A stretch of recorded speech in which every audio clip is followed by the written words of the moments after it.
Hello everybody, happy Friday, which means your weekend is practically here. You're just gonna get through today, and the weekend is upon you. Rejoice! Congratulations Daisy on claiming first. Bragging rights, yours for the rest of the stream. Welcome everybody, hope you all have recovered from yesterday's chaos stream. I think I have, I'm not sure, I'm tired, so maybe not. Who knows? But welcome everybody, I hope you had a good day so far. We're gonna be playing more Lord of the Rings Online today. So let's get that going. No further announcements as far as I'm aware. So yeah, let's get to it, shall we? Fortnite, right? You keep on trying. Keep on trying. Maybe one day you'll will it into existence. But it is not this day. Is it gonna pick up the game? Yeah, it is. There's a good old Bearstein. Let's see where the Black Book of Mordor epilogue and Repo Friday. I do need to play more Repo, that is true. That game is terrifying. I think it's because I don't understand the monsters yet, so it's all like mysterious. I feel like the moment you understand how it all works, it kind of loses its scare. The same with Dead by Daylight and Phasmo. Well, granted, Phasmo still retains spoopy. Yo, Gandalf, what's up? It is time to hear the rest of Voin's tale. That's right. He uncovered a way to. We recovered some black glass, and through that you can read the secret messages in the Book of Voin, Black Book of Mordor. And he's now gonna tell us what he discovered there. I do have it noted down that on the next Chaos Wheel, did Voin hide within these halls of memory? on the next Chaos Wheel, Them, my friend. Repo will be on it. Why can I not just decline this? Oh, fine. There we go. I want to see my quest objective. I believe this will be a last delve into the words of our distant friend Voin Bearstein. Yes, I say friend, for though the tome has left us, come to wait. Though the tome he left us comes from Mordor, there we go, that makes more sense, and bears the sigil of Sauron upon its cover, I have detected little malice on the part of the Zaruka who wrote it. He has expanded our knowledge of the past, and for that I call him friend. The shard of glass reveals a hidden writing that speaks of Mordor.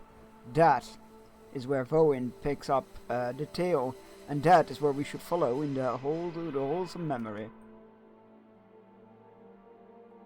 Fine, a Fortnite solo then. I can probably play some Sunday, if you would be interested.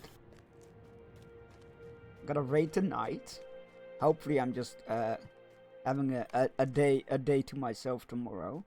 As in, like, I'm going out to a nearby city to just play Pokemon Go in a different environment and maybe treat myself to a delicious Italian sub or something for lunch. Something like that. If the weather is permitting, cause boy, is it rainy today. My mind wandered on the hard journey. I remembered our adventures together, and then they brought a smile to my face, even in that dark land. But there were other memories too, and regrets, and those were less welcome. He had just become King of Gondor, and the crown was an ill fit. The taunts of the Witch King at Fornost ate away at him. If my horse had not bolted, he often began, but one of us was always there to keep him from dwelling upon it. If Magoldir had lived, his words might have kept Eärnur from going to Minas Morgul, but Magoldir was dead, and would never return from Durfang. Could I have stopped him? That is the thought that comes back to me, and again and again. As I write these passages in the dim light of the accursed beacon, he had just become king, and I trusted that his knights would keep him safe. Gondor was no land for Zaruka, and I had deeds of my own to perform. Remember his words to me before I returned to the northern mountains. Go find your city, Voin. Go find Fafar Gafol, and I embraced him and bid him farewell. I will, I told him. Good, he responded. Perhaps then you will stop talking about it morning and evening. 7 years after that parting, I learned from travelers upon the road that King Eanor went to Imlad Morgul with a band of knights and vanished. I set out at sunrise the following morning, bid farewell to my wife, and resolved to find Eanor. It's fine. Up Power Rangers for the dailies fast. Nice.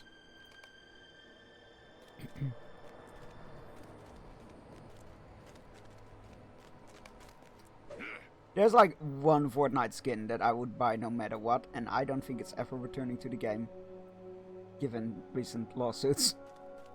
Legit, I really want Aloy, and it's been like 400 days since she's been lost in the store, and there's now a lawsuit between Sony and Epic about their Horizon knockoff.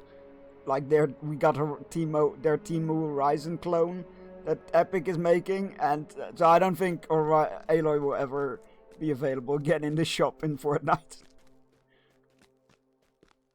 But alas. Not Epic, Tencent. Oh, but isn't that the same company? Doesn't Epic own Tencent?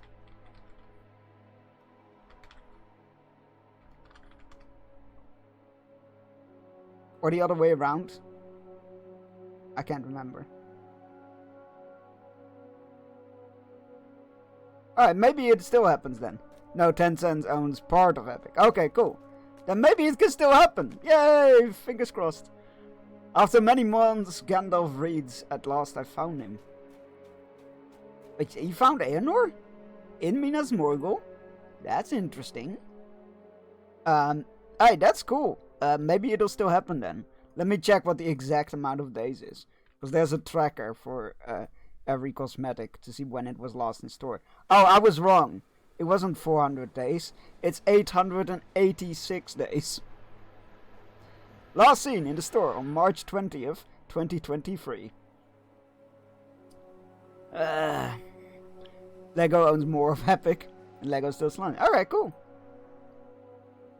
It was in the city of Minas Morgul that I came to live, hiding in plain sight among the other wicked dwarves that served the orcs and their foul masters. It was unpleasant work and cruel, but every disagreeable task elevated my position in the city and brought me nearer to my goal. The other dwarves claimed the Zaruka have no patience. I proved them all wrong, and was rewarded. In time, the bosses gave me new post, steward of the chambers within the tower atop the city. It was there I at last found Eanor, and the few of his knights who yet survived. Holy shit, he climbed the ranks in... Oh god, that's horrible, that poor guy. I want Spider-Gwen skin so badly. Wait, wasn't that in the, in one of the passes? Because I think I have it.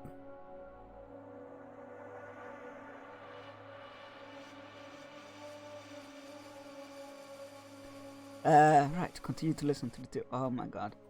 Oh, that was Gwen. Oh, right, you're absolutely right. That's the one. Yep. Got it. Is this what passes for comfort? Wait. In the lands of the south?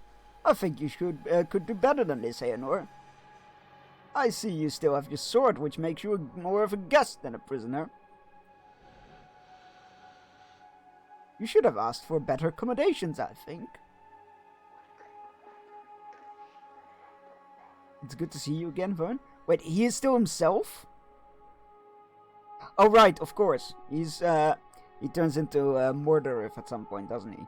I keep forgetting that. But you should not have come here. That goes double for you. You never did have much sense. No, I suppose not.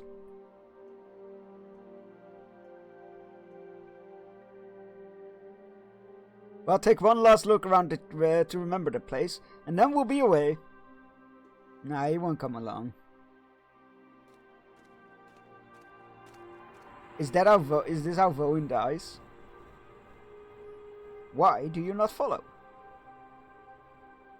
Betrayed by his friend? I cannot leave. He has barred the way with cruel enchantments.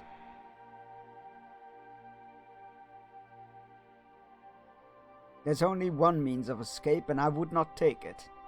You should have taken it. Death would have been a mercy compared to what you're going through. We're gonna go through. But I spent 5 years in search of you. I will not leave alone. The Lord of Nazgul will know if I pass beyond the threshold. He will reclaim me and slay you, or worse. I will not bring either of those fates upon you.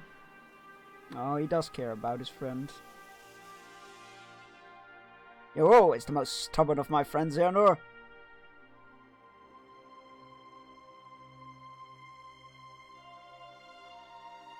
So what is this escape he claims to allow? Death? Using dark arts, he drained the humanity from several of my knights. Hey, Hexify, how's it going? Did you finish FF16? They were transformed into the Kargul wraiths of evil that only exist to serve him. That is a sad fate. Death would be better.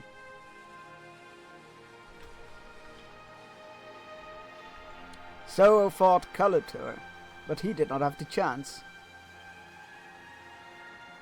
He was the first to be changed. Other friends remain in the dungeons. Poor Calatur. I will see what I can find out, or if the others might be freed. Is that the fate the Nazgul Lord plans for you then? I finished the main story of FF16, now I've just DLCs now. I didn't know there were DLCs. He allowed me to keep my sword, for it figures in his plan. You should have used it, man. You should have used it on yourself. He wants me to despair, to abandon all hope of a free life. Should have done it. In that last moment, he wishes for me to fall upon my own blade. Only when Orfadel drinks my blood will he allow me to die and escape him. Sounds like a trick to me. I'm no scholar, but he must have woven some enchantment around the blade.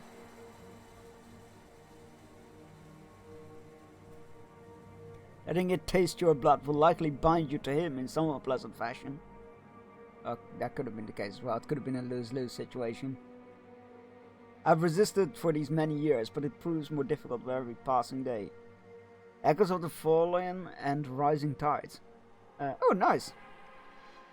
He is patient. This is the only victory that will satisfy him. I really need to return to that game. That said, I probably need to restart. He's willing to wait. There was no friend. Time was no friend of ours. Harry. Gandalf reads out loud.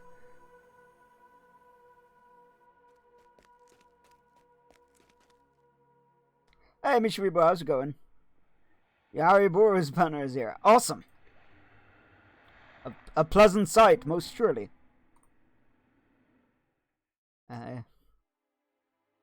It will strengthen the hearts of the men. We will think of something. There's still time. The Witch King's pride will be his downfall. He thinks to rob you of the spark that drives you, Einar. The fire that so infuriates him. As long as that passion to resist burns within you, he will not know victory over you. I've stayed here too long. I will be back tomorrow, my friend. Like a grinding wheel, time moved ever onward, Gandalf reads.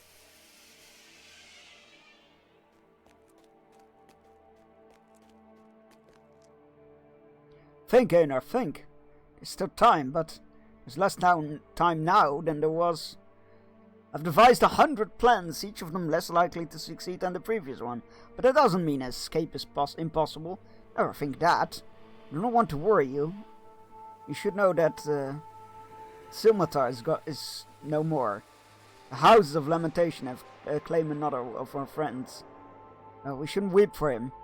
Let his fate inspire us to escape. And we can mourn him when we are both free of the Black Land. Not just he, but Silmatar and Calatur both. Think!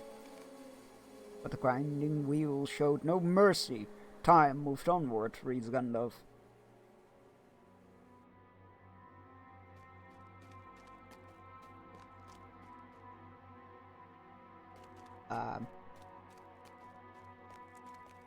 Oh my god, those summer emotes are so cute. Oh, there he is. Like, where did he go? I'm beginning to worry, my friend. There must be some means of escape. Some way to free you from the Nazgul's grasp. I've searched this tower high and low, and I've delved every corner of the Vale. There's nothing. Is that what you say? You thought of something? At last, Aeonor, speak! Tell me what you've devised, and I will carry it out. What? Fafargafol? Why do you speak its name here in the darkness of Morgul? There's no use of us now, friend. We must think of only of our escape. Wait, I have them as well, I think. I got a gifted sub from, there we go. Alright, well, what we're gonna... Boop. There we go.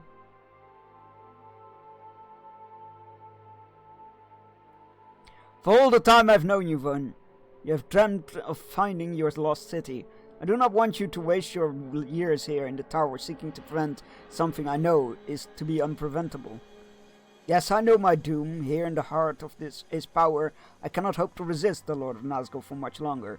He knows this, but he seeks not only a thrall, he wants something else. He wants to destroy my spirit, the fire within me that so infuriates him. He wants me to despair, to fall upon my own sword, to say with word and deed you have the victory and I am bested. You are right, Vaughn. There will be no escape and will bind me to his will. Do you know of Agelmoth? He was the lord of this city when it fell, but he did not wait in the tower for the Nazgul to slay him. He rode out, defying the armies of Orc and Wraith, and though he came in the end to death, I think his onslaught will be long remembered. I cannot do as he did, and I cannot keep the Lord of Nazgul from dominating my mind, but I can hinder the scheme he has devised for me, and cheat him of a total victory that he seeks. None will know this save you, Vaughn. My own onslaught will not become song, or tale, or legend, but it will be the deed of Aeonor who resisted evil to the last. Yeah, but God, if it could have been worse than what he became, I'd dread to imagine. Yeah, I think Dodger dropped a whole bunch of gift subs during the subathon at some point, because I woke up one morning to a gifted sub from Dodger, and I was like, hey, that's cool. I cannot leave the tower without alerting the Lord of the Nazgul. But the same cannot be said for Ofardel. I would send this sword away, as far away as can be managed. Let this be my last act of defiance. Yes, but how can it be done? Egg. You getting any of the ranger skins? Oh no, I'm not. I don't have a big fondness of. I didn't watch a lot of Power Rangers when I was young. Orlong and Makelnis will still live still within the dungeon. Give one of them the sword and a path to escape. I will. I wasn't super into Power Rangers as a kid. I watched a bit of it and it was alright, but it was in a time where I was just still being like, I just got over like night terrors and I wasn't watching a lot of violent stuff. Without distraction, no one will be able to leave Imlap Morgul. Vaughn, what is it? Wait, without a distraction, no one will be able to leave Imlap Morgul. I understand, Aeonor. Oh God, is that? Oh God, did he?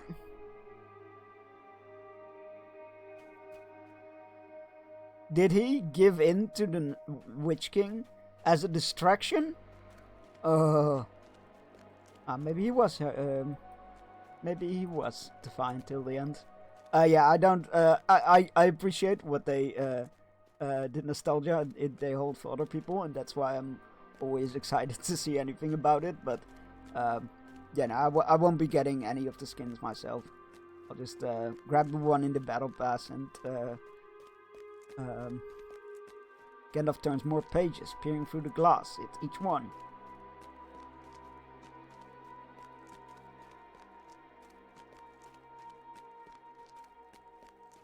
Any moment now, Gandalf. Ah, here we are, Gandalf says with satisfaction.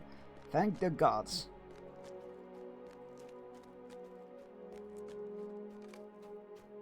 Every step I took in those dungeons was the heaviest of my life, reads Gandalf.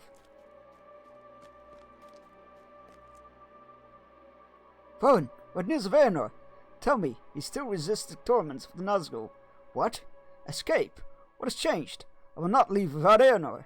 You say he has already fled? Happy news! If you open my cell, I will follow him to freedom, dear sweet Voen.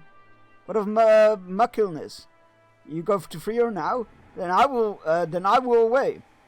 Let us meet again when we are safely outside the Black Land. Farewell, Voen, bearer of happy tidings and welcome escape. Farewell, my friend. Good luck to you.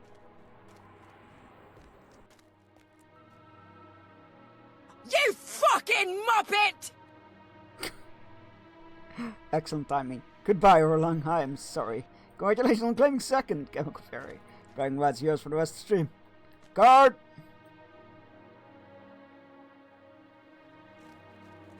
What you want, dwarf?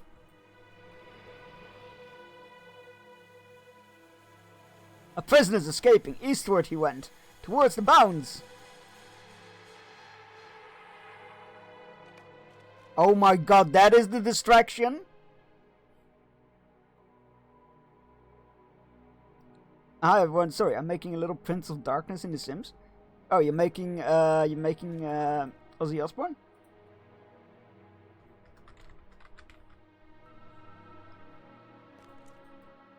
Only one of Aenor's knights could escape, but even that would require the Guardians of the Veil to be occupied with some distracting mission. Something was needed to draw their attention away from the bearer of the sword. I knew Macunis was more fleet of foot than Orlang, and would have the greatest chance of escaping the valley, so I gave her the sword of Orfadel, and set her free. Only after she fled did I go to release Orlang, but there was no little time to waste, so I sent the tower's guardians after him almost immediately, and he led them on a desperate chase, away from Macunis. Alas, my friend, I had no choice. Anyone could see that. Oh, you will not? I mean, he was the Prince of Darkness. The sword, at least, never came back to Imlad Morgul. It was not so with poor Orlang. Oh god. Oh, did they kill him? Oh, yeah, that's yes.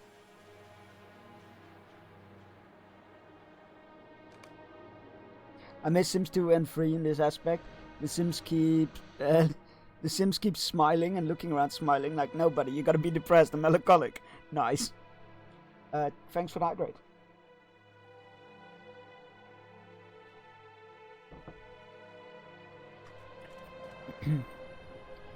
And so it ends. And so ends the hidden runes Rowan left within the Black Book of Mordor. Berestein. In the night Makelnis escaped Imlad Morgul and came to the Freelands again. Rowan does not tell. And yet, I think we have learned enough from this Black Book for me to suggest some possibilities.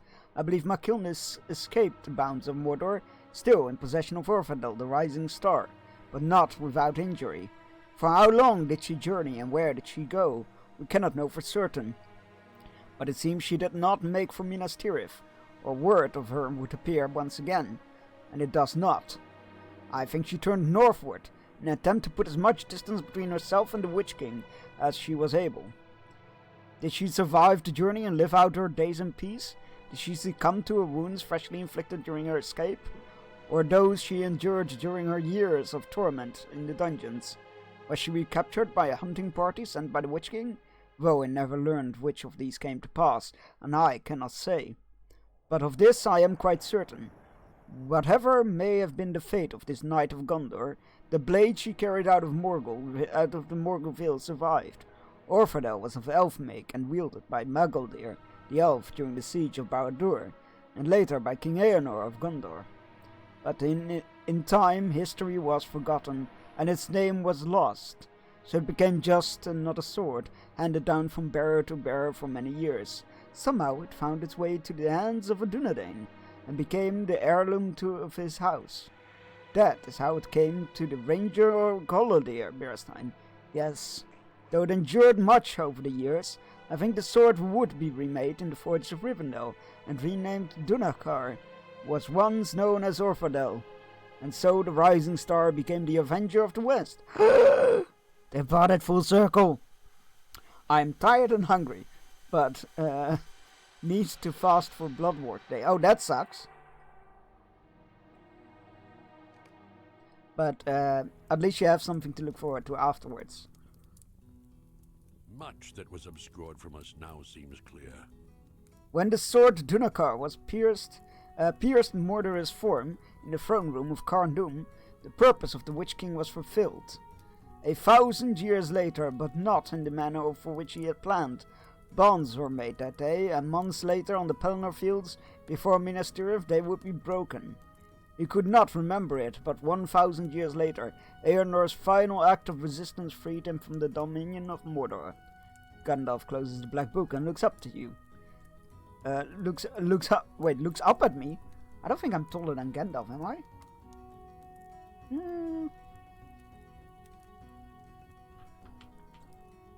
Maybe? I think we're about the same. Anyway. Gandalf closes the book and looks up at you. That is enough for now, my friend. We have come to the end of the moon writing, but the discovery has stirred me to the certainty I missed something earlier in my usual perusal of this tome. I do not know what it may have been, but I can sense its presence still. Mysteries upon mysteries. Perhaps we'll return to this matter when we have satisfied our other charge, as I fear we have spent too many hours in study and neglected our other tasks. Have you forgotten why I came this way? Alright, champions, it's good time for you to sleep. Yo, sleep well, get all the rest you need, and I hope you have excellent dreams. Thanks for dropping by. Have you forgotten why I came this way, Bearstein? I'm here in the Vales of Anduin as an escort for a wagon bearing Isildur's bones northward. Yes, the son of Elendil will at last complete the journey he began at the start of the age, and by doing so see the fulfillment of his oath. I left the wagon to partake of Grimbeorn's hospitality, for his dogs serve a merry feast. But it is time for this wizard to return to service, and you should come with me. Are you not tied up in this business as well? Oh, do not give me that look. I had very little to do with you, with your getting involved. If you remember, you keep saying that about things, Gandalf. If you mean that business with your uncle and the dragon, I had very little to do with it. All I gave him was a gentle nudge in the right direction. I dare say I would not have stopped you if I had to. I dare say I could not have stopped you had I the mind to try. I will see you alongside the wagons. The driver should have reached Leerlat by now. Look for him along the road besides the Gladden fields. Alright, let's go. Hey, bro, how's it going?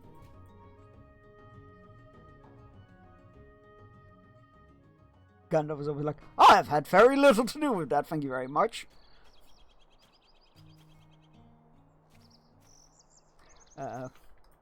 Right. There it is. So, Bloomguard. Let's get it right to Bloomguard. The Vales are under our protection. Slow morning descent, so a bit groggy. Aye, sometimes you just need a slow morning. I'm no stranger to those. How's Lord? It's good. We have just heard the conclusion to old King Eärnal's story and his final days in the Tower of Minas Morgul.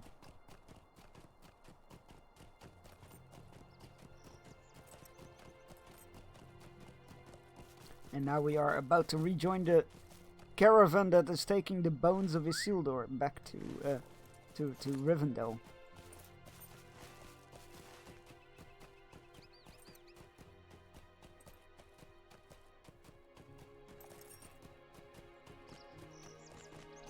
There's a fucking puppy choker with one pack.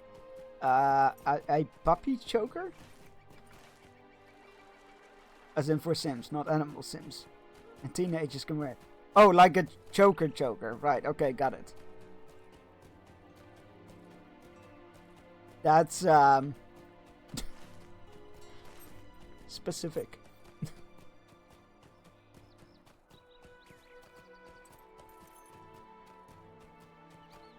Gonna lurk and get ready to leave. Yo, good luck. I hope it goes smoothly and well. And hopefully see you when you get back. Eat all the stuff when you're done with it. Something's not right. Something is amiss.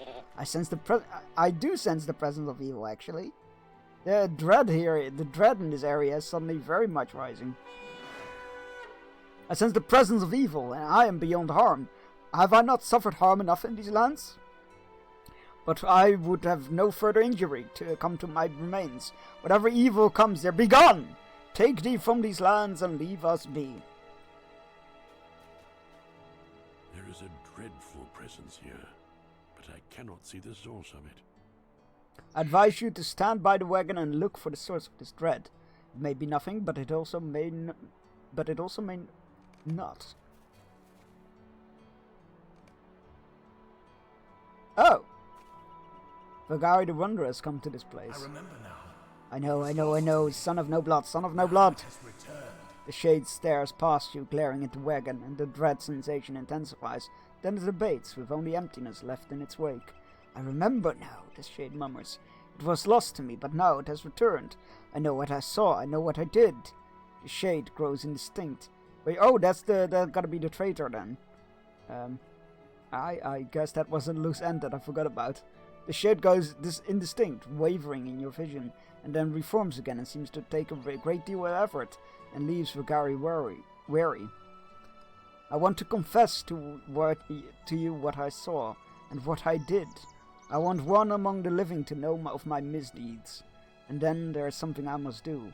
Will you heed me? Hey, McTakeaway, how are ya? Good to see ya. How chaotic did yesterday become? As chaotic as any other Chaos stream. There are different games all over the place. Pretty much played a different game every half hour, give or take.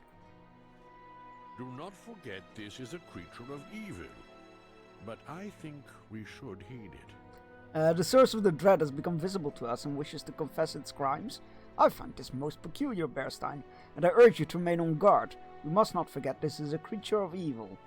But I think we should hear what it has to say.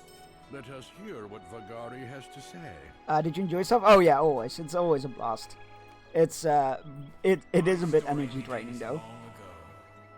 But I had a good time. Oh yeah. Let's leave out what he did. Hear it, and know from whence I came. I was born in Numenor, two scant years before its fall, but I cannot trust my memories of that land. Are they true recollections or the fleeting shadows of stories I was told, the impression of others? I cannot say, but I know the name I was given. I was born Adun Zagar. Do we know that name? I don't think we do. It was only the first of my names and not the last. My father was Uri Zagar, the Captain General of Numenor's fleets, and his title was the Sword of the Sun. Do I remember his cruelty or his worship at the temples of Sauron? I thought I did. Do I remember the warmth of my mother, Abrazani? Or is that wait. Isn't that... Wait. Doesn't that make him the adopted son of Elendil? Of Isildur, sorry. Good there? Ah, yes. Let me give you a quick shouty. There we go. How are you doing? Right. Do I remember the warmth of my mother, Abrazani, or is that a memory of creation too, a balm for the hurts of my heart? This I do know. My mother pleaded with the sons of Elendil to make a place for me on their ships. When the deluge came to Numenor in later years, when I was older, Isildur told me that my father's spies prevented her from reaching the ships in time. Was it so? I do not know. But that is how I know I came without a father or mother to the shores of Middle-earth when Numenor sank beneath the waves. Diard, welcome on. Thank you for pledging your pen and sword to us. I promise to only call upon it in the most dire of needs, or when my mods rebel against me once more. Which happens frequently. It's a bit of a problem. You're doing good. You've been doing adult stuff at home. Fair enough. Got adults, sadly enough. Finally have 30 minutes before it continues. Oh boy. Good luck. See, there they go rebelling again. I was excellently behaved yesterday. You also rebelled several times. Isildur took me to foster and gave me a new name. Tarandil. Yeah, Tarandil was awesome. You were awesome. I grew up with his sons, and they were as brothers to me. Don't tell me he betrayed Isildur. Why would he? By the time I was a man, I had won a number of victories on Isildur's behalf. Indeed, after the battle of Tarlang's Neck, I was accepted. It was I who accepted the surrender of King Ryok. There we go. Words. I myself delivered Ryok's axe and spear to Isildur and attended the victory feast with him. Vows were sworn and speeches were made, but they passed me like mist. I'd only eyes for Bravendel, King Ryok's only daughter. Oh no.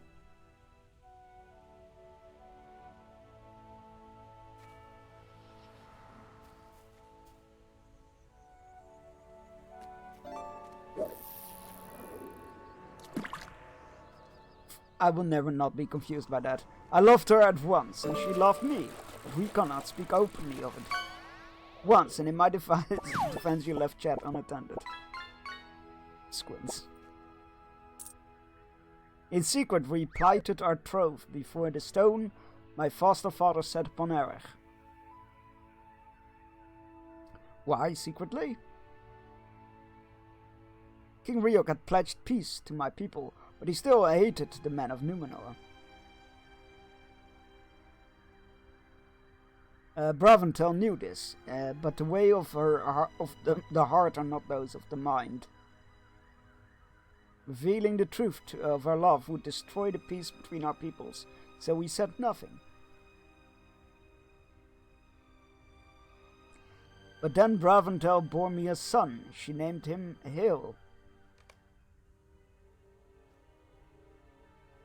King Ryok was enraged, for he was certain that his grandson had been born a bastard.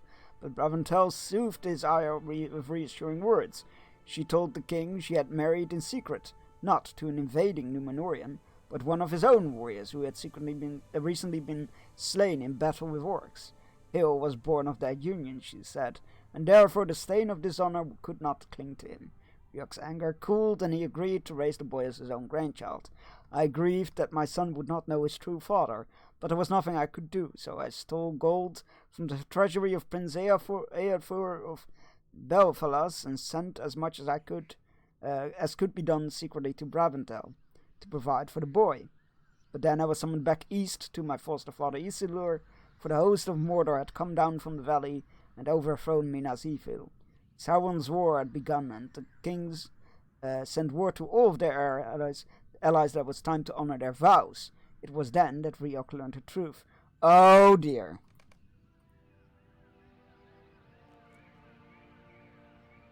He had not been born with blue eyes. Uncommon, but not unknown among the wild men. Their eyes sometimes did not darken until they reached the age of 2. But Hale's eyes did not darken, and his pale skin and black hair betrayed his Numenorian blood. Ryok confronted Bravendel, threatening to kill her child, and she confessed the truth. She said she had loved the Dunedain, but she would rather die than betray his name. Incensed, Ryok orders his warriors to set down their spears. He swore an eternal enmity with Gondor and declared he was breaking his oath. The men of the mountain would not fight against Sauron. And so the curse of evil Isildur was levied against them. I pleaded with Isildur to show mercy, to forgive Ryok and his people for their oath-breaking. But my foster father's wrath at the treachery was so great I feared for my life. I quailed before the storm of his rage and told him not of Bravendel, my wife, or Heo, my son. Would that truth-telling have changed his mind? Would it cause him to repent of his curse? But my mind dwelled ever on this. My mind dwells ever on this.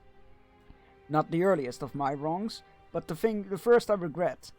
I went north with Isildur and my foster brothers to summon aid from Arnor and of the elves, and every night my heart pleaded with me to speak the truth, and every day the guilt pressed heavily upon me and weighed my lips shut. All my time with the Great Alliance I kept my marriage to Bravendel and the duty I owed to my son. My brothers goaded me with the thought I might never marry, and each of their barbs pricked more deadly than they ever intended or imagined. I feared for Braventel and for Hale, and when the war finally ended, I was frenzied with worry for them. Isildur offered me the chance to become Captain General. I dreamed of the chance to be the Captain General I had dreamed of becoming, commander of all the armies of the Dunedain, but no longer did my heart desire it. I longed only to return to the White Mountains, so I could find my wife and son. Then I will make you more than a mere lord, my son of no blood, Isildur said to me, but rather a prince, for Eotur and all his sons perished. During the war. Belfalas needs a new master. Go and take my blessings with you. I will take your blessing, I said to him, but not for me. Show mercy instead for the men of the mountains, and lift the curse you have placed upon them.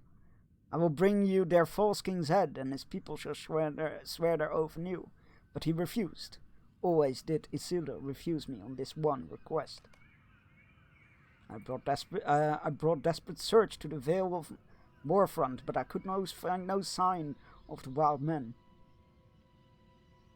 Their villages were abandoned, peopled only by bones. Sorry. The Hill of Erech had become a blighted and fearful place.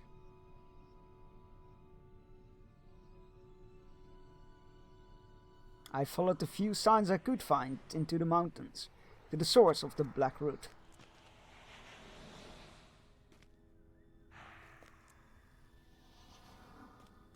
Deep within the darkness of that mountain tunnels, I found that I came too late. Wild men had all died. Some had perished by starvation or disease. Others had killed one another or themselves. Riok lay among them, his own sword buried in his heart. But that was not the worst of it. Isildur's curse had taken hold.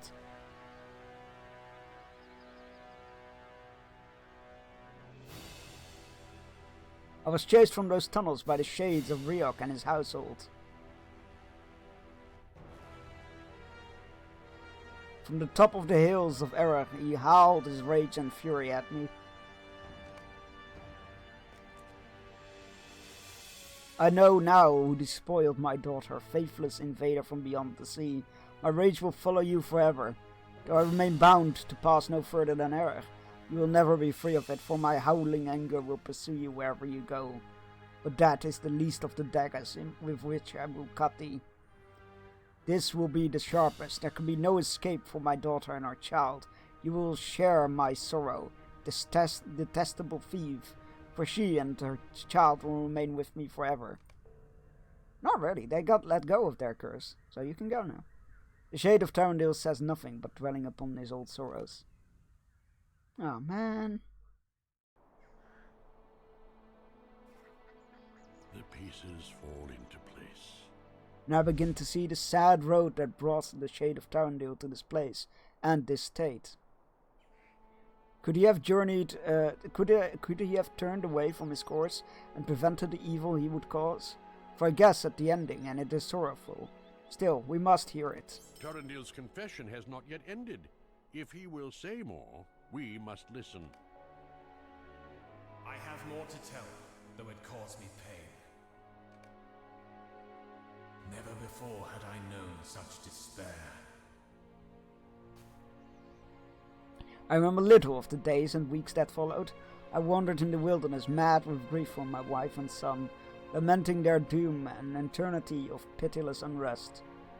I never came to the halls that awaited me in Belfalas. Belfalas was not mine, and I cared not. Oh no, wait. Belfalas was not to be mine, and I cared not. I dreamt my family called to me, their voices drawing me deeper into the wild lands. I know not where I trod my feet. Uncaring, I grew gaunt and hungry. Somewhere in the wilderness, not too far off the site of a past victory that was now wholly meaningless, I found a creature that was known to me as one of the Nine. It was a Nazgul of Sauron, and I could not escape it. Do as I say, could not? Do I say could not? That's not the right of it. I did not try to escape. Perhaps this Nazgul could give me the only escape I wanted. I welcomed the cold touch of death and feared it not.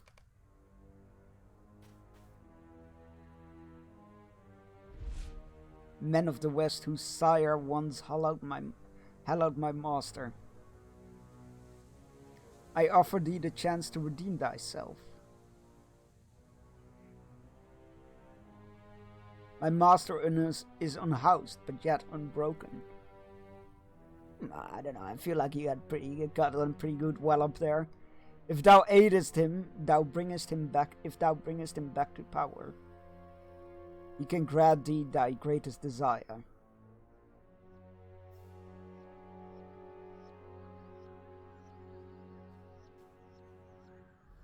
You've come on a fool's errand, Rafe. I mean, the Nazgul were pretty much dispersed at that point as well, I feel like. They desire nothing in this world any longer, only death. My master can bestow that gift, but not only for thee. Lend him your aid, and he will give it to those you love as well.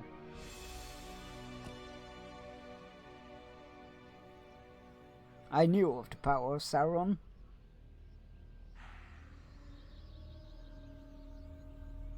Had it not taken the greatest kings of both elves and men to defeat him?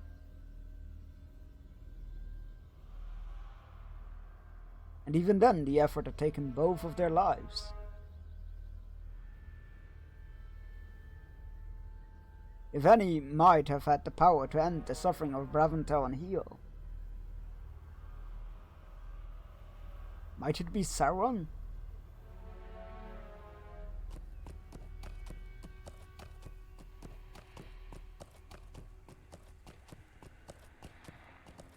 There's something else the Master can offer.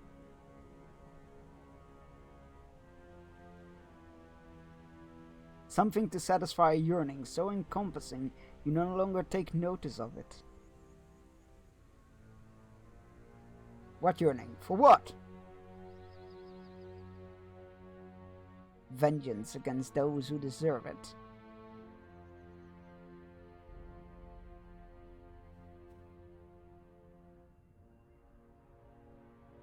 What does Sauron cry? Tarandil, no! The wretch who stole my master's ring must not be allowed to keep it. Kill him and bring it to Mordor, and death will be your reward. That's a shitty deal, dude. And so I became my father's son after all. How many twisting paths had Adunzagar, son of Urizagar, come to this place? The name Tarandil no longer suited me, but I knew I needs must wear it a little longer if I was to fulfill my bargain with the Blade of Lebanon and his master. I returned to the wilderness, gaunt and haggard, but with newfound purpose. I returned to Minas Ithil, just as my foster father, Isildur, prepared to depart for Minas to claim his father Elendil's throne. They delighted to see me again, for they feared my death in the wilderness. The falsehoods came more easily to me than they once did. I told Isildur and my brothers that I had been waylaid and wounded by orcs on the road, left to die by one of their raiding parties. That would have been the end, I said to them, but for the Orodroth, men of the mountain, rescued me and nursed me back to health. For that they have my gratitude. I tell you true, I would count the broken oaths prepared for this deed. I'm glad of their service to you, Tarandil, son of no blood, but their betrayal remains beyond pardon. This treachery cannot now be redeemed, no matter how dear the subject of their aid. Let us not dwell upon the oathbreakers. It brings me no happiness to speak of such faithless traitors. Not on such a joyous occasion as this. You will return from the wild and from the dead. I can understand. I understand if you do not wish to speak. Wow. Words. Reading, chunks. Reading.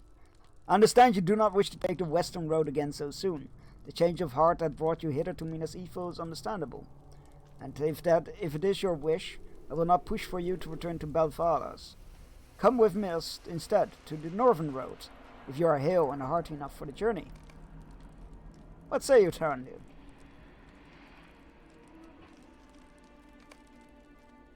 I'm still not sure if I like this angle to the story they put in it, but it's not objectionable. I will go with you on that road. There's a lot of lore, text, and dialogue. You're doing great. It sure is. For every step that journey, I imagine in many ways Isildur could die. But I would need to escape with the ring, and he was always surrounded by knights.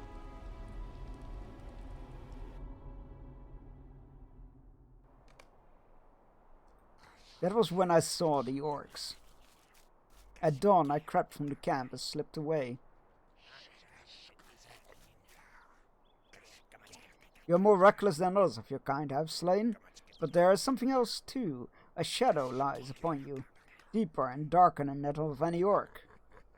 Is that why you have given us the marching orders for your band and suggested this plan of attack? It is more detailed than any orcish plan of battle. A feint and a retreat, followed by a finishing attack when their guard is down. I like it. I could kill you right now, foolish one. You've given us the perfect location to surprise your band, trapped between the marshes on the left and the forest on the right. What need do I still have of you? I can name the reason you still live, and it's only my curiosity. I want to know why you do this. Why betray your king? Because he deserves death? Fuck me, you're lost, dude. You have fallen and fallen. I'll ask only for 3 things. 3, that's... First, my life. Second, escape. Third, a mere trinket. And the third... his body.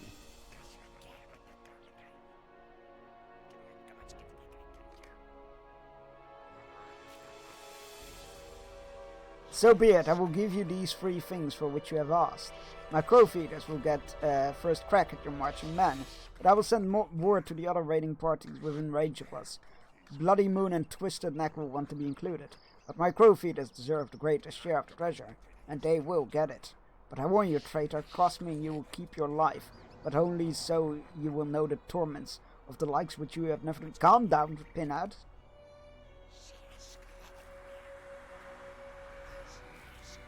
Oh god, I saw a video the other day of an interview with on a podcast with what is it called? The actor who plays Pinhead, Douglas something, and they were like, "Yo, what if Pinhead had a Scouse accent?" And it broke me. It was so funny. It was so funny. I'll see after stream if I can find it for you. I resolved. It was just so funny. I resolved to say near to Isildur as I could without arousing suspicion. When he fell beneath the blades of the orcs, I need to ensure I could take the ring from his body before the orcs seized it for themselves. A traitor sees treachery everywhere, as I did not trust Grunak. 1 hour after meeting the crow feeders, I was back at my camp, with my sword sheathed at my side. No one had missed me. My treason remained a secret. I'm not a huge fan of this angle. I don't like that he was behind the orc ambush, but it's not too bad. To be honest, imagining a lot of things in regional UK accents would be very funny. Much has been made clear to me broke by me. Tarandil's confession. It just because he did all the iconic Pinhead lines, but like in a Scouse like way of saying it, and with the accent and wording and all that, and the slang, and it was just so funny. Much has been made clear to me by Tarandil's confession. Gandalf leads warily on his staff. The shade of Isildur spoke true. The disaster of the Glenfields was no accident. Tarandil's confession draws to its close. We must hear what he has to say, though the ending is known to us. Fear and relentless worry. As my foster father's company followed northward, between the marsh and forest, I saw the signs of Gwinnett raiding party everywhere. Each snapping twig, every bird taking flight, all seemed to herald the missteps of the orcs. The maps have changed, I remember thinking as the company neared my scouted location. The course of the river is different than it was when we came south, and the lay of the land may not be as I remembered, but it is not going to work. There was no time to left for doubt. If Andun Zagar would have repented of his treachery and stayed Tarandil, that time was gone when the orcs attacked. I did not notice its passing, for at first, the plan I had given the orcs seemed without flaw. At first. The darkness shielded their numbers and enlarged the attacking force in the minds of Isildur's men. Still, they were valiant and tempered by their travails during the war they had so recently fought. When there came an opening, my foster father commanded they press further north. But it was not the harbinger of victory it seemed, and the orcs returned for the second of the attacks that I had suggested. The second attack was more fierce than the first had been. Isildur's defeat seemed certain. I became separated from Isildur during the fighting, and while I was engaged with the orcs on one flank, a diminishing circle engaged with orcs on one flank of our diminishing circle. He gave something to his esquire Otar. Otar vanished during the fighting. Did he escape? And more importantly, what was he given? What was he given? Had Otar taken the ring? I had to know.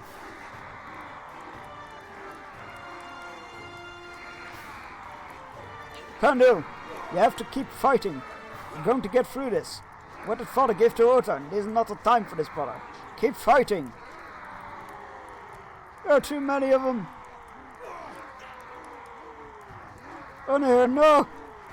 Tony, you have to protect father. Go!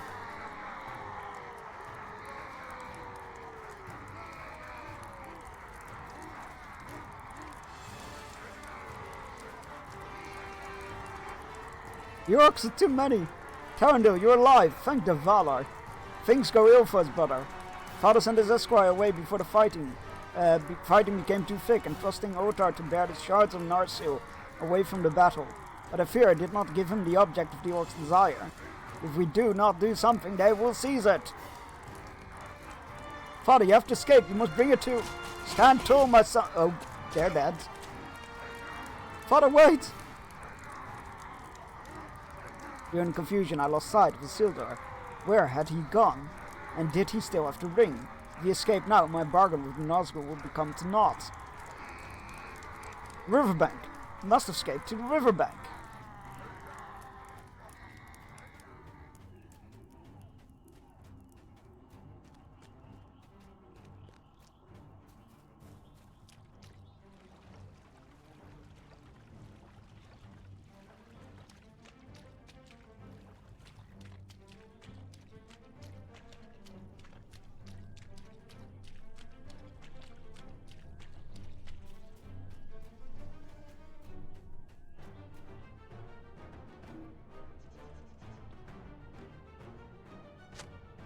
His armor lay among the reeds discarded. He must have intended to swim. Isildur swam, and I pursued him.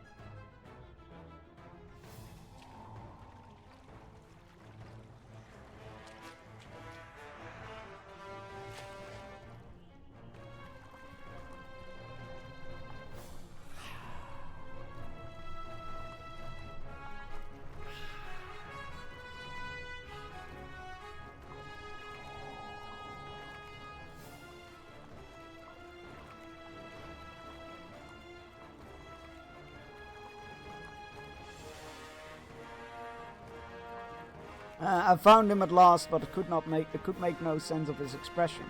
Mixed pain and elation. My muscles ached, the swim had taken its toll on me, and I knew I must rest before attempting the return journey. I would hide among the reeds and wait until the orcs prowling on the distant shore had abandoned their vigil. Then I would swim back with my prize. Despite my exhaustion, I had completed the task I had set for myself. It was time. 4-hour fishing break. Go stretch your break. Go stretch your brakes? Yes. Go stretch your brakes. Go stretch your legs, grab yourself a drink, take your medicine if you haven't yet and you need to, and enjoy the fishing. I'll be back in 3 minutes.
Alright, we're back.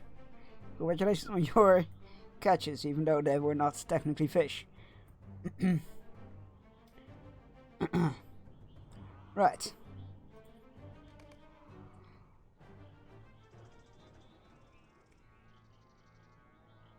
As tired as I was, sick in the heart and body, I had to finish this.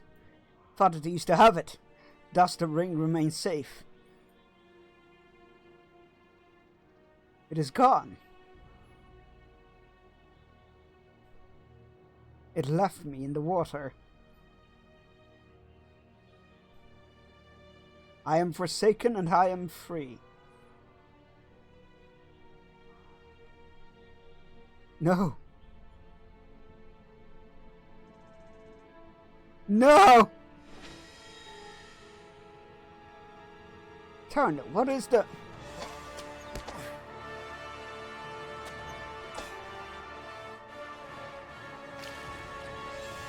The orcs! He must have been lying. His body! I need his body! Oh, you are so far gone. We'll find it and pry the ring from his dead hand. Curse you, Isildur! Curse you! Ravadan here, we're innocent!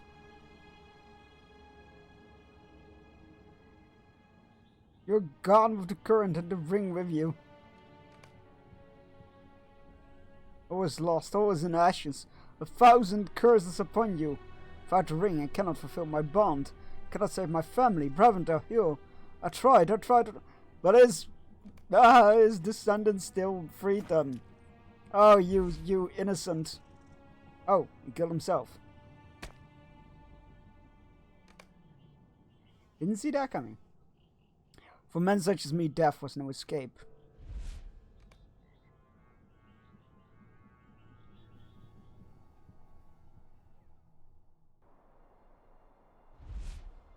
Well, that escalated quickly. My dagger cut deeply and I perished. But although the line of my life had reached its end, I was to have no rest. The oath I swore to a power far greater and darker than that sworn by Ryok, and it bound me to these cursed fields. Long past the night my body was spilled. My blood was spilled. I searched in vain for Sauron's ring, but my prize was lost, and with it all my hopes. I yielded to my misery, and rage consumed me. So great was my ire that all fled before me, and as the centuries passed I left behind all memory of my life. All I knew was anger and resentment, and I gave the death that was denied to me to all who entered my domain, orc, elf, or man. No creature was safe from my wrath. But then, amid the confused tatters of my memory, one crossed my path who I knew of old. He wore the appearance of an old pilgrim, cloaked in grey. But I knew this vagabond's form hid a greater power. How could he have returned? I confronted him, and my spirit was seared by the heat of the power he kept hidden. Then I was afraid and fled, but he followed close behind and cast a spell most cruel. I was banished, but the force of my oath prevented me leaving. In distress, my very being was torn asunder, and I knew no more for long years. But something changed, something far away, and yet ever present, and my form coalesced in agony out of mist. The pain I felt in that moment was worse than every torment I have ever experienced, save one, the anguish of losing Bravendale and Eel forevermore. That pain I still feel would never abate. I did a thing, my wallet right now. Oh, did you buy the Venator? Or did you go for the... I have been summoned! Yo, She-Demon, you have an amazing eye for photography. I love your pictures. You're great. More Lego? Oh yeah, it's definitely Lego, but what kind of Lego? Midwinter was pondering the... you going for the T-Rex? Cool. Awesome. Again, we'll demand pictures. That's really cool.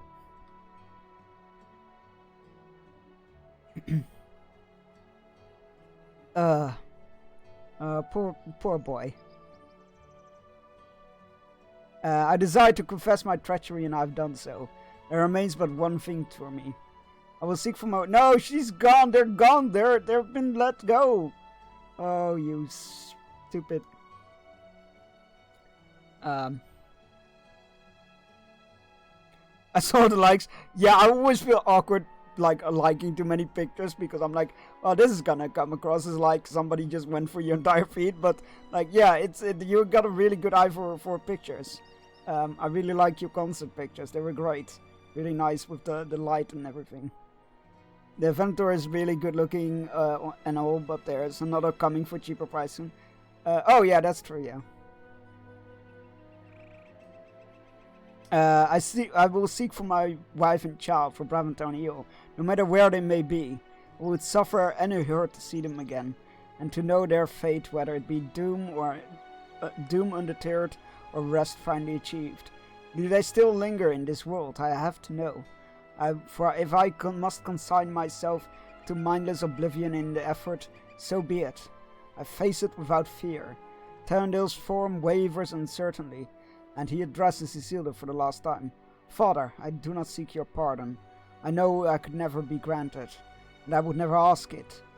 But I wanted you to know how sorry I am, and I have forgotten how much over the centuries, but that I never lost. That sorrow was always with me, even when all else was emptiness. Yeah, I still don't know how I feel about that, but sure. these photos and landed me a photography gig with one of the bands. Hey, that's so cool. I'll be covering them for the Scotland leg of their tour. That's so cool. Well, and very well earned. Very well earned because, like, as I said, those pictures were really good. Yeah, those were really good. So good job. You deserve it. You've earned that. I need the T-Rex, but I want the Venator. You know what? That's a good way of realizing that. I had the same with the oh god, what was it called? Which I think it was the haunted house, where I was like, yeah, I want to grab the haunted house set when I was retiring, but also what part of that is FOMO?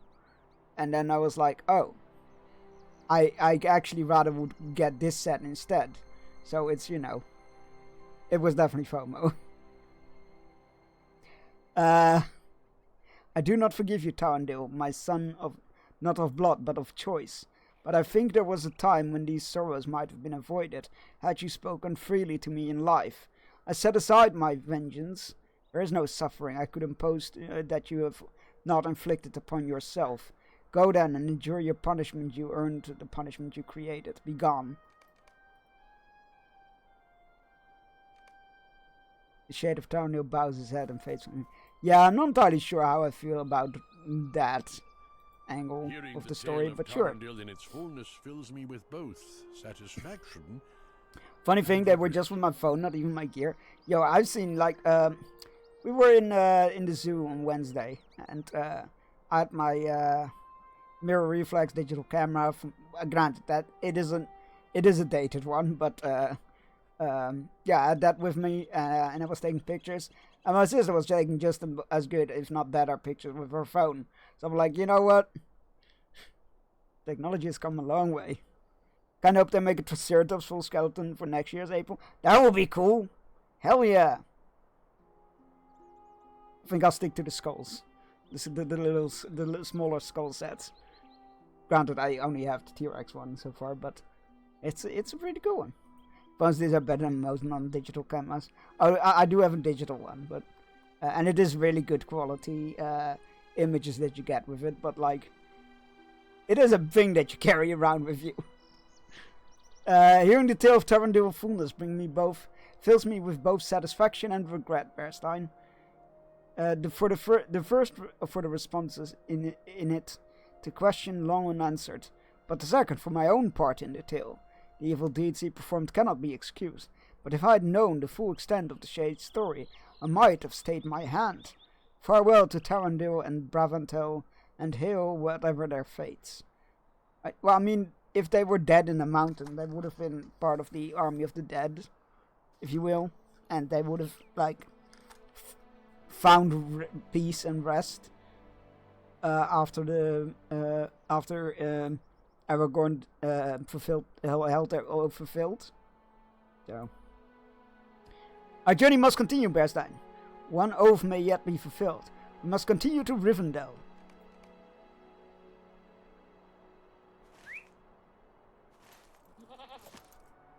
Meet up with Gandalf and Winged and Bones, who is sealed at the entrance of the Valley of Rivendell. What the hell? How the fuck am I supposed to get there? Maybe we can get a trip through the Misty Mountains? Let's find out. Honk! I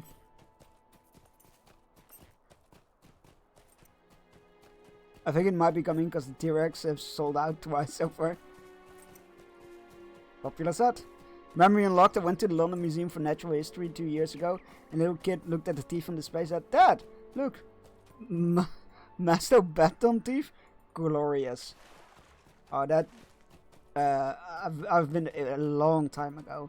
I've been there in the museum, and they had really fun shirts. I think I might still own it. It's like a... they had a T-Rex skull that said "Bite Me" on a shirt, and I bought the Triceratops skull one that said "Horny Beast" because it made me laugh so much. We hear tell of great things from far away, but danger is let's see if we near. can Vegbar. Let's see if we can get from there through the Misty Mountains. I don't think we can, but it's worth a shot.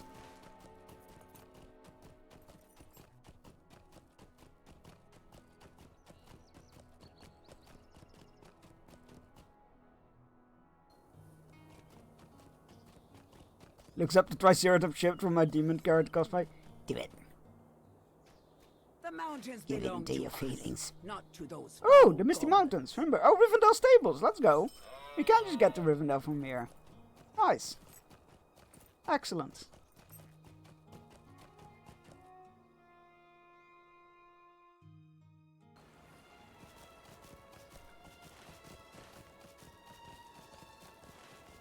Alright, where are they located? Oh, at the entrance of the Vale, of course. Of course. Wait, why would they be at that entrance of the Vale? That makes no sense. Why would they be there? That makes no sense. Because that's from the entrance from the south way. And they came from the north, from the Misty Mountains. It should be from here. Hold on a moment. That makes no sense.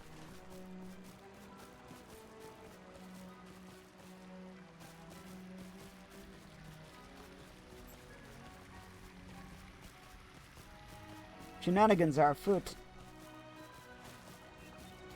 I'm going the wrong way.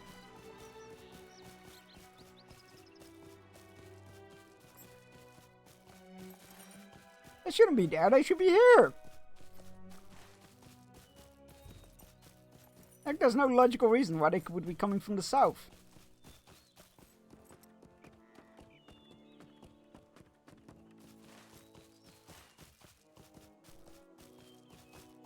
Shame on you, developers. Shame.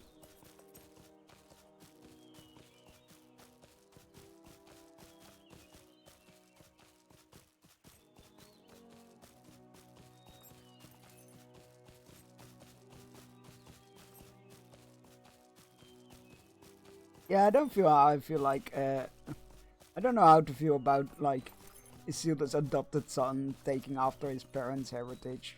Nonsense. Shame. Shame. Unrelated, doing the Emerald Dream stuff in Shame. WoW and Museum of Fraud. I did wonder if you were gonna get around to doing those. Yeah, it's a very cool question. And yes, the perfect command for that. Because it's so funny, because yes, this would be the point you enter Rivendell from the usual ways.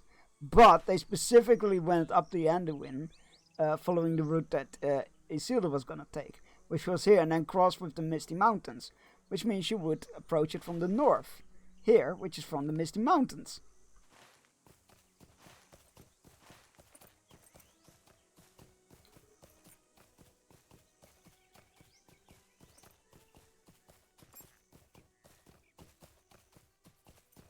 We need like a parody of Down with the Sickness, you know. You've woken up the demon inside me. Instead of that, you've woken up the geek inside me. Get down with the lore nerds.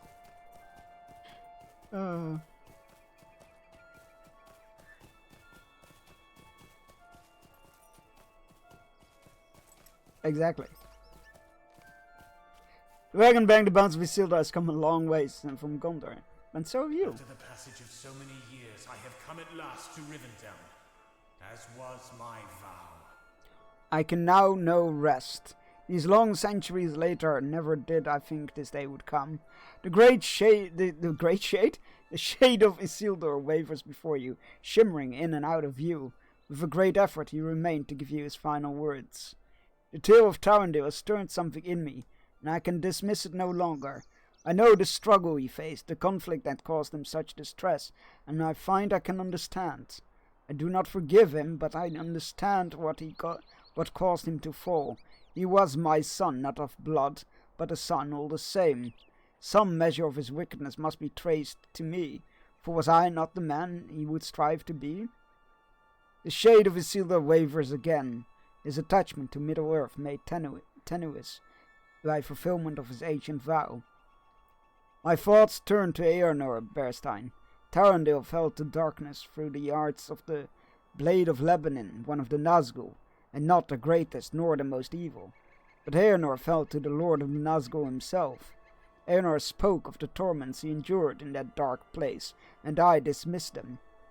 The blood of my brother Anarion ran through his veins, and I chastened him for not resisting. I cursed him for failure. I, who might have ended the reign of Sauron forever and could not. I regret my words. Eonor should not be left to rot within Minas Morgul, Berstein. Did I say he died as Gothmog? Nay, he died as Eonor, descended through many generations from my brother Anarion, who perished on the fields before Barad-dûr. It is my hope that the body of Eonor will be recovered and given a king's rest. This is my final request, Berstein. Farewell. I gotta go back into Minas Morgul to recover a body? Are you kidding me? You fucking kings. Even in death you come on me around. I found a great T-Rex shirt on Amazon just now. It's a T-Rex riding a bicycle saying, "Look, Mom, no hands." Nice.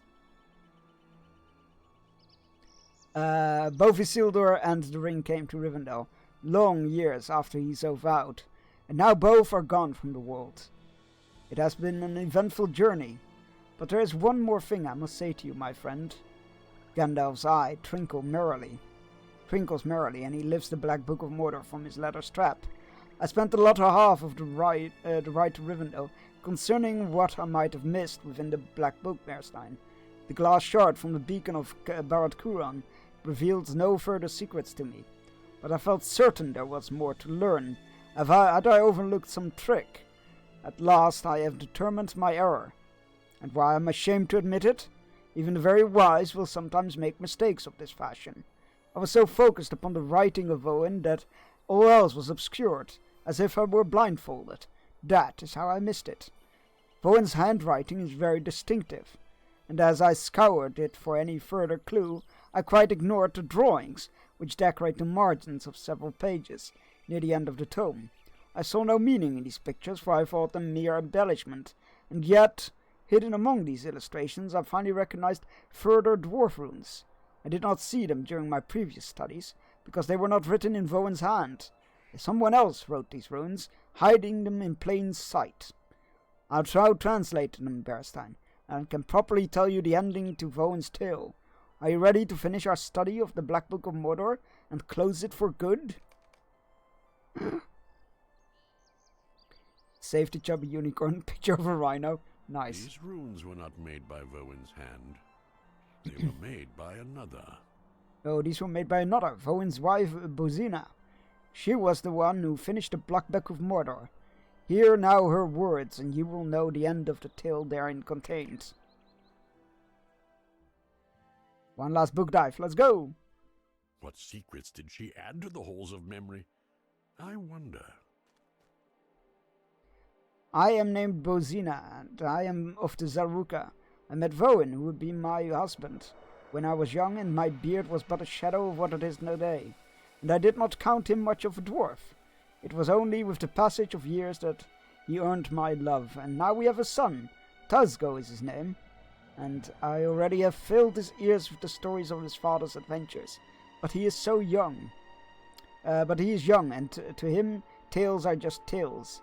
Ask an old dwarf the tales of her youth, and she may not remember them.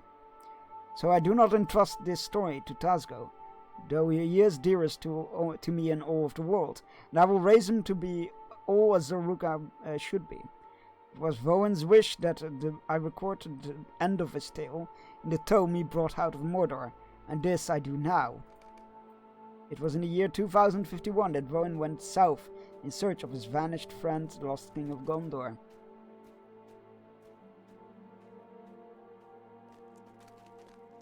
He fell in with such wicked dwarves as he could find.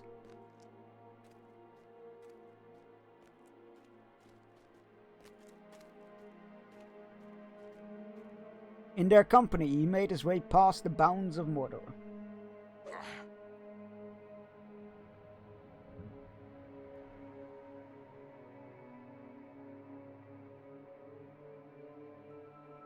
Okay, I think we're supposed to continue.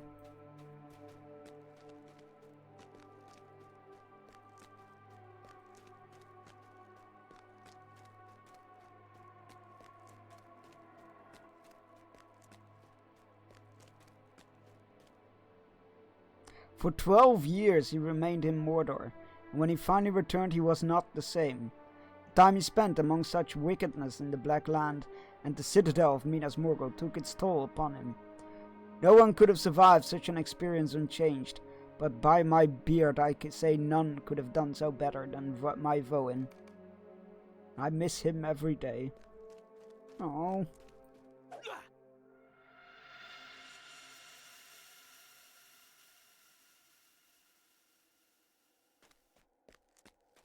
This is not gonna have a happy ending, is it?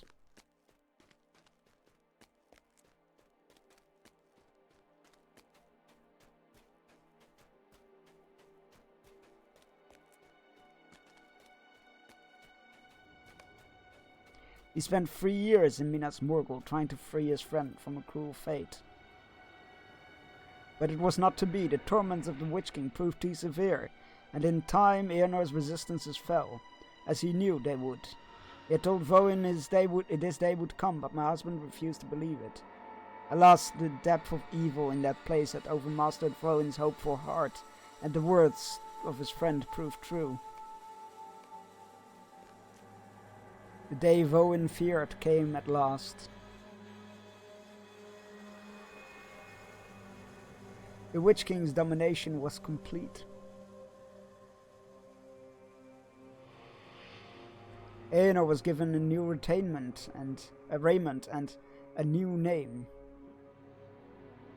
After years of torment, he remembered neither his friends nor their adventures. Voin was but one wicked dwarf among many who served in Minas Morgul. He tried to remind Eonor of his old life, but it was to no avail. Use that name in my presence and I will have you slain. I meant no offense. Won't happen again.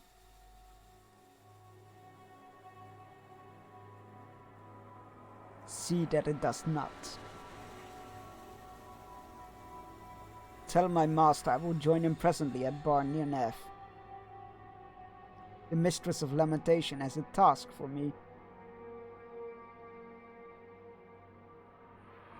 Yes, of course.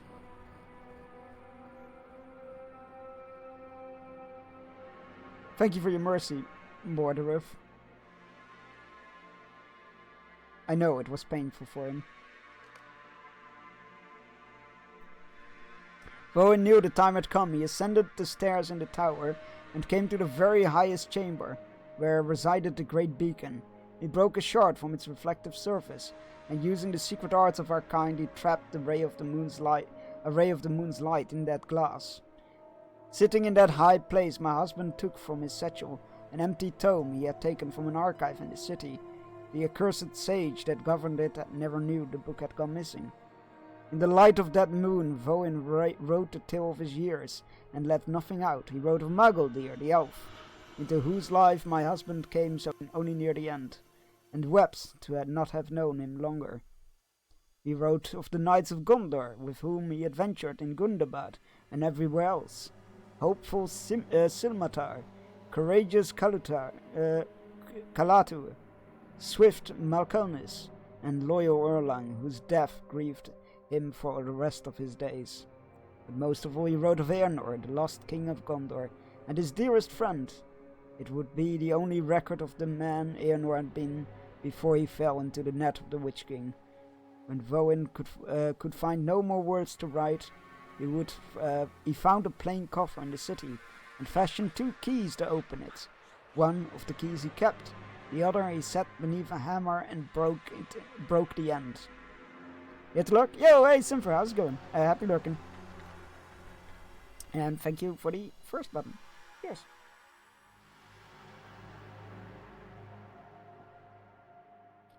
Bam.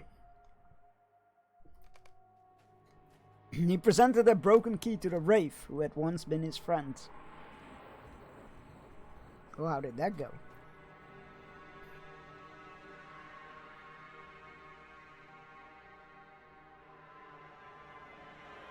What is this? I need no gifts from Morgul slaves. This gift is not from me, it is from your master. The Lord of Nazgul wants you to keep this key on your person. It will unlock a mighty weapon, a weapon that cannot be overcome.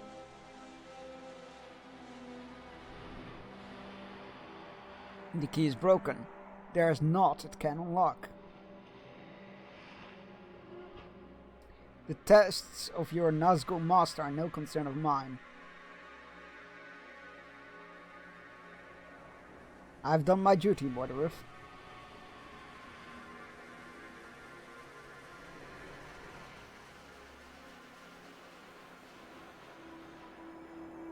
Farewell, I say. Farewell! I say farewell, sir. I said farewell! Voin left Minas Morgul then, walking as if he were its master, and could not be harmed. I mean, that's the best way to sneak in and out of a place. Just act like you belong.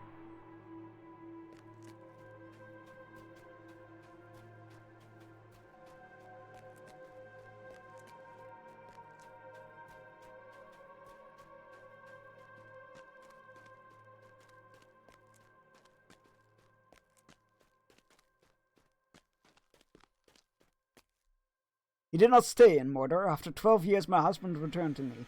Even hidden among the margin illustrations of the Black Book, the tone of Bozina's writing is as clear as the crystal surface of a mountain lake. I had some questions, he writes. No shit! I know dwarves live longer and whatnot, but 12 years is still 12 years. Our home in Yarnfast needed some repair, and Voin wished to construct something else.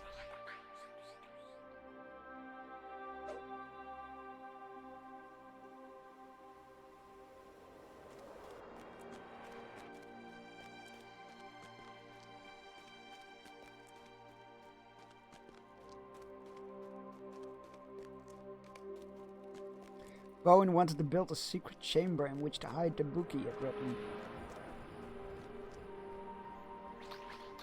The chamber took many years to finish. It was his life's work, and into his construction he poured every part of himself. On the walls he carved the song of Fafar-Gafol, for that was the dream he set aside for the love of his friends and the memory of their struggles. But it still captured his imagination. Often I would enter the hidden chamber unnoticed, and find him staring at the song, humming to himself. More than once I would interrupt his musings and hear him speaking softly in dim light. One day, he would say from time to time. One day. Our son Tazco was born in the years following his father's return from Mordor, and he delighted to play in the hidden room, but eventually Voin grew cross and forbade his son from entering. "This disrespectful, Tazco," he said. He chided the boy. "This room is a crypt. It is a tomb for the very dwarf I was, and for my friends who have died and worse than died." What could be worse than death? Tazco asked him. But that was the end of the discussion. Voin would no longer speak openly about the hidden chamber or the tomb within. In time, my husband felt the onset of his years, and knew his end approached. It was just one last journey he wanted to make, and then he would be satisfied with this life he had lived.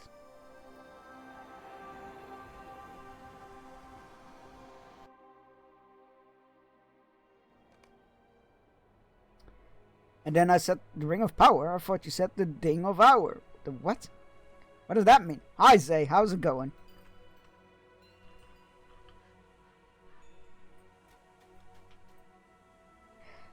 It has been a long journey, but I have a few more steps to take. I trust you both know you have all my love. Good.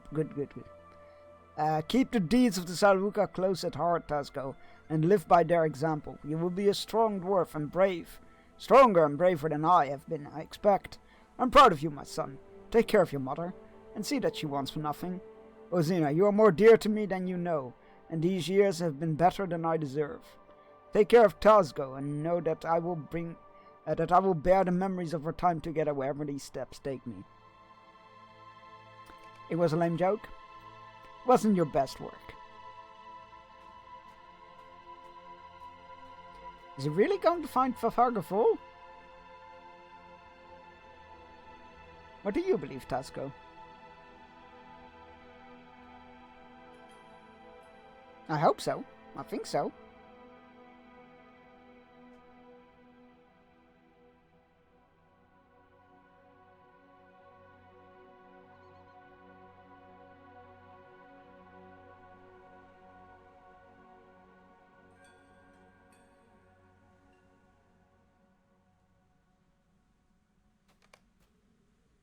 And then he was gone.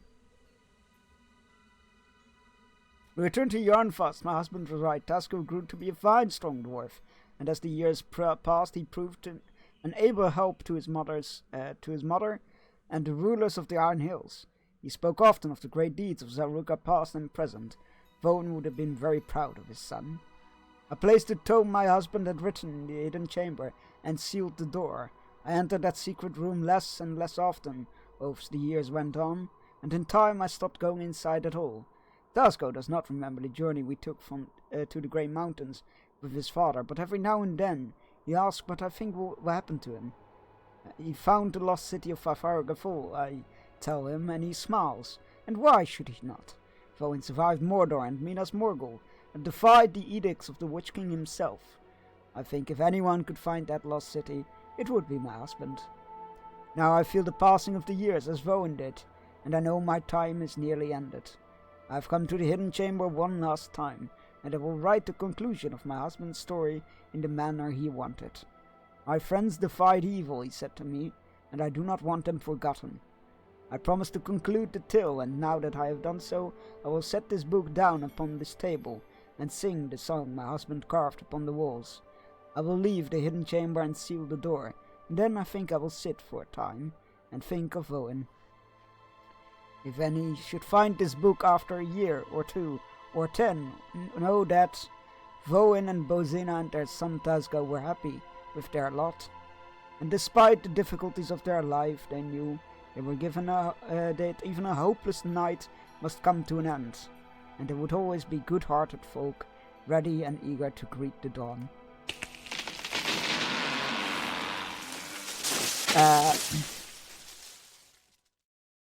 Let me try that again. Delivery was off. And I said, Ring of Power. I thought you said, Thing in the shower. See, that was better. Never mind, I should quit the stand-up community. No, it was better. Sorry, very much into the story. That is all Bozina has to say to us. Oh, enjoy the Lego can. That is all Bozina has to say to us, Bearstein. I'm pleased to know the end of the tale. Now, with the departure of Isildur, our business in Rivendell is concluded. Aragorn will have need of us in Gondor, for evil still lurks within Minas Morgul. Reminded of Isildur's last request, you tell Gandalf that the son of Elendil repented of his words concerning Enar, and hoped the body might be recovered from Barad Kuran. Gandalf mirthfully raises an eyebrow. It has already been done, Bearstein. Aragorn, that is to say King Elessar, commanded that Eonor's body to be recovered from Minas Morgul before I began the door for a journey to Rivendell. He asked Gandalf what the reason behind Elessar's command. Actually, it was quite simple. Eonor was the king of Gondor, he said to me. He should return to the land he loved, and that loved him. I saw wisdom in it, and I did not gainsay his words. Within the hour, guards of the citadel were dispatched to Barad Kuran to carry out the king's command. They found the watching stones outside the tower abandoned, and passed within without objection. Eonor's body was borne from the city and returned to Minas Tirith, and he was laid to rest in the tomb of his fathers and on the silent street. And at last knew freedom from the shadows of Mordor and the long reach of Angmar. Gandalf nods thoughtfully and wraps his staff upon the ground. Well, I think that is story enough for one journey. Now I thank you once again for your company on this long road, my friend, and I shall seek for you when the next I have cause. Until then, farewell.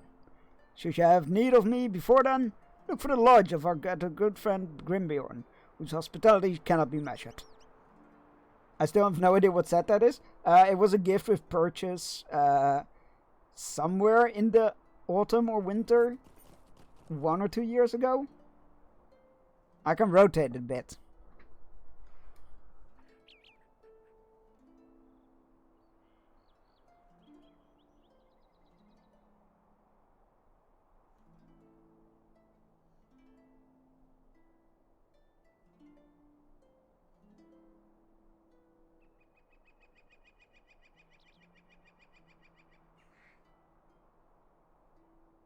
There you go.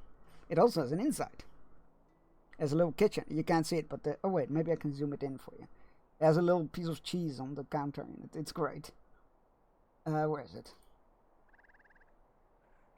Configure video.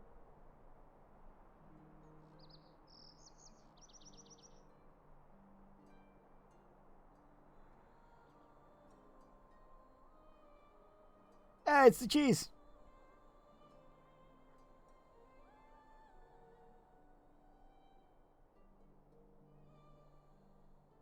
There you go. Alright, thank you for the first button.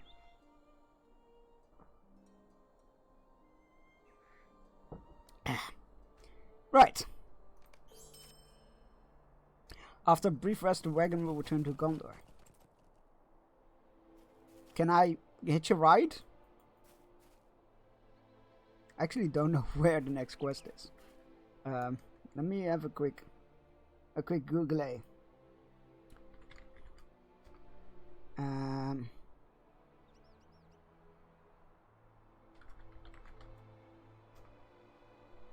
Let's see, the epic story.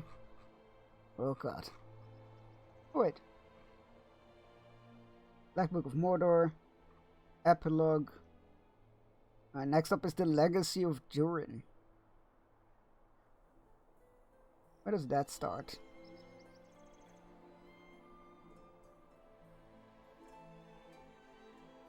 It's recommend that you complete the Book of Mordor.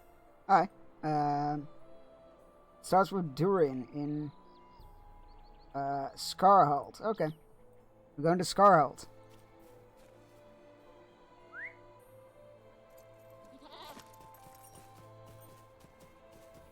Assume back to Erebor first.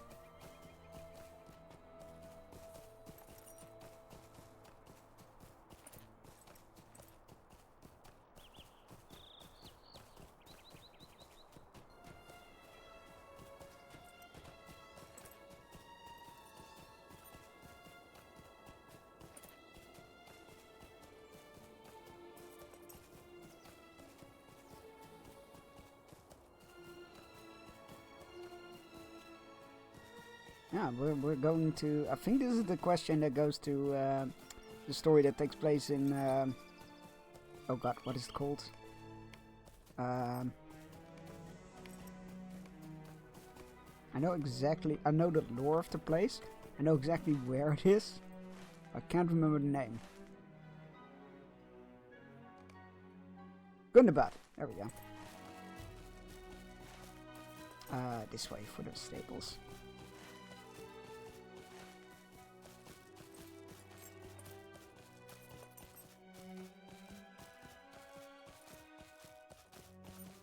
Bit of an odd one though, because it was like the Gandalf was like, oh yeah, you might want to speak to Aragorn or something in Minas Tirith, and I will send word if I have need of your aid. And then it turns out to be nothing, including either of them.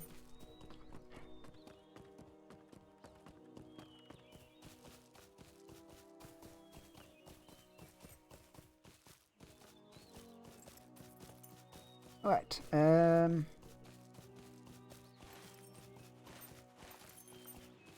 Left for the stables. Yeah.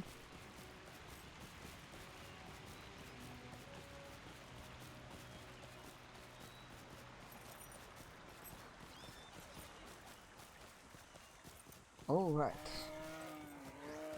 Stablemaster. How can I be of far-ranging service? Stablemaster, maybe? Sweet-eyed maiden. No. Mago Van. Alright, we need, let's see, Yarn, was it? No, of course, that's not the Erebor. Can we get to Erebor? No, we can't.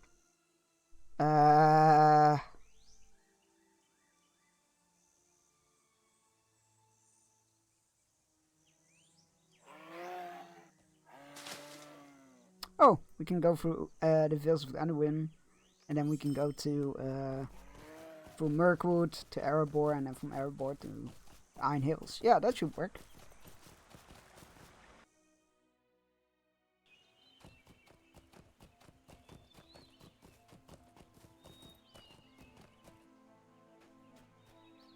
The Vales are under our protection. Yawning Who's? Oh, why didn't I just use my... Okay. You know what? Doesn't matter. Doesn't matter.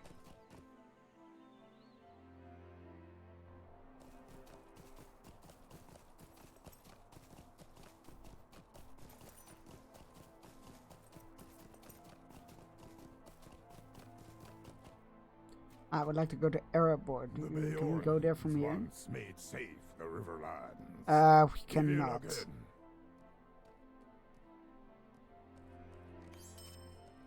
By way of Felagov then, I guess. There must be a quicker way.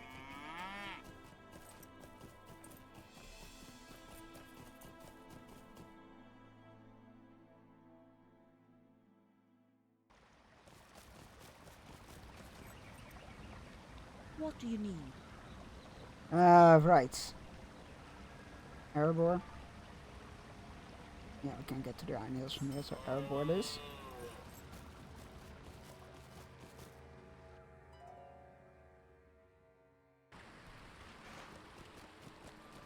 The Lonely Mountain!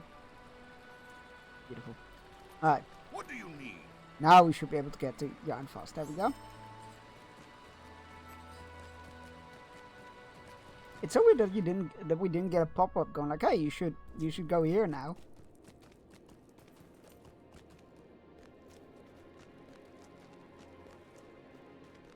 They've been pretty good in the last couple of main story chapters to be like, oh, this is where you should go now.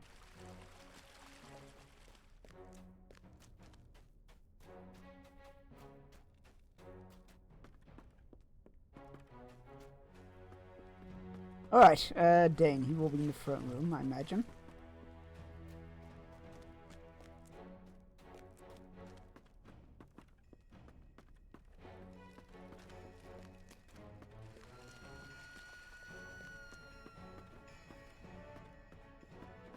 No, that's 9. Wait, where would Dane be in... Wait, hold on. Starts with Durin. Starts at Scarhold. I'm in the wrong place. No! Where the fuck is Scarhold?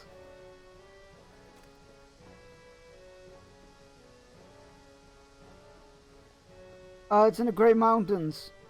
Oh, I'm an idiot. Well, we're not too far off, but, I mean... We're here, and we need to be here.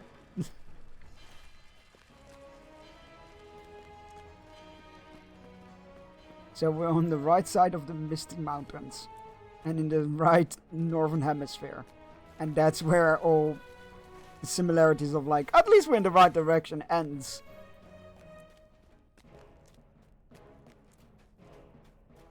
It's like going to Kamchatka and needing to be in Finland.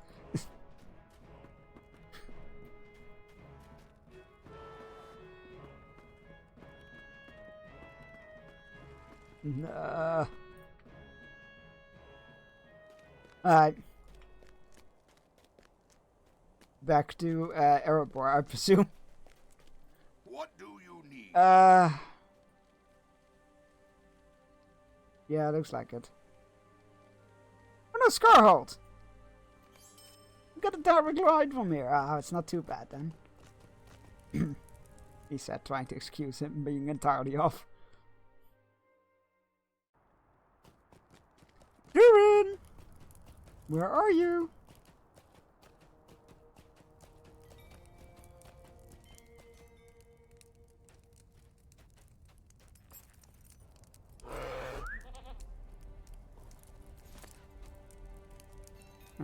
What are you now?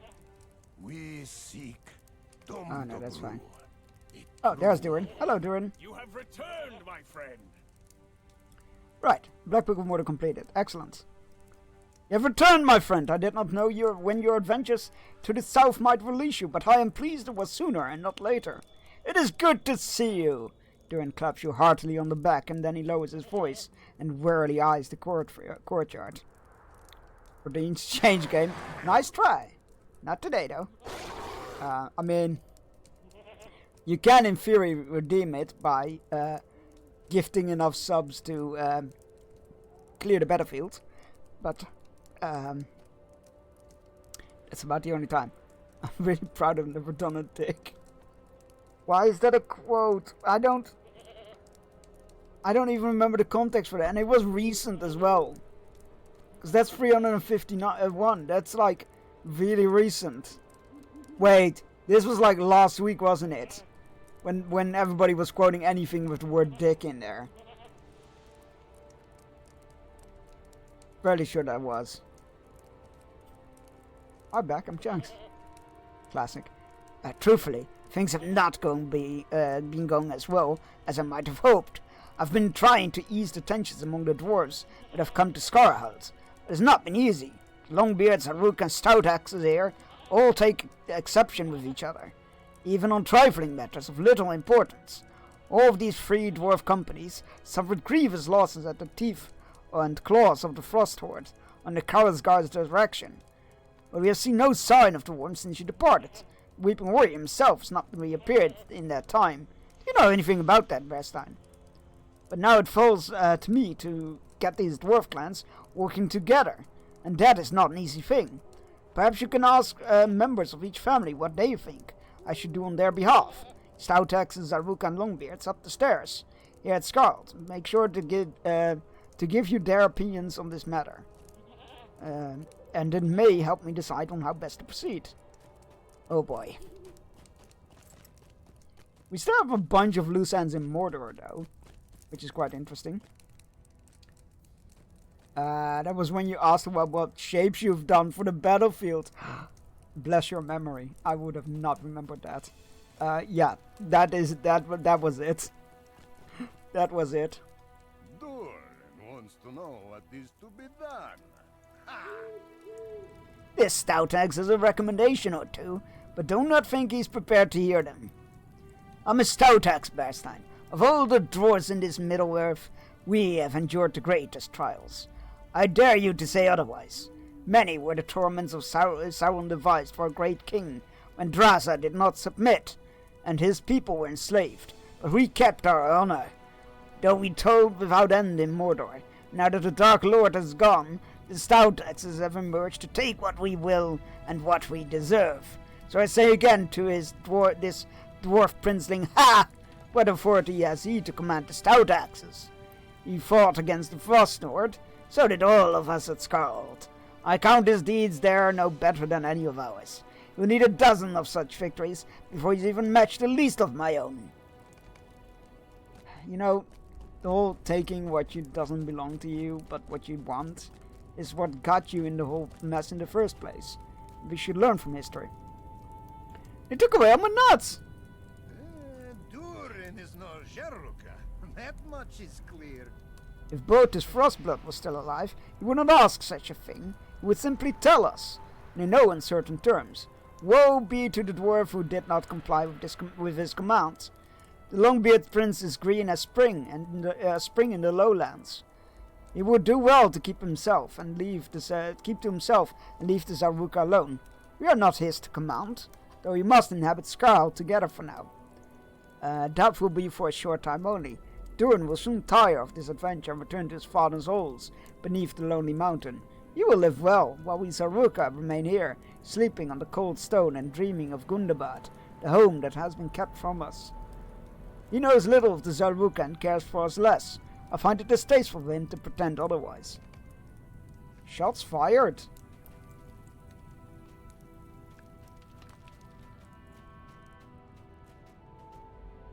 You and I belong here in the mountains. It seems we share the same affliction, my questing friend. Most of my companions have gone home satisfied with their adventure, but you and I belong here in the mountains, courting danger and unafraid. I know there is a place of honor set for me beneath the lonely mountain, but no matter how great the feast, I would still feel the emptiness in my belly. Only adventure can sate my appetite now. My son Gimli will discover his hunger runs in his blood, if he has not already. Actually, he turned out to be more of a builder, funnily enough. But from your recent tales, I know he has. You tell Glun that Durin is seeking advice from the dwarves at Scarlet. I will tell him to treat carefully with the Zaruka and Stoutaxes who have come here, for they are not his people and care little for Longbeards. Each of these kindreds defended Scarhold when the Frost Horde attacked, and each suffered losses. But there are fewer Longbeards here than Zaruka, and although the stout axes were few in number to begin with, it seems to me that more arrive every day. Durin must be aware of this. Let him keep the red axe near at hand. Can we not, like, find common ground here, people? Can we not be at each other's throats? Wouldn't that be nice? Still on lower level.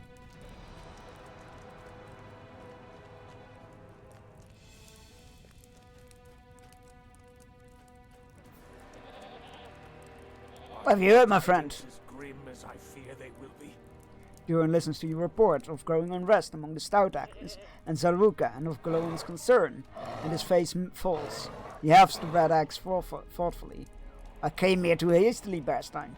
Each of our people suffered losses when the Frost Horde attacked, but there were never that many loyal Longbeards at Skarl to begin with. Only assumed command because there was no one else. Without a strong leader to unify each of the dwarf clans here, I feared the Grey Mountains would prove a grave garden for all of us. It might still be, but now it's not the dregs of the Frost Horde I fear. I fear the disloyalty of the Zaruka and the Stout Axes. Is there no betrayal in the history of both our clans?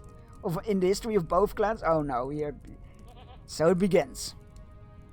I need more loyal warriors to reinforce me. I ask you to return to my father at the Lonely Mountain and request that he send as many Longbeard warriors as he can spare. Too many were lost when the Frost Horde attacked, and I would not have us outnumbered by foes. Oy vey. This is a fucking nightmare.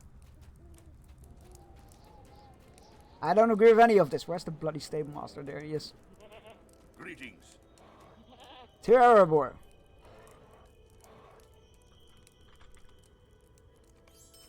Thank you.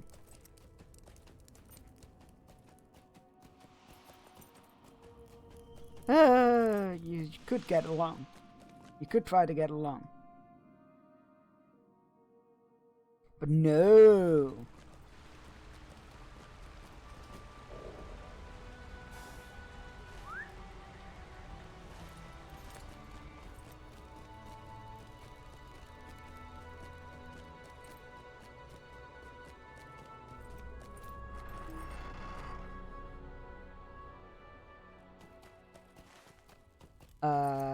Just straight ahead, I think.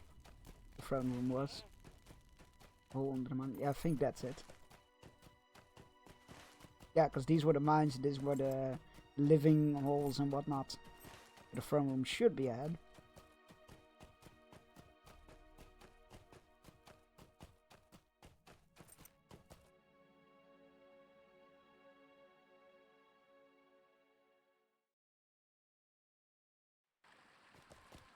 I was right. Okay, look at that.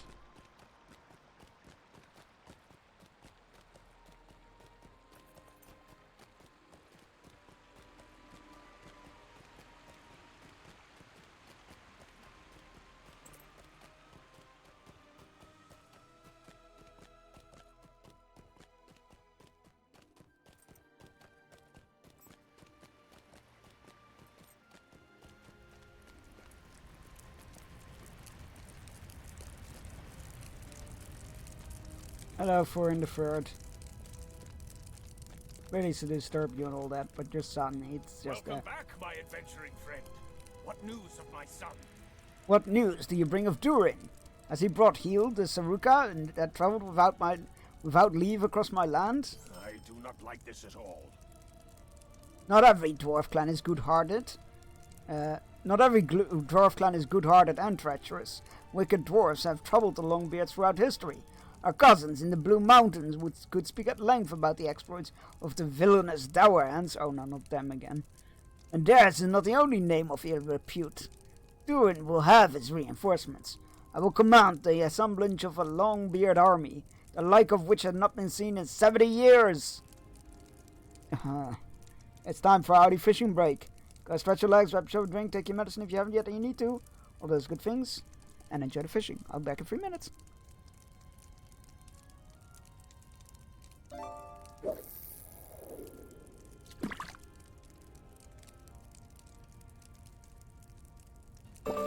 Suddenly. I'm a little nervous, actually. And now it's suddenly seductive Diablo. He's stacked, dude. Yeah. What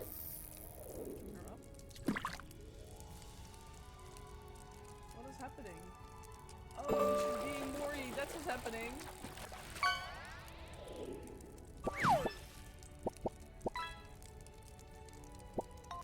Oh boy. I was like, what's happening? I'm being worried.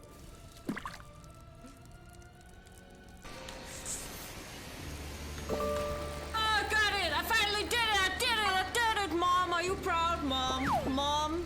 This goes out to my mom. My mommy. Yes, we will finger you later, son. Push on to the task's end. That did not come out right, chat. Dragon, turn around. Oh, what? Wait, no, the other around. Hang on, you're going the right way this first time. Hang on. And then turn left. That's all good. If I could pay off my bounty, we could just walk away with it, but apparently not. Right.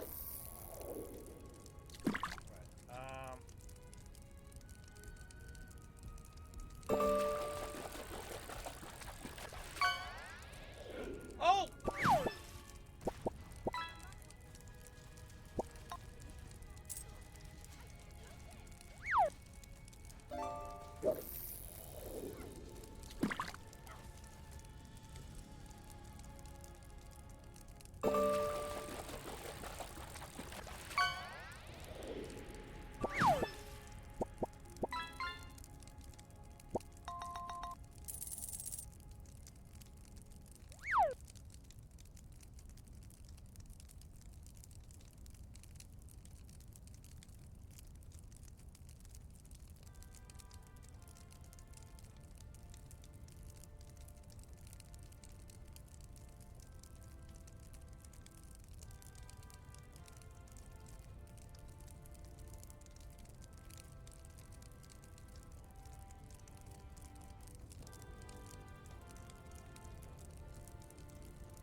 Oh, hold on a minute.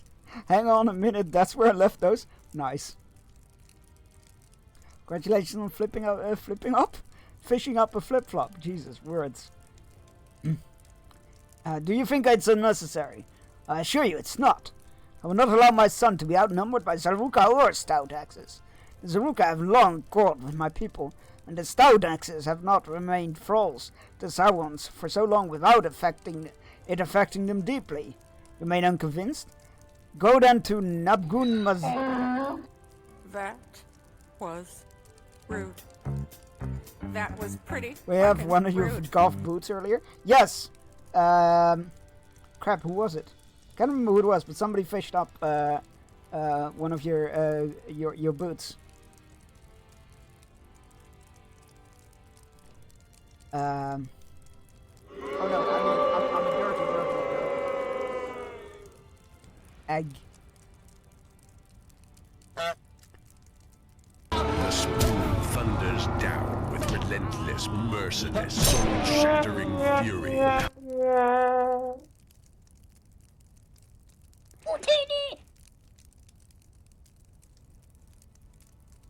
First my boots, now my underwear. What's happening in that pond?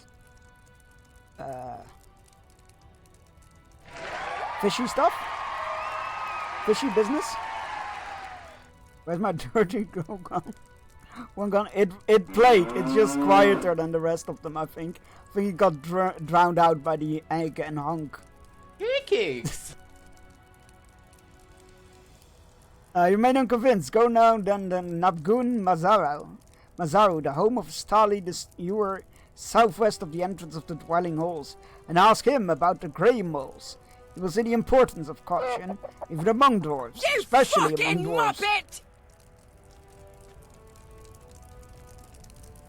I'm devastated. I'm right here. Nice. Nice. They call it a mine. A mine!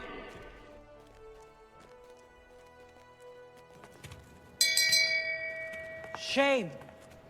You know what? I Shame. will not be shamed. Shame. That was nice. I will not be shamed. Why am I bearing? I can mount up. Dino Nuggies, Chunky Wonky. Ooh.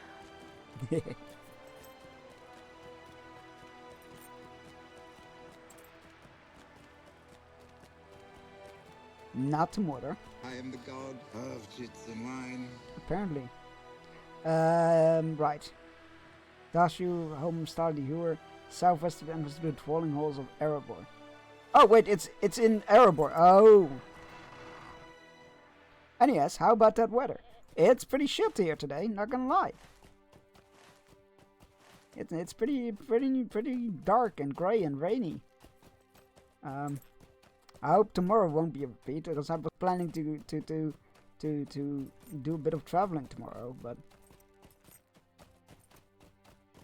if it's this kind of weather, maybe I won't. Same here, but it's Scotland, so it's standard. Fair. I can't argue with that.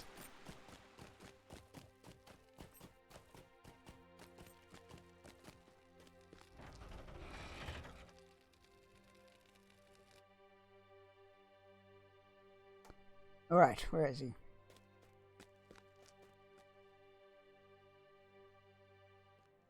Was it here? That's not who we were supposed to meet. I know what this place is.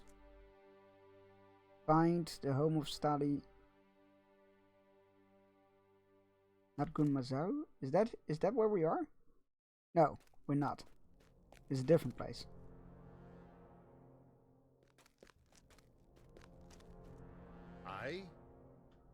I just realized there's freaking those things in the background.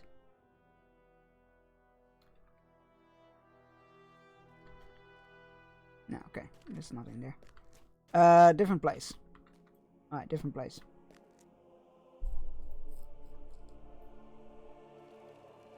Sees the sun, entire villages start panicking. What's that big burning ball in the sky? That was not a Scottish accent. I don't know what that was. It's a good thing anyway. I'm fairly sure I would be banned from the country if I did a Scottish accent. Yeah, that's our weather is very oh, how do you call it? Fickle. Like, it could be nice weather, or it could be terrible next hour. What? Where does it want me to go? Find Nabgun Mazaru. Where the fuck is Nabgun Mazaru? I'm gonna take some falling damage, but it's fine. Pickle? How dare you? No, fickle. Fickle. I don't even know what pickle weather would be like.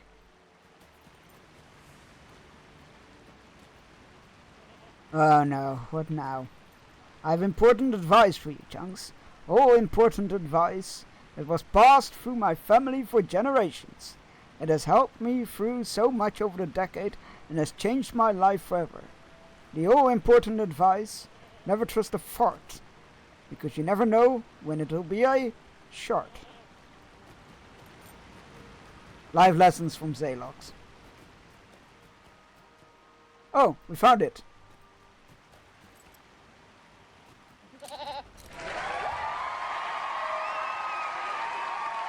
I heard you just fine. It's not a pickle in the slightest. Welcome to Nabgun Mazaru, stranger. Are you a patron of the arts? I must confess to you that my hours are quite full, with a number of half-completed works already. If you desire a painting or statue, perhaps, to decorate your home, it will be some time before I am able to get to it. With that understanding set forth, what would you like? Hey, you know what? There's a ton of lore on unicorns, too. In fact, I hear that they ride on silver moonbeams and they shoot rainbows out of their ass. True story. You tell Stali that King Thorin did not send you to him with a task, but for information about the Grey Mole dwarves. The Grey Moles? Why should I occupy his thoughts? Better to forget they ever existed. Lest you doubt the decency of our closest friends and your family, but I will not disobey the king under the mountain, and will speak of them to you. They were ancient dwarf traitors in the First Age who rebelled against Durin the Deathless, father of the Longbeards.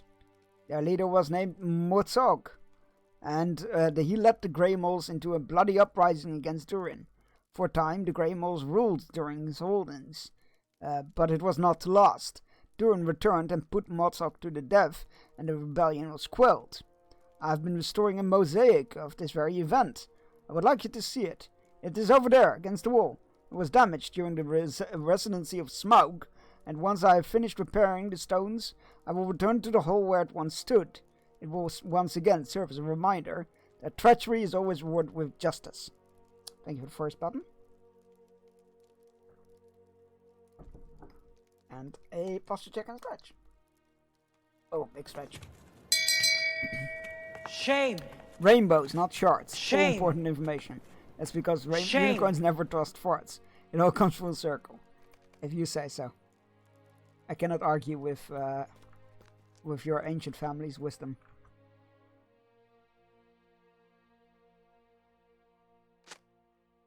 Mosaic depicting the death of Mozog still needs repair, but its subject is clear. Yes, yes, very clear. One dwarf killing another. Yes. Very deep. That mosaic stood in the hall under the mountain with many others for hundreds of years. But the coming of Smaug was not kind to any of them.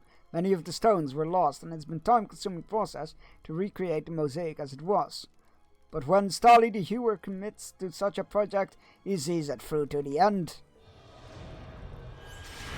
Long ago, before the mountains were shaped as they are now, Durin awoke in the caverns beneath a mighty peak. They joined two great mountain ranges of the north. He looked to the peak and gave it a name we have revered ever since. Gundabad, the mountain home.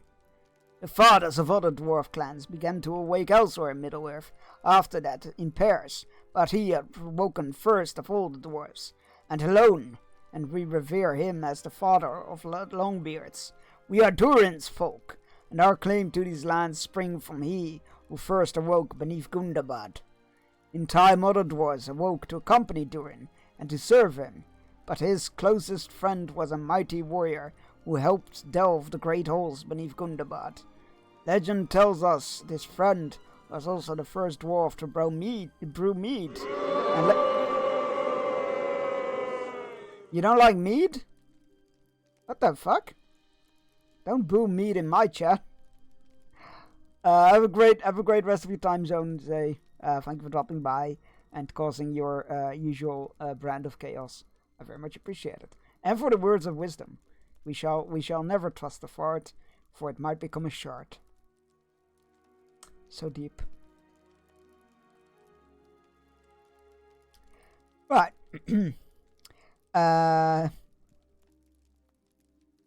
Where was I? Something about first discovering mead. Right. In time all the dwarves. Right, there we go. Legend tells us this friend was also the first dwarf to brew mead and later ale. But do not think so well of him. He it was who would take the name Mozog and lead the Grey Moles in rebellion.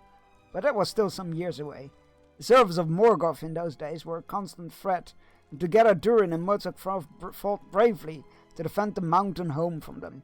But Durin grew restless. He desired a place where the Longbeards might know peace, so he set forth in search of such a haven. He named his dear friend Mozog the Lord of Gundabad, a decision he would come to regret, and departed the sacred mountain. You see this statue here? It was one of my first pieces, and I dare say one of my finest. I hope that you don't hear that very often. I hope to capture some small portion of Durin's majesty, as he set forth and journeyed to what would become the site of treasured Khazad-dûm.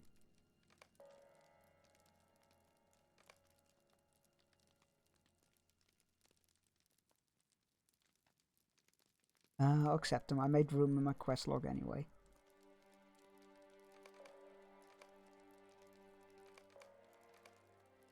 I'll make sure to get these out of the way at some point.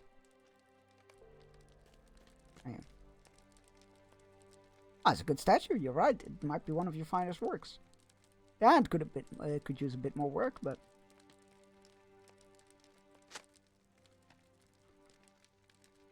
the statue of Durin is quite impressive. Start is more skilled than he is modest. I can see you are an astute patron of the arts. And have a fine eye for detail. I agree that I've done an excellent job of capturing Durin's heroism and majesty. Starty beams at you. You have clearly won him over. Durin the Deathless, he was called, for he possessed a great span of years, and it would seem he would not die. It was not so, for death comes to all, even to the very greatest of dwarves, and yet we Longbeards believe that Durin comes back whenever dwarves have need of him, reborn into a new form. It is true. He has come back to us 5 times during our history, and when we therefore count each Durin as in a single line, from Durin the First, who awoke beneath Gundabad, all the way to Durin the Sixth, who perished in Khazad-dûm, to shadow and flame. Some folk believe that the son of King Thorin, Stonehelm, might prove to be Durin the Deathless reborn, a 7th Durin to lead us into the future. I hope it is so, Bearstein. I've been planning a statue of him, and it will be a shame for that walk to come to naught. But I've spoken too long already. I should go back to my endeavors. Return to King Thorin with my good wishes.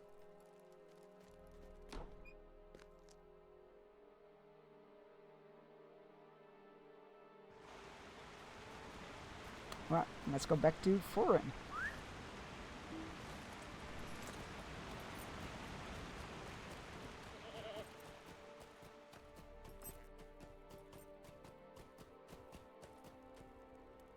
My inventory is getting cluttered again. These are all housing items. Oh no, these are just maps. I'll keep them. Can't open that one. 130. Oh crap. Requesting a buffer station again. What's this? Oh, Black Book of Mordor house decoration. I gotta place that in my house at some point. Yeah, this way. And then left.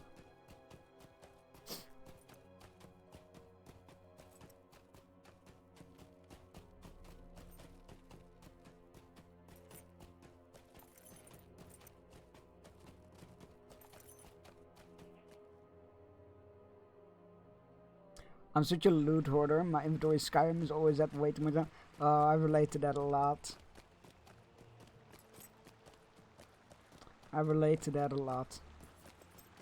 Like games with like a carry weight are usually the bane of my existence.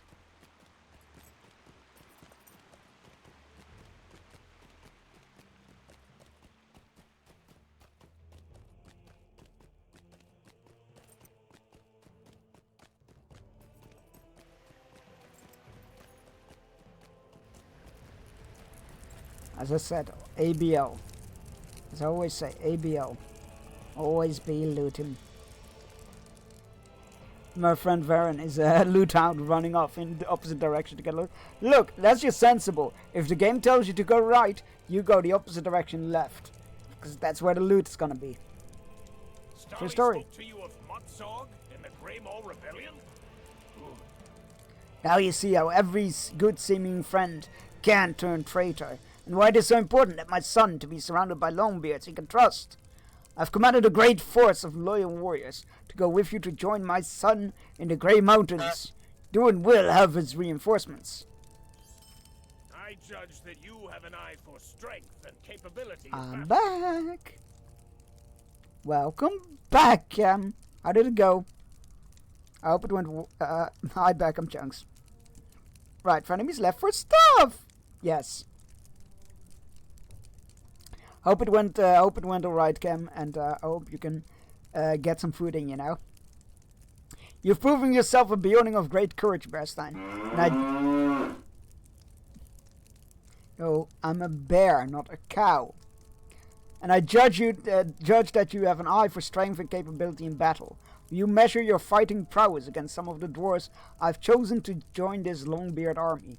I do not question their desire for glory. Indeed, the dwarves fought bravely and well in time of war, and achieved much honor thereby. But their greatest deeds are many years in distant now. These three heroes fought in the Sixth War of the Dwarves and Orcs. It was more than 220 years ago, when Durin's folk was last set foot in Gundabad. The Battle of Azanubizar ended that war, and our losses were too great to pursue the orcs into Khazad-dûm. I do not doubt the bravery of these three, but I want to know if they still possess sufficient weapon skill to aid my son. Seek out Agnar Brokentooth, Lagi Helmbiter. Wait, we've met Agnar Brokentooth before, because I made fun of his name.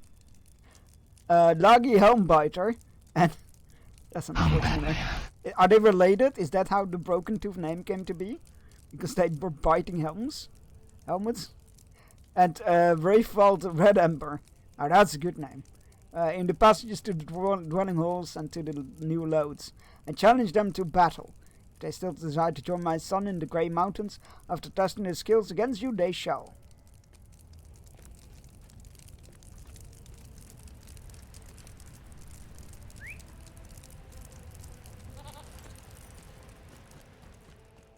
Bear noises. Oh wait, I can actually do bear noises. There you go. Bear noises.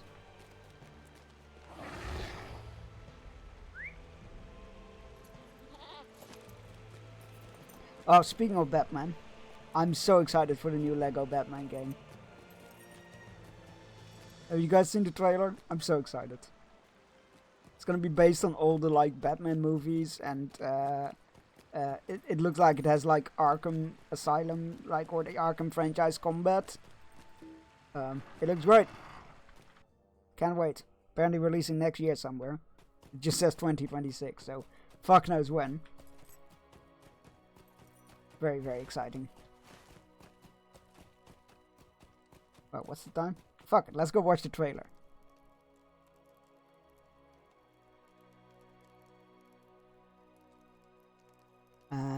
Batman, Dark Knight. Lego Batman. Let's try that. There we go. All the Batmans, exactly.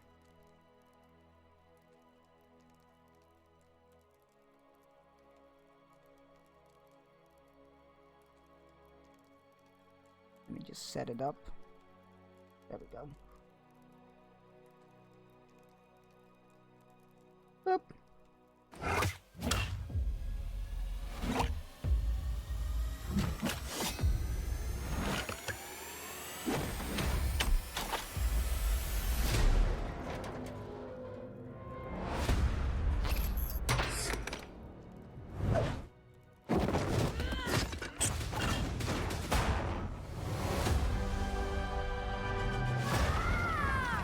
I need to become more than a man. I need to become a symbol. What did you have in mind?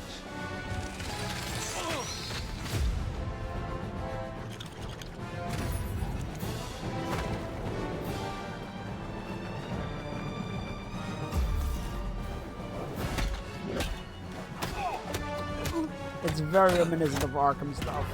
Like the free flow combat between targets, and there's some hiding on gargoyle stuff. I'm Batman.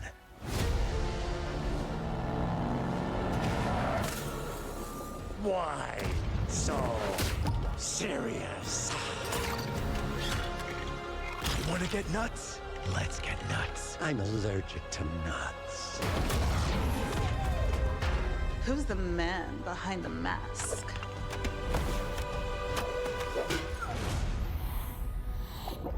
That also made me think of the Arkham games.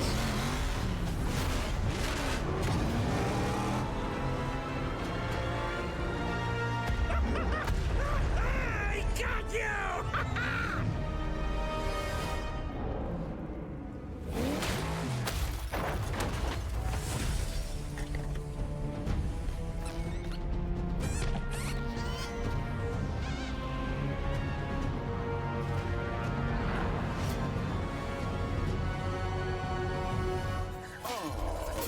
darkness as your ally. You merely adopted the dark. I was born in it, molded by... Ah! Who put that there? I could have really hurt myself.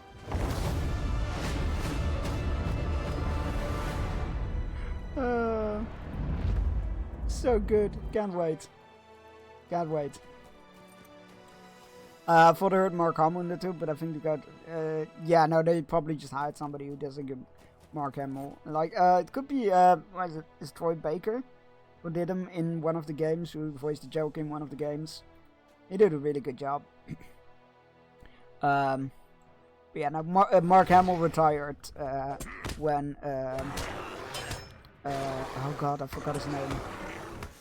Me and names, I'm just the worst with names. Why is he called? Guy who voices Batman in everything, well, voiced Batman in everything. When he passed away, Mark Hamill pretty much retired from the Joker, he said. Kevin Conroy, thank you, that's it.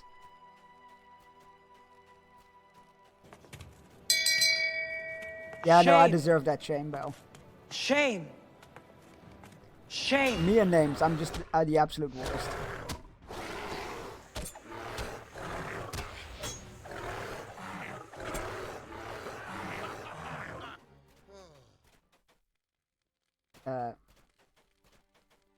Game froze for a second there. And that... Please no crash. Yeah, very... Patman was in there, yep. Patterson's Batman and Nolan's Batman and... oh god, who was it in the Penguin Catwoman movie? Again, names.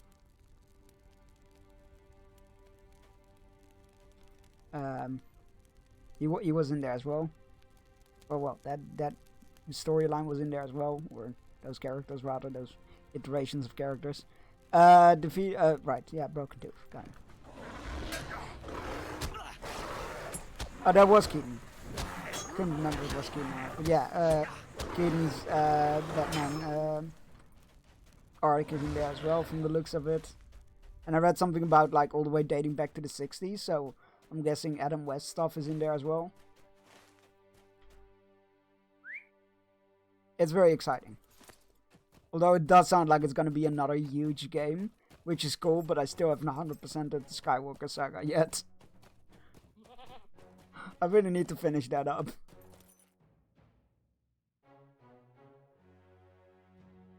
Did see some pow bam sounds? Yeah, the sound card thingies are there. It's great. I'm already in love with it. I can't wait. I can't wait. It's gonna be great. That's another, you know, as much as I enjoyed the Horizon Batman, good job, thanks. The Horizon Lego game. It was a lot of fun, and I had a really good time with it.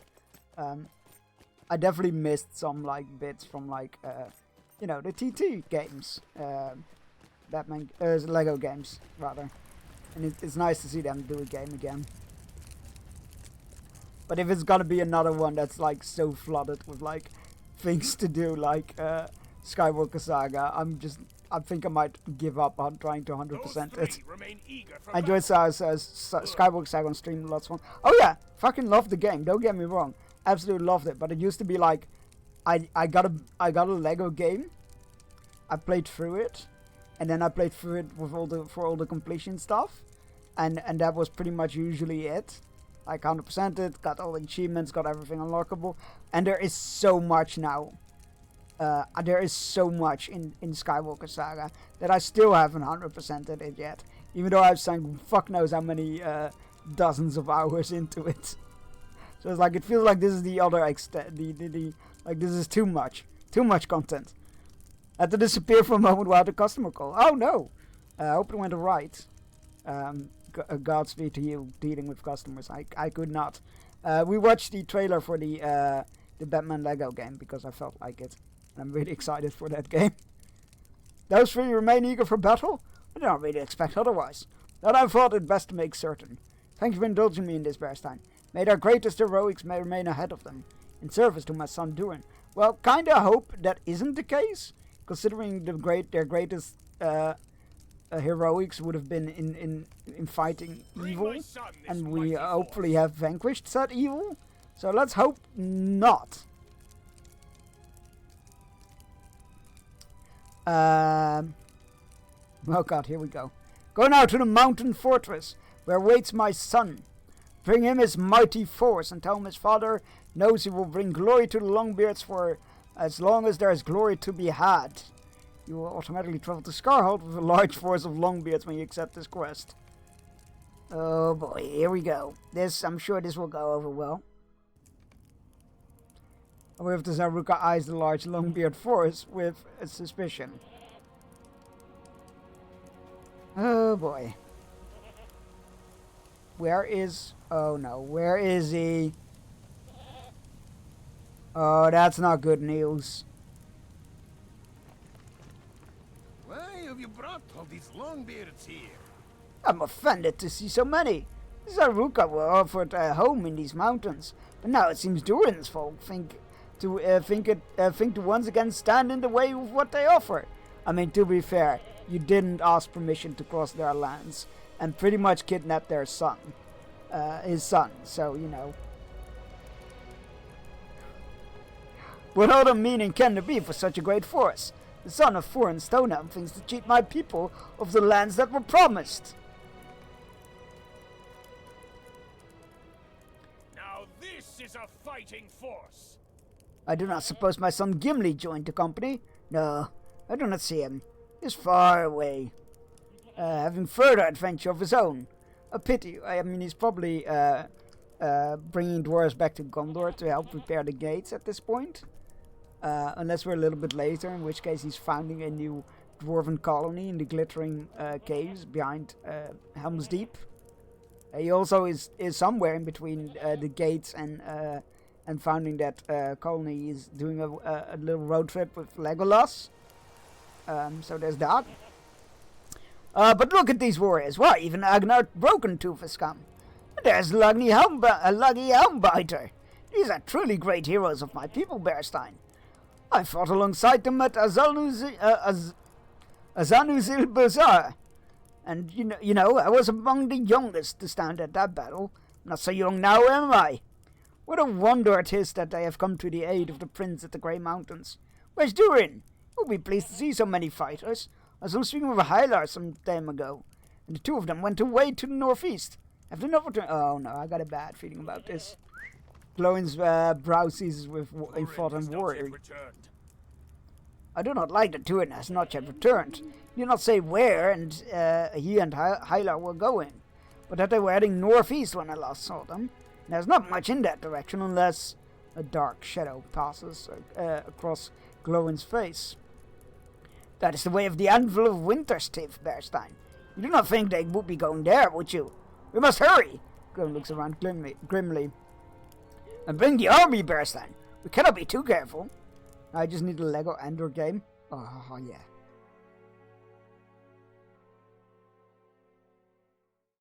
I'm trying to think what kind of other Lego game I would have liked, like IP franchise wise. Actually, I would have. You know what? Fuck everything. I would have liked a TT Games Lego game in the with the Dreams stuff, with the Lego Dreams stuff. There you go. That's what I want. You see him down the hill there. At least he's not unguarded. For Hyla stands with him. What purpose brought them hither with no word to anyone? I find this most peculiar.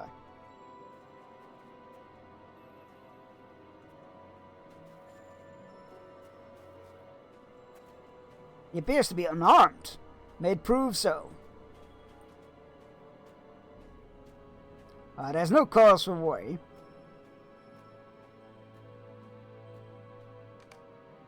Has something happened to the prince, Lord Glowin?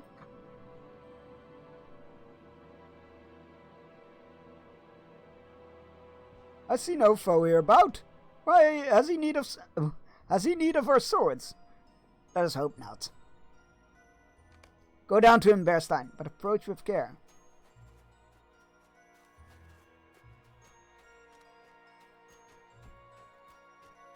Oi, what's going on around here then? He said he heard something. Bearstein! He said he heard something, Bearstein. Something in the eyes, he said. Or something beyond it. Oh no, Durin. Is it true that the sight of the anvil drives all to madness? Oh no, the anvil Durin has been whispered to by dark forces. Now just Ghostbusters. Oh, that would be good. Lego Ghostbusters game would be cool. Oh yeah.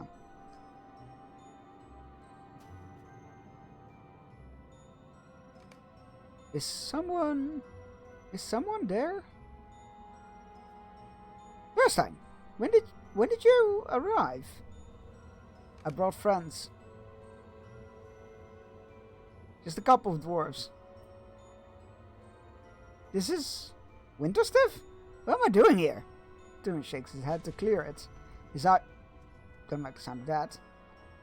His eyes focus upon you, and he no longer speaks as if he were submerged into the deep water of sleep. I remember leaving Skarld. I'm calling for Hylar to accompany me. My purpose in doing so has fled. It seemed so clear to me. A great sheet of ice before us.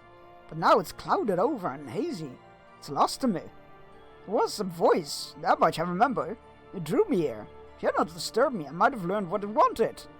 You mind Durin for the need of caution.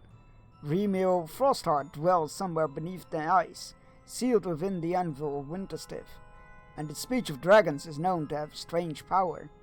Do you take me for a fool? I would have known if it was dragon speech. It cannot have been the voice of Remil, Bearstein. Oh no, I think this was something else. Many are the dwarves, Longbeard and Zaruka alike, who have reported with a fascination of the anvil throughout the years. Many of them were kings. Can it be that it's now my turn to accept this kingly aspect? Durin nods to himself. His face shines, and as he sees the Longbeard army behind you. No, that's not... Durin. Can it be? Durin, no. Hylar? Hylar, no. You have outdone yourself, my friend. Move away from the ice. When I sent you to my father for reinforcements, I never expected such a force. Move away from the ice. Behold the might of the Longbeards! It stands before me! You fucking muppet! I agree. But now it is banished! It has been replaced with something else. Where once there was fear, now there is hope! Hope for glory!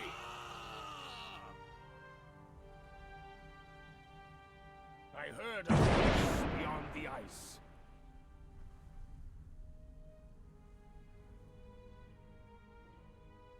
It whispered to me of dwarves long dead. It whispered to me of the great deeds they accomplished.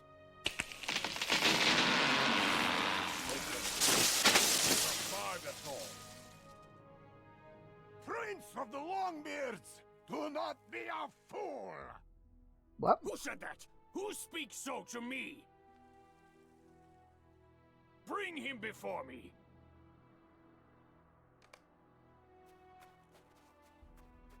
Egg.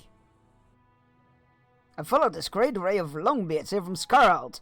If I do not like it, and I did not trust it. I like what I'm hearing from this prince even less. You need to use no force, Bearstein. I am of the Zaruka and fear nothing, neither Bjorning nor dwarf.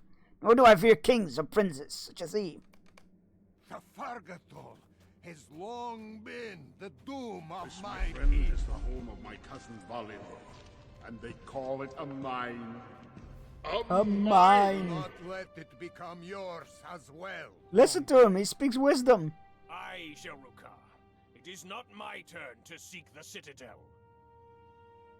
See you this force? See you this mighty Longbeard army? I have my eyes set upon a greater prize. That's a relief? Longbeards, hearken to me. I seek no mythical city. The Fargathol is a dream of the Zaruka. Let them have it. The city I desire is more real, and it belongs Oh to god, us. he's gonna say I Gundabad, speak isn't of it? the mountain home. Yep, there we go. I speak of Gundabad. Upon this red axe, I swear to reclaim Gundabad.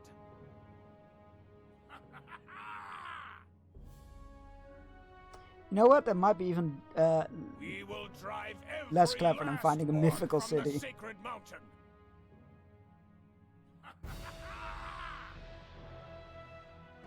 The Longbeards will have victory!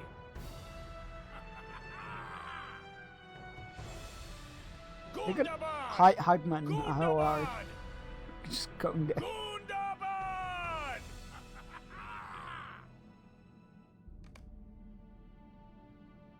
I do not like it, Bearstein.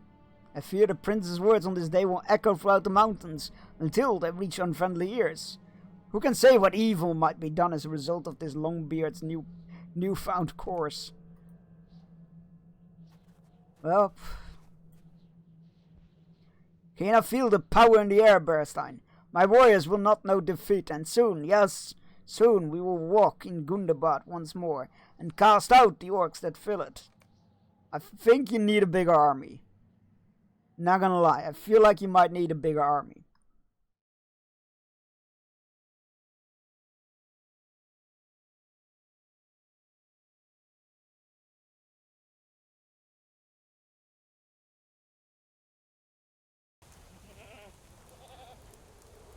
At last, I know my purpose. Will, agility, strength, there we go. Might, sorry. Finding my friend at least I know my purpose, and with this army of Longbeards at my back, I cannot hope but to achieve it. You're being cocky, and it's gonna be a downfall. Weapons, but they will not be enough.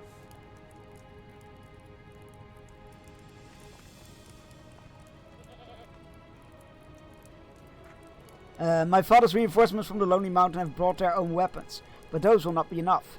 If we are to truly assault Gundabad, I ask you to climb the stairs and find the armory in this Scarhold Keep. Bring back some of the swords and axes stored there, and we can better supply this fighting force. And they call it a mine. Seagull enters. Mine. Nice. I approve of this message.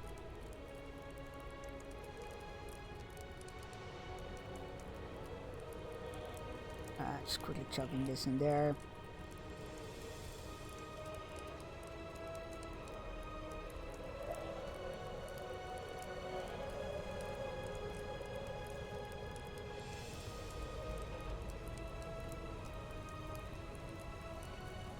You get a little bit more backspace. Alright. All the way to the top of Scarhold, I guess.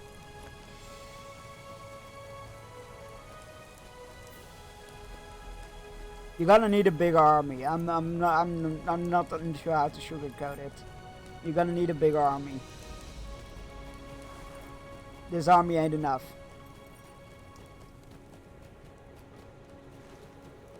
That is a mighty stronghold that has been held by orcs for like 1,000 years or longer.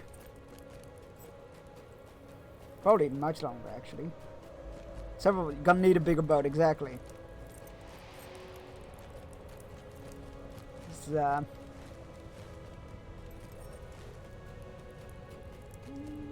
idea. Bad idea.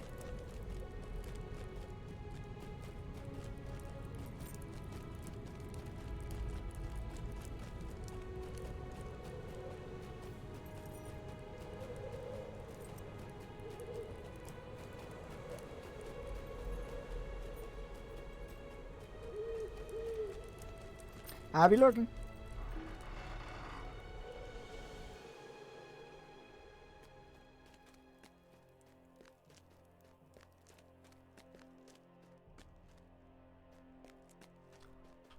Right, we need to find an armory.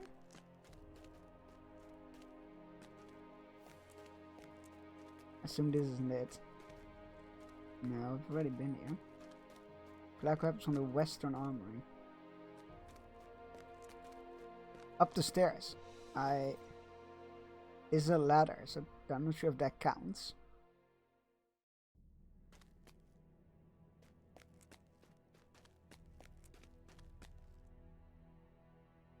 This is the throne room. I don't think this is it.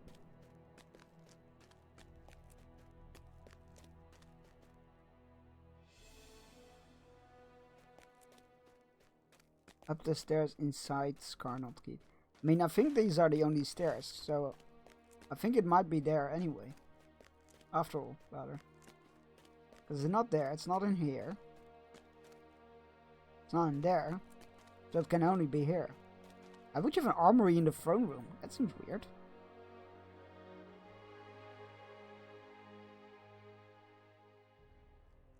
Alright, let's have a look.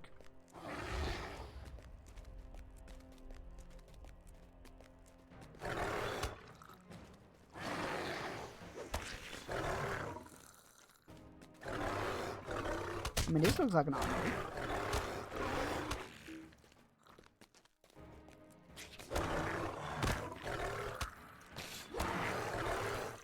I'm not seeing any weapons though.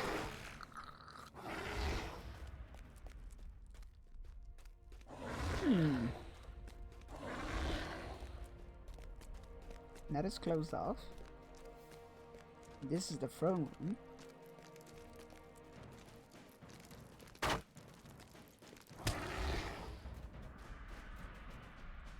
Maybe it isn't there? I feel like it should be.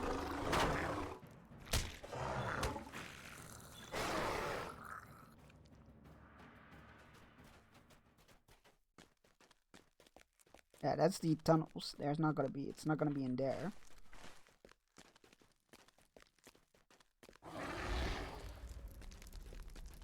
I feel like I'm in the wrong place.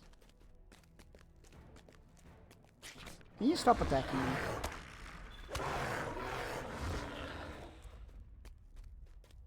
Yeah, I don't think it's here. This is Sarukha Keep, right, that I'm in? Scarlet Keep, sorry. Yeah, the Keep of... Oh, the Keep of Tarazai. Maybe this isn't the right keep.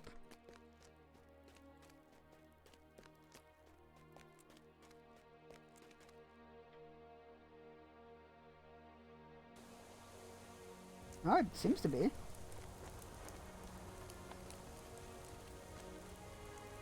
I need a fuck. Collect weapons from the Western Armory up the stairs inside Scarhalt Keep. It's definitely a keep. And the quest marker is there.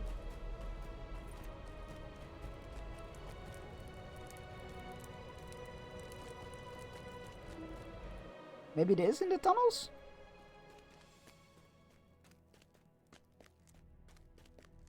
It's not in there. Not in there. These are stairs.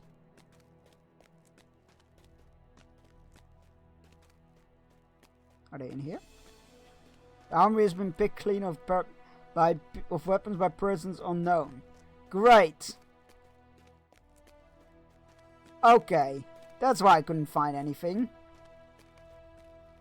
This armory has also been emptied of weapons. You are looking for weapons? You'll find none here. Several parties of my people armed themselves with swords and axes from their armories here, and set out into the mountains in search of the remaining drakes of the Frost Horde. It's a proud tradition of the Zarukha to hunt such creatures, but I might have advanced against it if I had known an army of Longbeards soon arrive. Tell the Longbeard Prince that if he wants those weapons, he will have to wait for my Zarukha brothers to return victorious from their hunt. If they return at all. Thank you for the posture check and stretch. Eagle stretch. Reminder to posture check and stretch yourself as well.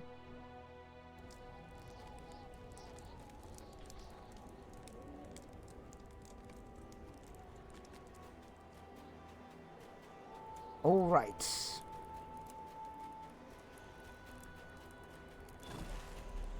He's not gonna like this.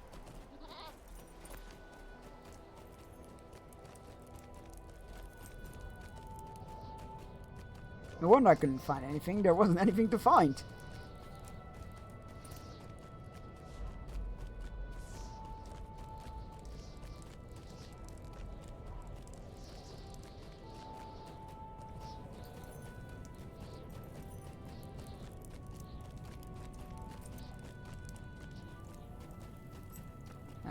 go down. It's not a set of stairs, I think.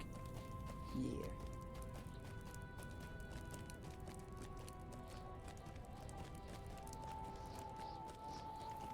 Oh, and another one.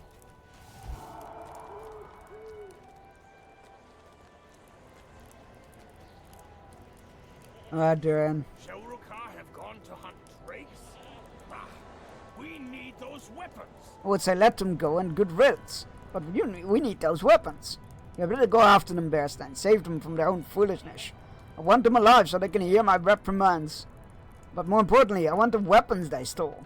I've spoken with some of the reinforcements from the Lonely Mountain, and many of their weapons are of poor quality, damaged either from disuse or entirely too much use. There's no middle ground.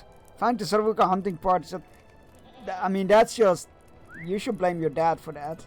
Or his generals. But like... No offense, but like... Don't send the army out onto the road in those conditions. Like, that's just poor management.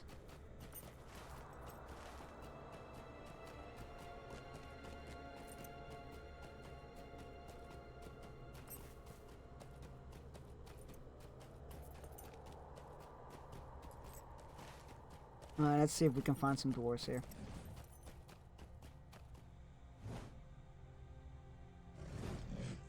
Why do I keep hearing wings? Nothing in the sky. Oh, maybe that's why.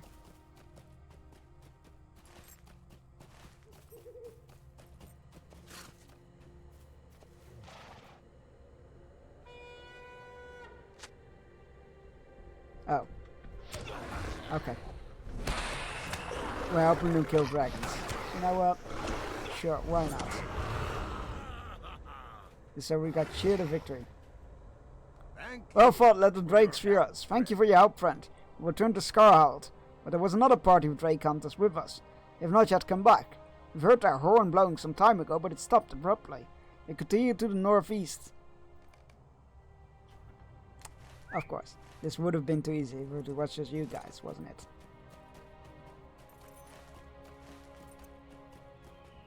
Fine, I'll go find them.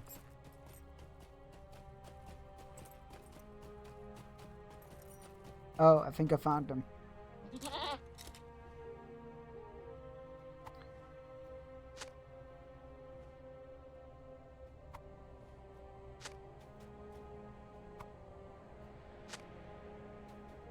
Yes, yes, Misty, you're very cute. What the flying fuck?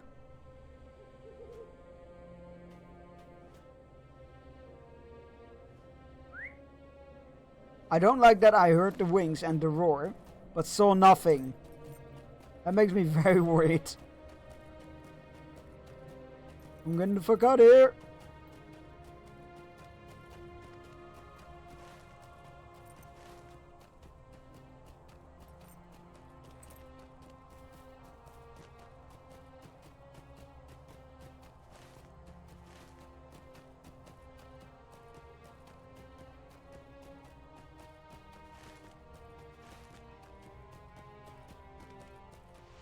Whoop, whoop, whoop, whoop, whoop, whoop.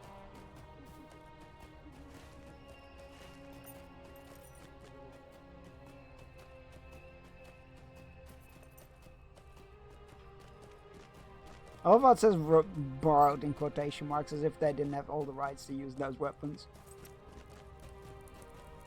Fucking doors.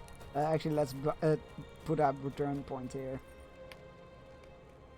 I don't think we need to return to the Morgulville anytime soon. That said, there are still loose ends in Mordor that we haven't tied up yet, so wonder when that happens. My Longbeards are going to need Thank you for these, Marestein. And I do not appreciate these Zaruka raiding the armories without notice. That practice must end, or they will face my wrath, and that with my Longbeards. Yeah, you're very tough talk now with an army at your back. There's trouble brewing here at Scarhold. I need my most trusted Bjorning to help me deal with the situation before it gets any worse. Oh, now what?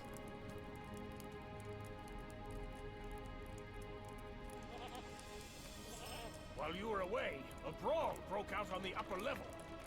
Good. Maybe they'll get it out of her system. I do not know the precise cause of it, but it seems there's some resentment on the part of the Zaruka and the Stout Axes at Skarld. When I climbed up to investigate the matter, it had been resolved, but even as Durin speaks, you hear shouting from up the stairs. There, you hear them? It appears nothing was settled after all. You go find these unruly dwarves and get to the bottom of this Bearstein. Perhaps they will listen to you. If they do not, well, we will swing that axe when we get there. Have you tried just getting along? Radical idea, I know.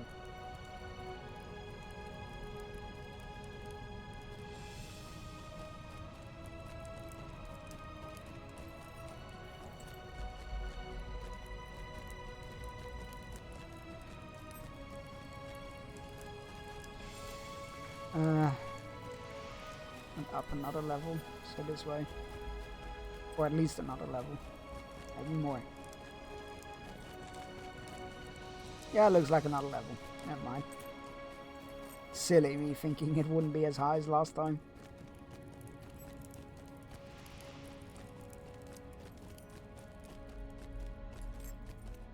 Oh, it's even higher this time. I really need to learn to keep my mouth shut.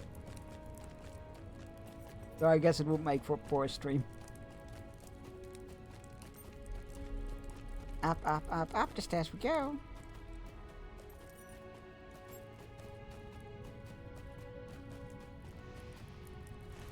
Where are they? Down to the left. Oh, for crying out loud.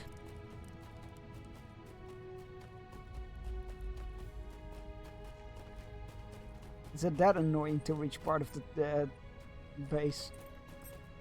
Camp, fortress, whatever you want to call it. I think we have to go down here somewhere and then go around.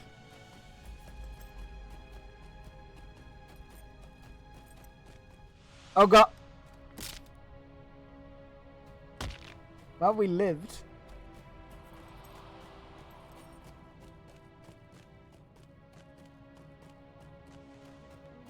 That is a good part of this. I always get lost in this part, I don't know why. Alright, let's see what this whole bickering is about.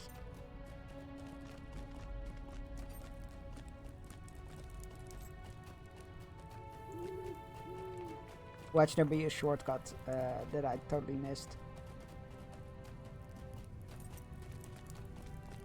There they are. Fucking hell. I feel like there's a faster way to get there. Oh, Hylar's knocked on his ass. What the fuck? Alright, calm down, calm down.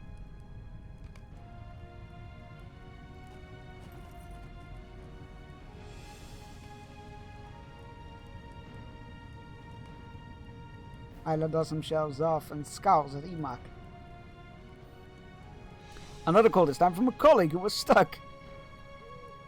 Help me, colleague, I'm stuck. You wanna know what happened? I said 2 words, little more than that, and turned to go. That treacherous slime knocked me down when my back was turned. He calls himself Stout Axe. Well, I know what he really is. He spent so long in Mordor. He was a willing servant of Sauron, or I'm an elf. Don't. Naughty. What would a naughty command be like? Naughty, naughty, naughty. I call him a Greymaw. What of it? If he shows his true nature with such a cowardly strike. Yeah, but he did that after you called him that. So I'm not sure if that counts, dude. I wager all the Stout Axes have some Greymaw blood. Oh no. Okay, here we go. Some Greymaw blood in them, and it wouldn't surprise me the Zaruka did too. Yeah, some of the Greymaws must have escaped during his judgment, and their descendants probably intermingled with the other dwarf families. Would not surprise me to learn that Greymaw blood might have led to the crimes and failings of even the Dour Hands. Oh my god, Hylar, you are... Naughty, naughty, you'll get caughty, caughty. I saw it all. The Longbeard called him Greymaw Filth. Well, we'll get to the bottom of this mystery right after this hourly fishing break. Go stretch your legs, grab yourself a drink, take your medicine if you haven't yet, and you need to. and go help that colleague that is stuck. Ooh.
I'm not a catfish, I just wear makeup. Nice. I mean, you rock it, so... we got all the legendaries today. We got an E.T., we got a Joel. Damn it, Joel. What? Not a fan of Joel? What did Joel ever do to you? What did Joel ever do to you? Alright, let's go back to the game. I saw it all. They were grumbling at each other for a good while, mostly about imagined slights. I expect, but before long they were at each other full blow. Hylar called Emak Greymaw filth as he turned to go, and that when Emak knocked him down. I do not know what he meant by that. It is fortunate Emak used his fist and not his axe. I might have done worse. Who the hook is Joel? I don't know. I have literally no idea what the reference is. Oh, thank you for the first welcome.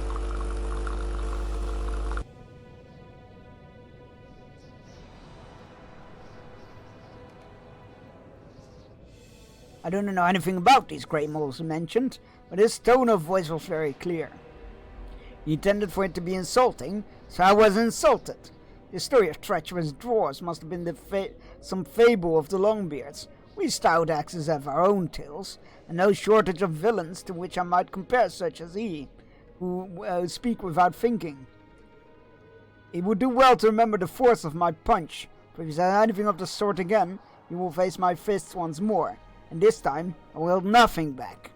Asking Muck if there's anything that he might have done to put the squirrel behind him, and he nods in the direction of Hylar and the interested onlookers. I would accept an apology over a mug of ale. If you were to fetch enough for the 4 of us, I find that usually helps. You know what? That is a really good point and surprisingly mature. So let's go. Let's get a clean enough mug. I love that. They're not clean mugs. They're just clean enough. Flip Joe. What's up with the Joe hate?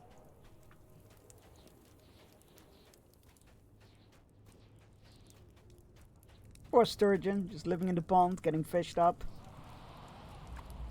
As if that isn't a disturbing enough day for him. He also gets hate.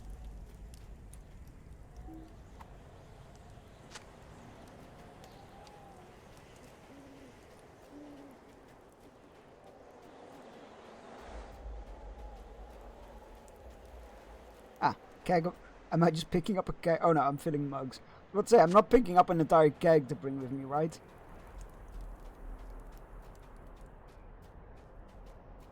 You want to know what happened? Oh shit! I need to fill 4 mugs. I'm too used to like having to do it once. Like 1 click and your quest items have been filled. Filling second a mug. The keg runs dry. Are you kidding me? Not in particular. I have nothing but bad interaction with Joels.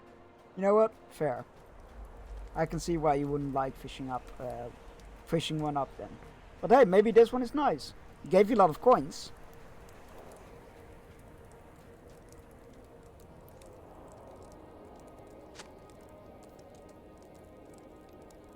Happily, this ale keg is nearly full, and you are able to.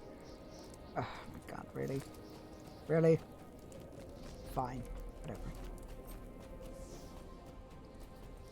Whatever.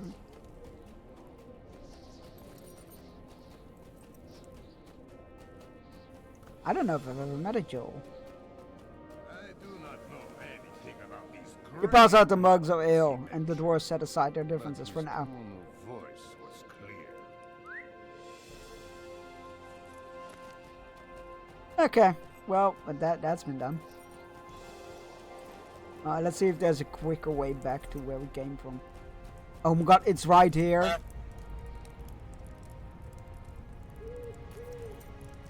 Get out. I went all the way around when there was just that little gap. I said so. I was like, you'll see that I find a shortcut, or that there's a shortcut here I didn't know about. I told some Joes have been okay. Well, there you go. You were able to smooth it. over with the quarreling Yes. dwarves. I expected no less. You're welcome. But now there's something else, isn't there always? Soon I will Does seem to be drive that the orcs case. from Gundabad. I am no fool. We must prepare. You know, I desire to take back Gundabad for my people, and it will not be long before I drive the orcs from that sacred mountain. But I'm no fool, Wehrstein. Too often the hasty stroke goes astray, or so they say. And I know any assault upon the mountain home must be carefully planned. To that end, I sent under number scouts to the wells of the Langflood, swift and true, and they now have returned. But they return with news not from the foot of Gundabad, but from the lands to the south. They bring word of a raiding party set loose from Gundabad upon the inhabitants of Misthallow and the Floodfells. There are few enough of those, but if the orcs move into those lands, and they will trouble any army that seeks to advance upon Gundabad, someone must deal with this raiding party. I'm guessing that someone is me. You know something, Bearstein? I believe we might solve 2 problems with a single stroke. Why not send some of the troublesome Zelrukar stout axes? Okay, or dead, I guess. Why not send some of the troublesome Zelrukar stout axes to confront this raiding party? They will realize their true quarrel is with the orcs, and during their absence, some measure of peace may return to Skarld. What were the names? Imak, Venko? Bring them the news of this task. You know what? I think you should send your hype man with them as well. I feel like he gets off a bit too light here. He was not innocent in all of this. In fact, he was the instigator.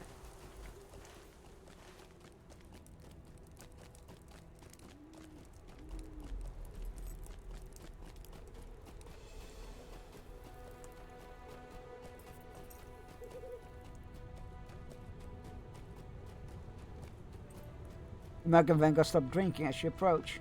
Durin expects us to go in search of this raiding party from Gundabad. Is that what you were saying, Bearstein? I cannot fail to notice he has charged a Stoutex and a Zaruka with this mission, rather than any of the large number of his own folk that have come to Scarlet. I find that most curious, Venko, do you not? I believe the Longbeard Prince is seeking to get rid of us. Durin wants us to face a raiding party from Gundabad. I see the workings of his mind. And I tell you, they are not as subtle as he thinks them to be. If Imak and I prove victorious against these orcs, then the few folk who live along the Langflog will be made safer. And if we do not, well, Durin has only lost a Stoutex and a Zaruka in the effort. He will not mourn us over March, Imak, will he? In the interest of setting aside our differences, I will do as Durin requests, if Imak will do the same. We'll venture out to the wells of the Langflood in pursuit of this raiding party, with 2 conditions only. The first is this, you must come with... Yeah, okay, there we go. I knew that was coming. The first is this, you must come with us, Bearstein. You're a close friend of the Longbeard Prince, and he would not send you into any danger without reason. If you were to perish, I believe he would be most aggrieved.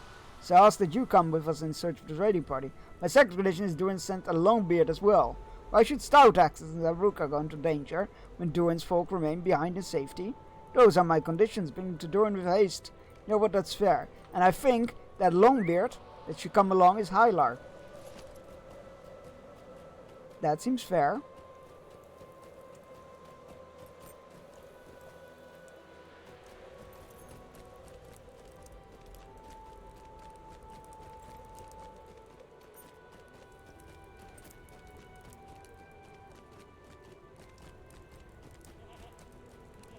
They will only undertake this errand if you go with them? This is outrageous. No one else has assumed the mantle of leadership at Scarlet, and I do so only unwillingly. But if I make such a command as it should be followed, as this, it should be followed without question. These dwarves will only cause trouble for me and mine, and I want them well away from Scarlet, and then away from it they shall be, without negotiation. Where's Glowing? You have something to say? Speak reason, please, to him. Yes, Durin, I have something to say. I've seen a thing or two during my long life, and it taught me much. I was among the youngest of the dwarves to fight at Azano Zilbizar. Did you know that? Every dwarf clan sent representatives to fight in that war, Durin. Not just the Longbeards. Even so youthful as I was. I knew that each family fought for more than just their own glory. They fought for the survival of all dwarves. You should not send Zaruka only, or Stoutaxes only, in pursuit of this orc raiding party. Neither should you keep your Longbeards in reserve, for that speaks purely of both you and them. A Longbeard should go, and I volunteer myself. Oh no. Let Bearstein the adventurer here go too. Just because Imak and Venko request it, and not just because Imak and Venko request it, but because Bearstein is a loyal friend and true, and will see this raiding party destroyed. There are words of wisdom, Durin, and with age and experience they will come naturally to you. For now, let them come to you. Let them come from friends and your allies, for they want the same as you, and not to lead you astray. Bearstein will gather the supplies we will need for an excursion into the wells of Longflood. You will find satchels of foodstuffs, climbing gear, and assorted other supplies 2 or 3 levels up in Scarlet. While I do that, I will tell Enoch and Venko that we will be traveling companions, for the good of Scarlet and all the dwarves. Yeah, sure. I'll do the packing and all that as usual.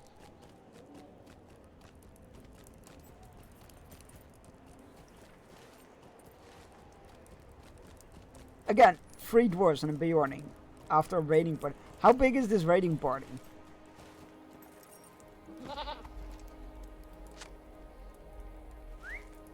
Like, I feel like a raiding party needs to be quite sizable.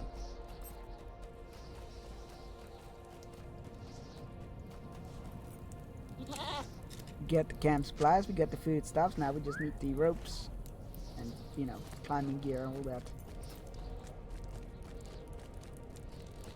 Ropes, hooks, pittons. Pittons? I can't remember what they're called. Bag of climbing gear. Bring the supplies are grown by the stable master. Okay, excellent. Back down the stairs we go.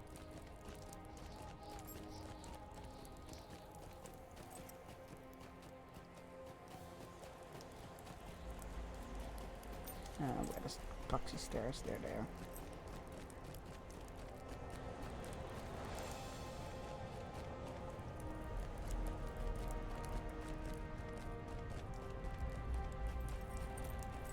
You found the supplies for our expedition. Very good. At a young age, I learned the importance of preparing for a journey. My appreciation of such preparation has only increased with every passing year. You do not want to lack some crucial tool in the middle of the wilderness, I can tell you that. But you know that as well as I, my friend. I spoke to Imak and Venko while you were gathering the supplies, and they said they will meet us at the pass that leads to the wells of Langflod, far to the west of Scarhold and east, south, and south of the broken Rush Gate. They were not very happy about it, but they believed their conditions would change Durin's mind and keep anyone from seeking out this raiding party. But it was not so. Speak to Durin and we will join our new companions. Not saying they don't exist, just haven't had any good ones in my life. Joe might be fine, but he's kind of fishy to me.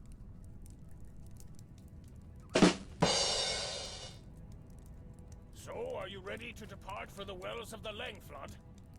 I know very little of that region, but understand Glorian journeyed there during the 6th War of Dwarves and Orcs. When he was very young, I'm sure he will tell you anything you might need to know of that land. I will wait word of the raiding party when you find it. And then we will turn our attention to the place from which it came. Gundabad, the mountain home of my people. Again, we all know what Gundabad is and what it means. You don't need to keep, giving the titles. For too long, it starts to feel like a bit of a bit, Every time somebody walks in the room, their entire titles get read out, and then they need to leave the room and enter the room and back and forth, that one. For too long has it been kept by the orcs, but their residency will soon come to an end. One more thing, Bearstein. Keep a watchful eye on the Stout Axe and... No, I will not! The Stout Axe and the Zaruka with whom you travel. They may not wish you ill, not directly, but they may treat you dishonestly if it serves their purposes. The wells of the Langflod are west of here, accessible by narrow pass in the southern cliffs, east of the broken Rush Gate. Journey there boldly, but you need to stop being so close-minded.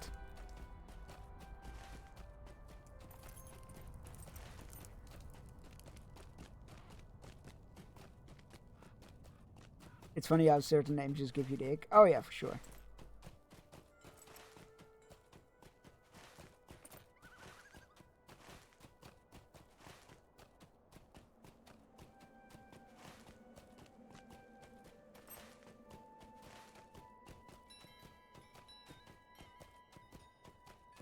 Bling, bling, bling, bling, bling, bling. We'll put wind chimes in this part of the forest. That seems odd.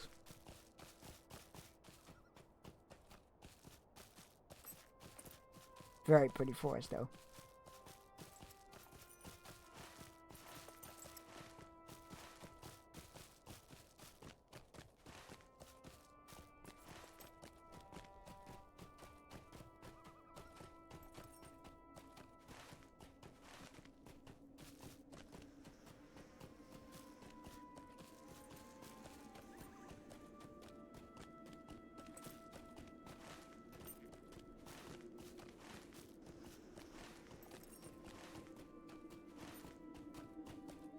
We haven't been this far west yet, I believe.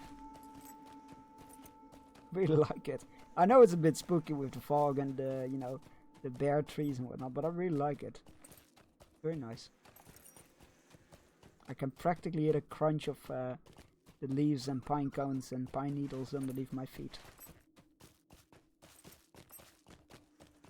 Apparently trees are starting to lose their leaves over here, autumn style. But not because autumn, but because of what is it called? Because of the drought. Wolverines are taking refuge at Owensburg Bridge. They should be evicted from the shore. If I see any, why not? I need some XP anyway. Although this is a very low level quest, so maybe it won't give that much. But hey, oh, it's better than nothing. Yeah, it's happening here too. Some but Scottish summer is short. Crude trappings. Crude traps have been hidden. These could prove dangerous for any dwarves. Sure, why not? Again, I need some XP.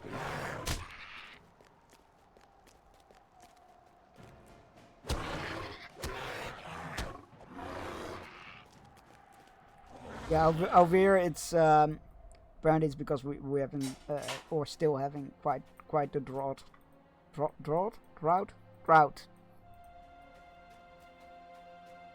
Bearman. Sometimes I wonder how you guys come up with those commands.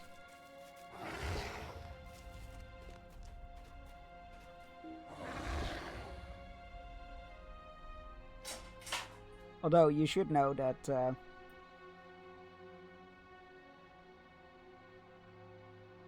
I am no man.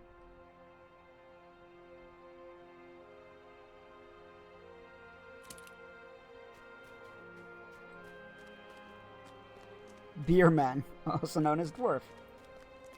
I mean, that's true. And my pint! I am no man, Eowyn. I should have an Eowyn command. Now heed and hearken as I speak. Of times that turned. Wait, from blind I have an idea. bleak. Fast and fearful came the fall. Hold on, chat. I'm cooking. I'm cooking. The far Cathar.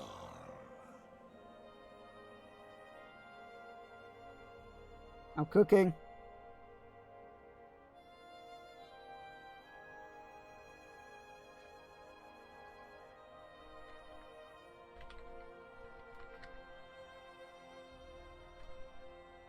Egg.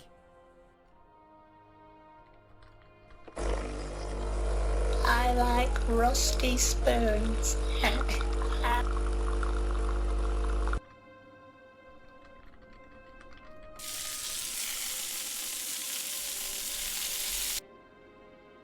Done. We have an Eowyn command. Pancakes!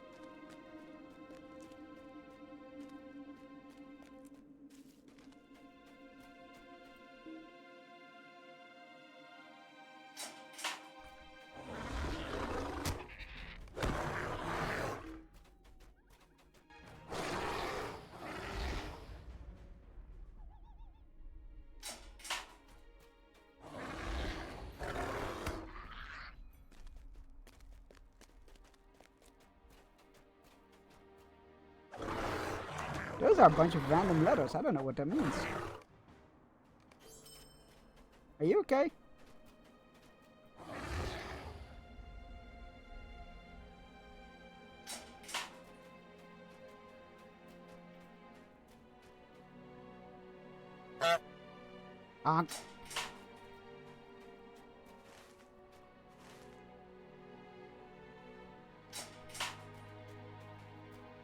I'm glad you like it. I was like, hold on. I was like, what would I do for an Eowyn command? And then I saw your name and I'm like, wait, hold on. I have an idea.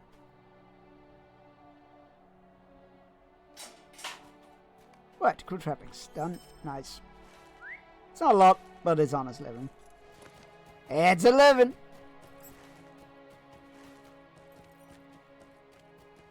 That was a tiny bit of XP, but hey, better than nothing.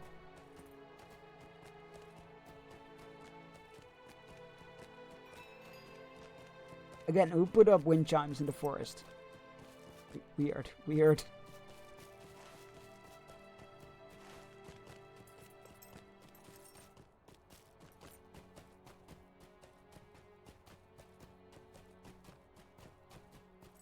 We need a whoopsie daisy. Whoopsie daisy.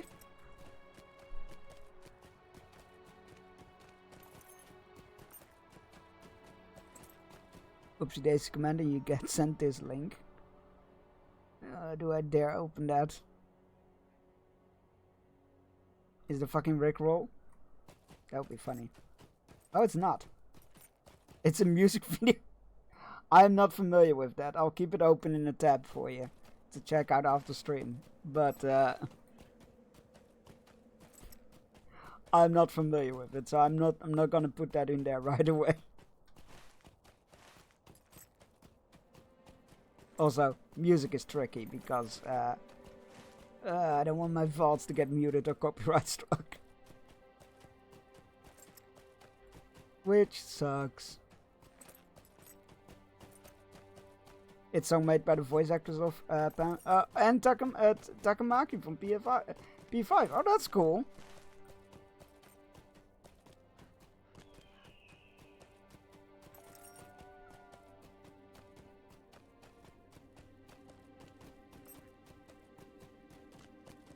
Okay, I'm making the dad of the goth teenager. Wait, wait, what? I'm making the dad of the goth teenager, and I made him a grunge sister, and then I'm gonna play. Okay, fair enough. I had to reread that sentence. I'm like, wait, I did not read that correctly. There we go.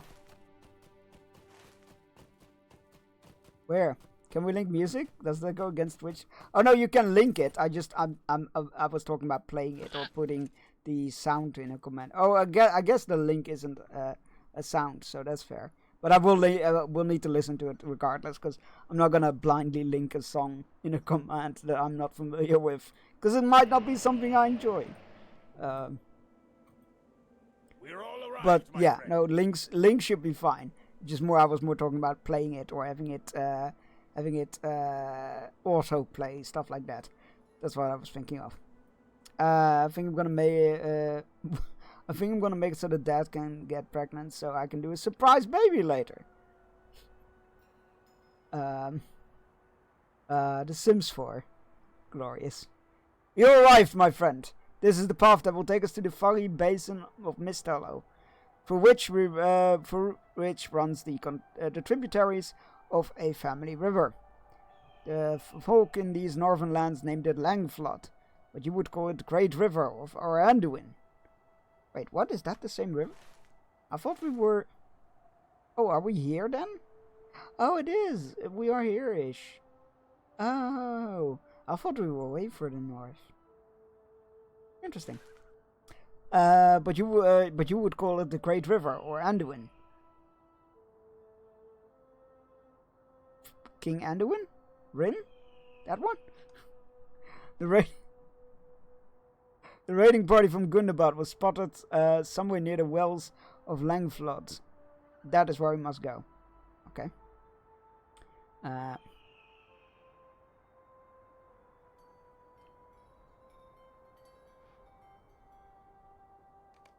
We will need to work together if we are to see this task accomplished.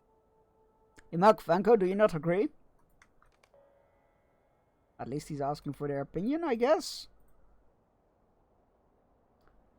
It's a bit of a bob. I imagine you enjoy it. Oh, cool. I'm looking forward to listening to it. It's very 50s out strong. I like the vibes. 50s from the future or the past, who knows? At this rate, probably the same. Do not speak to me as if I were a mere child, Glowin. You're my elder in years. It is true.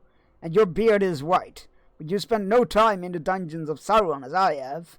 But doubt not that I will match both you and Bearstan in courage. A raiding party of orcs. I've proven far better against much worse. So do not treat me as some youthful stripling. Once we arrive in Misthallow, we will need to find a place to camp. And that means fighting whatever aggressive beast will stay near our prospective campsite. I will slay my fair share of creatures, as long as you pull your own weight. Jeez. Can we all just get along? Want to travel together, but each of us has reason to hate the orcs. Let that purpose unify us in a day, and in a day or two, once the raiding party is destroyed, we need not remain companions. Let us look forward to that, and we should have little reason to complain. The wells of the Langflood await us, and after we can return to our own concerns. I've never seen the lands along the Lang flood, but we should keep watch for places at which we might camp, sheltered from the wind and from threats that might roam near. Mother suggests not going too deep into caves, and check for secret doors inside caves.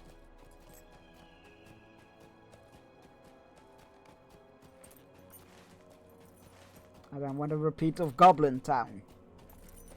It's in second, but I don't want to go anywhere near Goblin Town. Where are we now? Oh no, this is where River Hobbits start.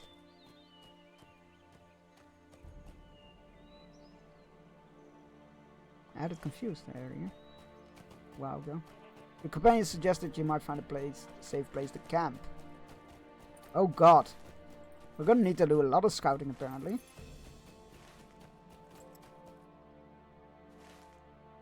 Defeat... Oh, that's just the beasts. Okay. Defeat beasts, explore potential sites of camping. Oh, this is a stable master, so that's gonna be a settlement. This is where the river hobbits live, so I'm sure that's taken as well. But I can kill creatures. Down, down, down. We're going down, down.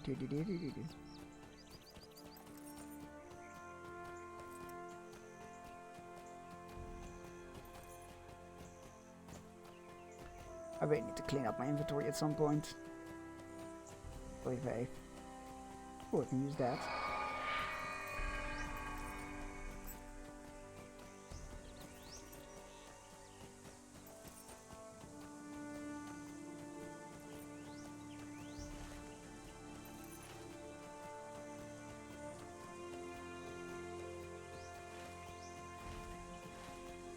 So this is...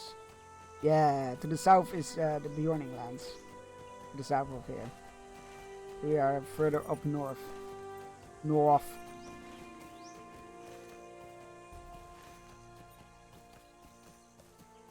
Oh. That's pretty with the clouds.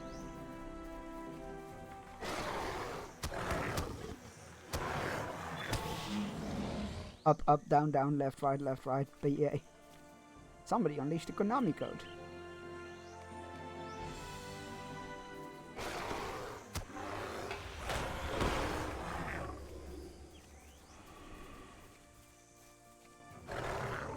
$30 extra life. Is that what the Konami code did? I didn't know that.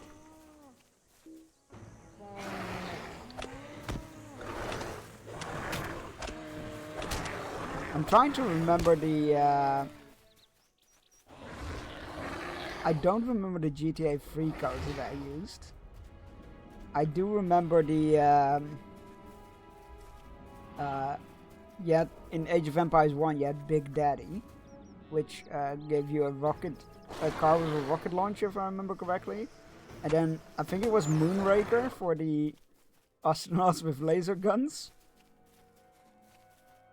About to revive your dead part.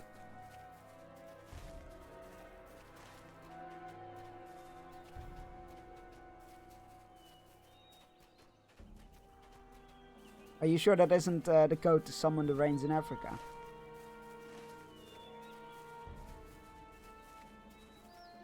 Trolls!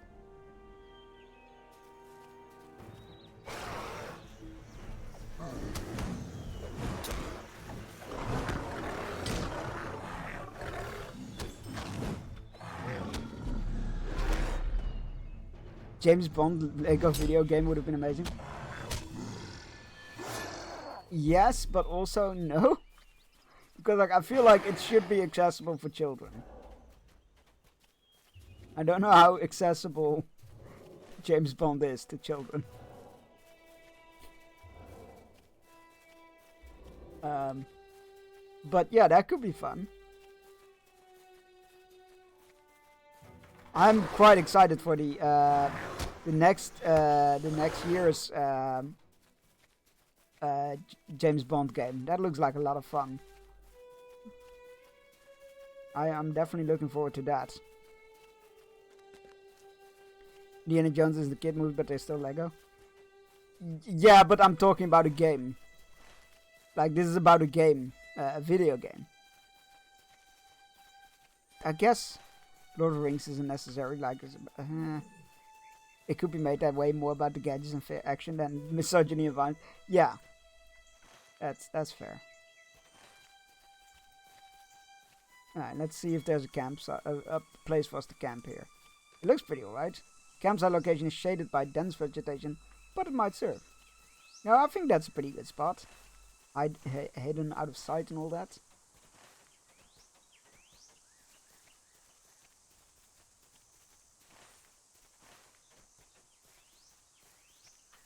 Where is this campsite?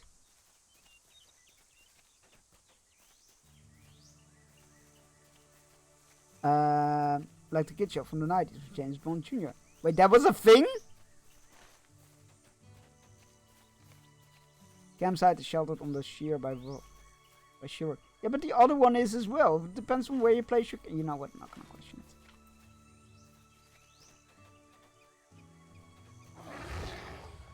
I guess I'm putting a theme song. I'm putting another link open in a tab.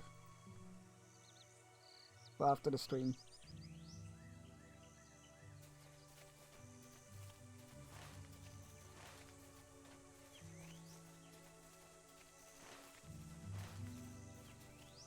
Oh, hey guys.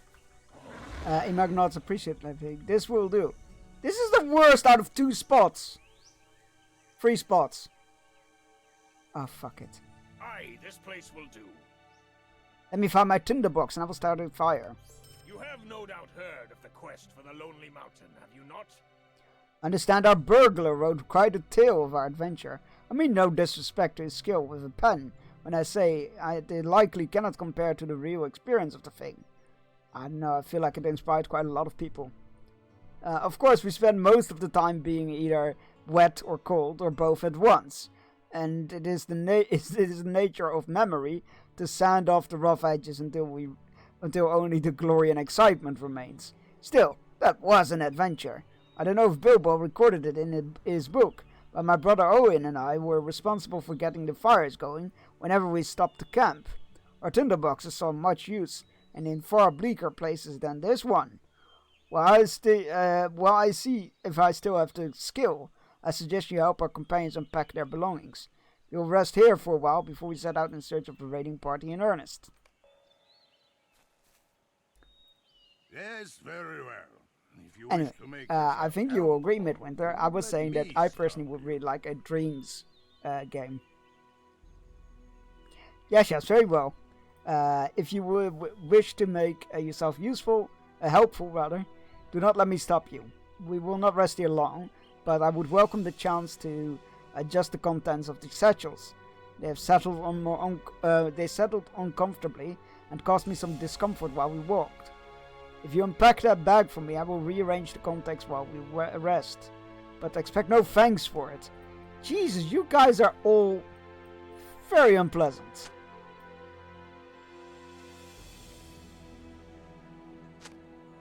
Leave that alone. Oh, you should have said that from the start. Not that one. Ha, can you not follow directions? Leave that coffer be, Bjorning. It is no business of yours. Poking around my things like common brigand. I will fucking strangle you in your sleep. Emok throws his hands in the air. No, it's fine, Best. I should have said something first. Exactly. That cover contains a number of keepsakes, mere curios, really. But they are objects of some sentimentality for me. They remind me of friends and family less fortunate than I am. Some were not able to escape Mordor, and others knew freedom for only a short time. Listen, Besson, I'm sorry I yelled at you. I'm a little edged because my nose is telling me there are wargs about. No, it is true. My sense of smell is very acute. If my nose says there's a wargs nearby hunting, then wargs are nearby hunting. Search for tracks to the southeast and tell me it is not so. It is the least you can do after disturbing my privacy after you. That animation style was almost all of the 90s US cartoons. I know exactly the animation style you mean then. I understand few folk live alongside the river this far north. but the ones who do will be in great danger from such a raiding party as the one we seek. Ask Venko if he needs any help unpacking belongings. No, best time, thank you. We Zaruka learned long ago the value of unencumbered travel and carry very little with us on the mountain journeys.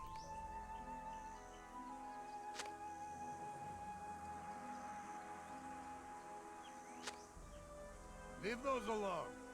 They belong to my brothers. I would have no other hand touch them. Venko scowls at you, but after a moment's glower, he relents with a sigh.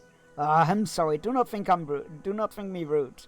The three of us came west to seek our rightful home. Me, my younger brother Dusak, and my older brother Lakun. I wish we now had stayed in the east, but what sense is there dwelling upon it? My brothers were both slain when the Frost Horde attacked, and now it falls on me to fulfill the purpose for which we set out. If the Zaruka are given a home to call our own, I will hang my brother's weapons above my mantelpiece, and at last know peace. Until that day, I will bear Kruzvar and Rankova with me, but they will not see battle. Zaruka were promised a place in Gundabad long ago, but they never reached it. They think our friend Durin will honor his ancient offer, if he is able to retake the mountain from the orcs. I don't mind telling you, I have my doubts, Bearstein. I think he should, but that's on me. But that is a worry for the future. For now I think of my fallen brothers and mourn that they will not see the gates of Gundabad, or the crags of the Elder Slade, or the famed Reichfoss of Graelin. But I have an idea. You're not that far from the roaring waterfalls of Mist Hollow, Bearstein. I charge you to find a good vantage point to the north and look for the nearest sign of the nearest of the three sisters, the Reichfoss of Graelin. Jesus, words. In honor of names, rather. In honor of my brothers, return them to me, and I will be grateful to hear your description. How about you find it yourself and you look upon it yourself? Would that be nicer? Maybe that's just me.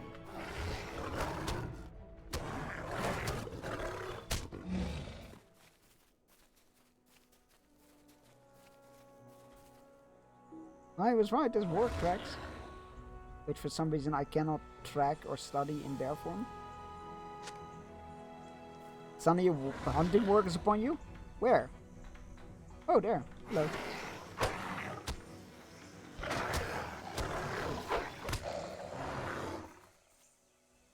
Well, he was right. There's works.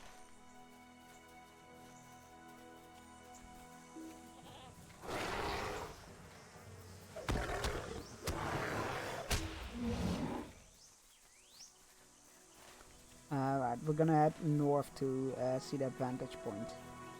And hopefully kill some big cats of prey or along the way or something. It shouldn't surprise me that there was a James Bond Jr. show, but somehow it did. Is that Gundabad in the distance? I think it must be.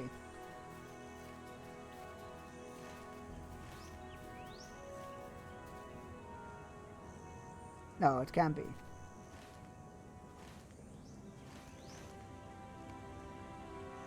No, it is. The gates of Gundabad. Well, I guess it's the gates, because I assume that's the mountain. Alright, viewpoint.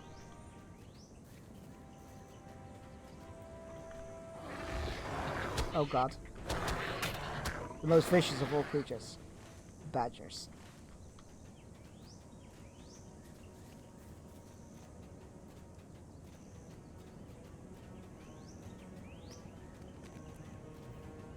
From here, you have a commanding view of the mighty Reichfoss. That's a good waterfall.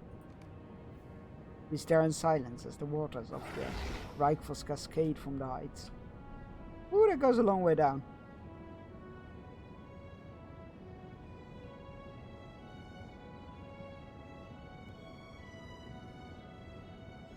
I really like the atmosphere here. Great.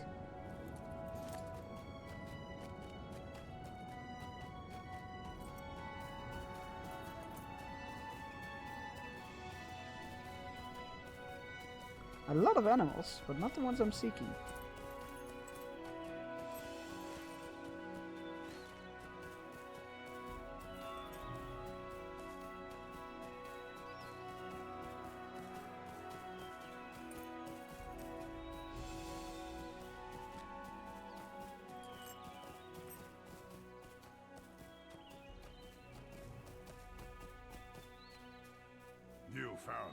hunting war, didn't you?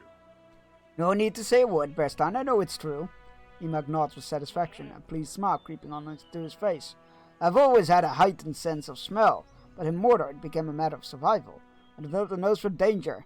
Nowhere was ever truly safe, but I was able to sniff out the worst of the dangers and steer clear of them. That skill is still with me. I could not ignore it if I tried. Like the keepsakes I brought from Mordor, or out of Mordor, it is a constant reminder of my time toiling in the fear of Sauron. I cannot forget, and I will not. You have returned from the Reich Force. Tell me, Bearstein, what did you make of this mighty waterfall of Misthallow? You give Venko your impression of the Reich Force from the vantage point you found, and the Zaruka nods solemnly. Thank you, Bearstein. My brothers and I promised to look upon the three sisters on our approach to Gundabad, but the Frost Horde ensured the promise was not to be kept. I still look forward on my first view of the falls, but I am pleased you have done so in memory of Dusak and Lekrum.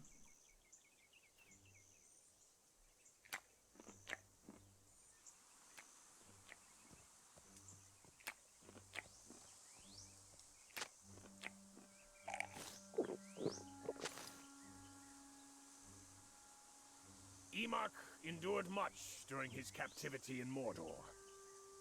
Never have I been within the borders of that land, and never have I heard anything pleasant. Could you please quiet down? I'm reading here.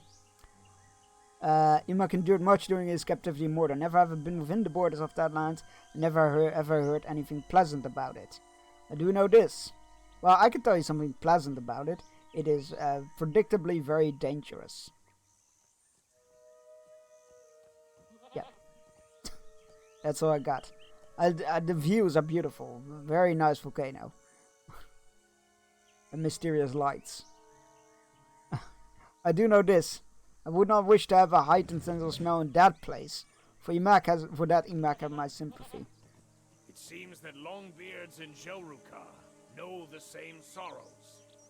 And Venko has my sympathy. I too have lost a brother. Owen went into Moria with Balin and died there. I remember. I found his remains, I believe. Some dwarves would never be content to live out their lives in safety and in peace, but not my brother. Nor would I, before you say it. Neither would our Zaruka companion, it seems. He still intends to see the sights that were denied to his brothers, and plans to no defeated return to the Eastern lands. I find it commendable. Oh my god, they're finally common ground. Emac was right about the hunting war. Of all my senses, my sense of smell has never been especially potent. Now my sense of taste is another thing entirely. I have a taste for beer and roasted mutton, although we may not have much of either in this journey. But Emac was right about the hunting warg. Perhaps he should take the first watch and let his nose alert us to approaching dangers. Well played, sir. The Jaruka has my sympathy, but no more and no less than anyone else. Oh my god. Lest the memory of his brothers strengthen his reserves and... Like, nobody asked you to give him more sympathy or whatever. It's just fucking pointless. I told you I still possess the fire-making skill. Why does he keep swooping where the might gear is located in the loot order? I told you I still possess the fire-making skill. If Owen was still alive, he would have had this fire going in half the time. My brother was the only one of Thorn's company who could match me at campfire lighting. Well, I suppose Gandalf could have if he set his mind to it. But in my recollection, he never offered to light a campfire, no matter how wet or cold he might have been. He would only set things ablaze when there were wargs about, and only for convenience. I suppose that's the way of wizards. They feel the cold less than dwarves. They are less considerate as well. But you did not hear that from me, Bearstein. I beg you. Oh no, I'm gonna tell Gandalf exactly what you said. I'm gonna tell Gandalf exactly what you said, and you can deal with the aftermath. I understand you fought alongside my son Gimli at a number of recent battles. I did, and look forward to hearing about them. Every people has its own way of recording the history of war, but there's no one so detailed and pleasing to the ears as that of the dwarves. My people have had a great deal of practice at both conducting war and its description. Yes, I have lived a life of battle and would prefer no other. I told you that I fought at the Battle of Azanuzal-Bizarre. Others of my kind earned glorious epithets like Oakenshield and Ironfoot, and the dead were so numerous they could not be entombed. Instead they were burned, and the honor of the burned dwarves of Azanuzal-Bizarre will not be forgotten. I slew my depends on who you ask. The elves of Lothlorien will also not forget it, but for different reasons. I slew my share of orcs in the Dimbril Dale, and I dare say I made my father proud. I expect it will be the same with Gimli when he shares his account of his own fighting in the south. Azanuzal-Bizarre closed that war, but it was not the only such war between orcs and dwarves, nor would it be the last. It was the sixth, sometimes called by my people the Great Orc War.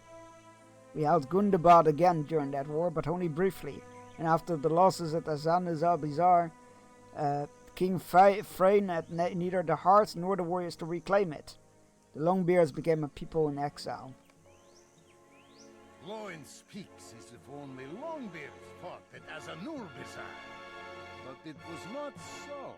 Warriors from every dwarf clan came together to fight the orcs, and my people too numbered among the burned dwarves. Indeed, the Zalruka know the pain of life in exile as well as the Longbeards ever did, and we still do. I know that tale. For dwarves of my clan fought in that war as well. Not so many as the Longbeards or the other dwarf clans, perhaps, but there was glory earned by stout axes in Azanuzal-Bizarre. I would claim a greater share of the glory for what was to be Khazad-dûm to the stout axes. Theirs was a selfless battle born out of friendship with the other clans and hatred for their shared ancient enemies. The Longbeards might do well to remember the heroism of my people in those years and treat them with greater respect. I think you should all treat each other with a bit more respect, really. I meant no offense, my companions. I did not forget the contributions of the other clans of Azanuzal-Bizarre. Bearstein will vouch for me. Did I not speak of these very contributions to Durin before we depart from Scarhold? I did. You did, buddy. You're good. No way. Indeed, the other clans are not descended from Durin the Deathless, but they revere him still as the eldest of the dwarves, first to awake. Any insult to his heirs is an insult to all dwarves, and no dwarf clan would permit such a cruelty as done by Azog, the fearsome orc that slew Fror, and was dead before the Hobbit even started.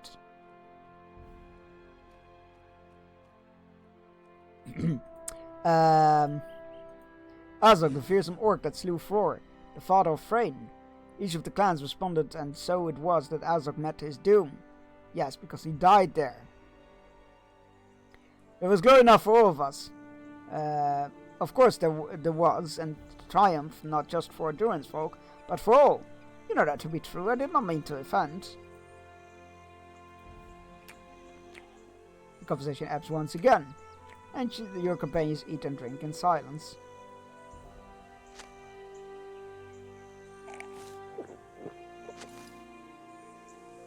I spoke over hastily, for I am skilled with my axe, but less so with words. If Gimli were here, he would speak with more polish. He has always been more well-spoken than I, and he had a better grasp of the niceties than his father ever has. My beard, Bearstein, what is this expression you wear? Have you not found that to be true? I think that is enough rest. No comment. Let us find the raiding party before this old dwarf trips upon his own beard and offends our companions further. Few people live in these lands, but I understand the forebears of the Rohirrim once lived alongside Anduin, somewhere in Misthallow. Their town was named Framsburg, and I believe it lies on the rocky spur to the west of us. Let us see if anyone lives there now, and find out if they may know about what they may know about the raiding party from Gundabad. I will help put away your campsite and meet you there.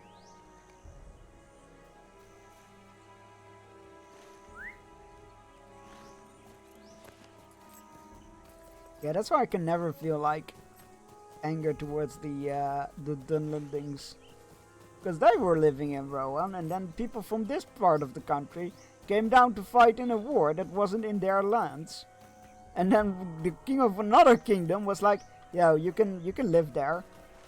You can claim that for your own kingdom." Poor Dunlendings. Fucking kicked out of their own homes.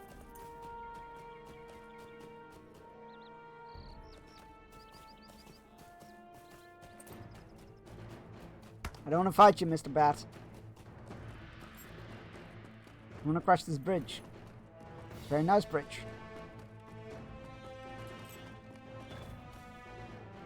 The town of Fremsburg have long since fallen into disrepair. I'm very sure this is what we call ruins. Not disrepair, but sure. Here for nothing. The town may still speak to us. When I hoped this town might be inhabited, I was thinking of men, not worms, drakes, or beasts. These creatures may not have willingly allowed the raiding party to pass, but neither will they tell us anything of use. A few orcs may wander among the ruins, but we seek not one or two. We're looking for a more substantial force. We don't come here for nothing. This town may still speak to us of the orcs' passage. Search for signs of the raiding party within the ruins of Fremsburg, Berestein, and slay these other foes while you do so. Men may not live in Fremsburg now, but Durin has set his sights upon Gundabad to the north, and these creatures will pose a threat to any army passing nearby. Finding their number, I mean, these animals are not gonna attack any army, but sure.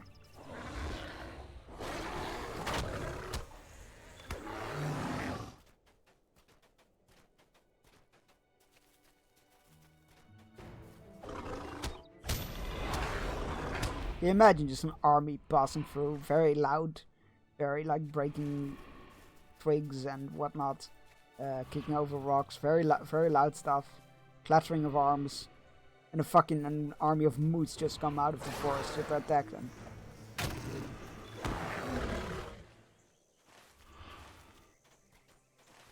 I'd pay to see it, but I don't think it'd happen.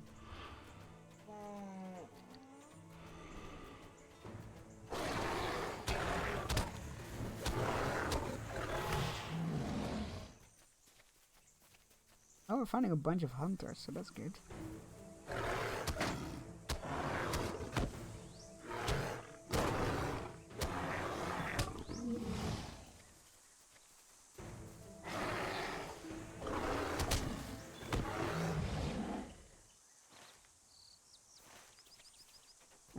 Oh, there's another one.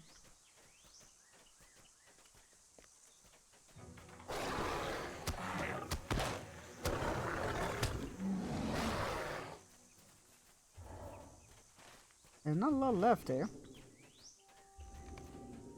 Oh, thank you for the first button. These ruins are filled with worm nests, but no sign of the raiding party. Let me quickly refill my glass.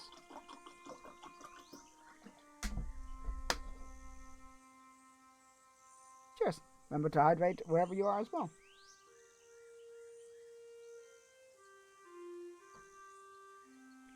Alright.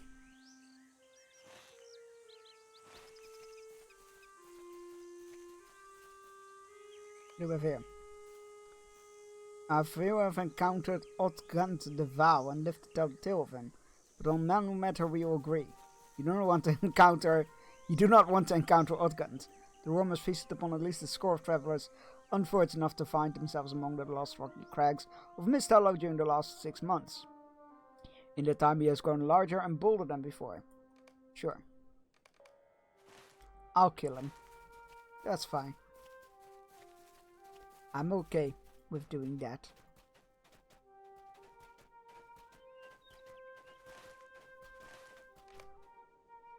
Wind whistles among the cracked stones, but there's no sign of the raiders. Oh, there he is. Hi, lizard. Please.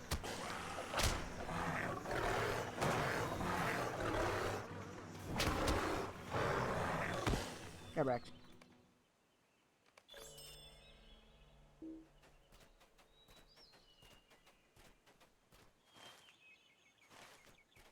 Right. Go to south. And let's kill any hunters along the way. If you find any. Mostly badgers, damn it. That's a different type of hunter. That's an orc.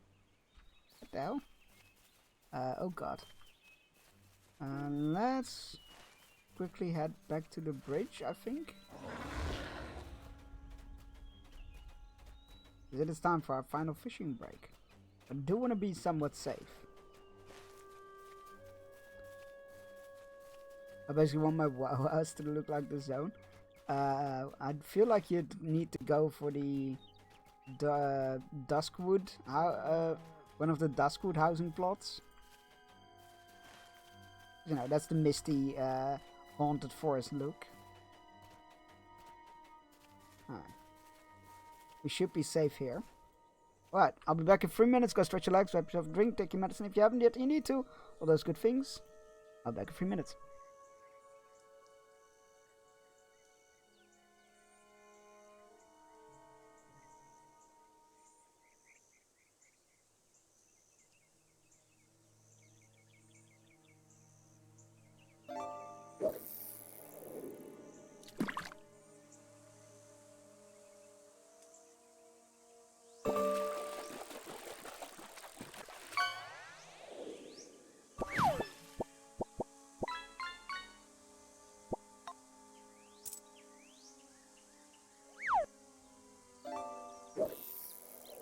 Egg.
And we're back. What did I miss? A whole bunch of fish, of course.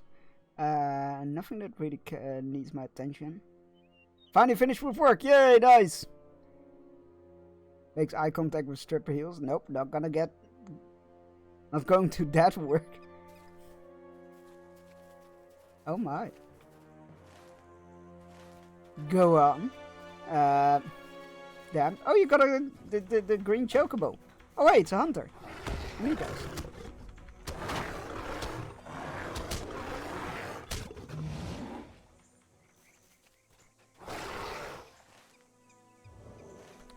We need a road. I don't think that's the road. I think that's the inside of a room. Salmon.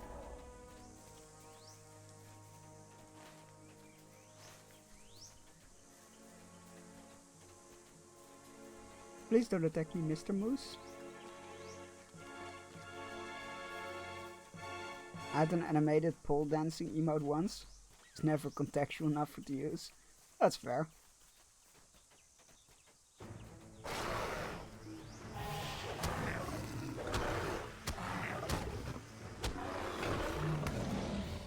we go, Covenanters. XP.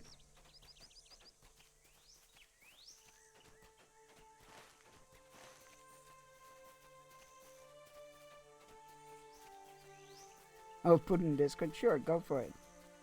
I'm curious.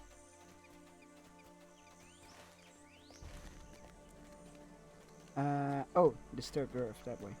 This picturing chemical fairy effortlessly twirling. Effortlessly twirling. I can do English occasionally.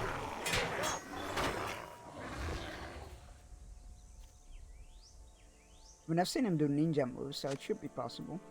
From the mud, you pry a metal badge marked with the thundercloud symbol. I don't know what that means.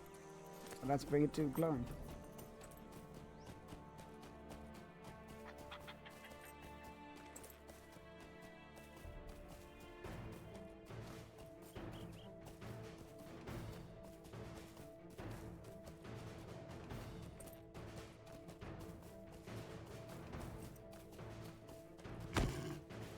Hey, what the fuck?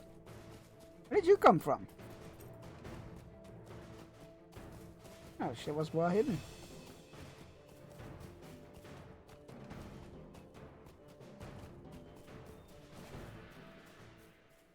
What is this? I have seen metal badges of this type before.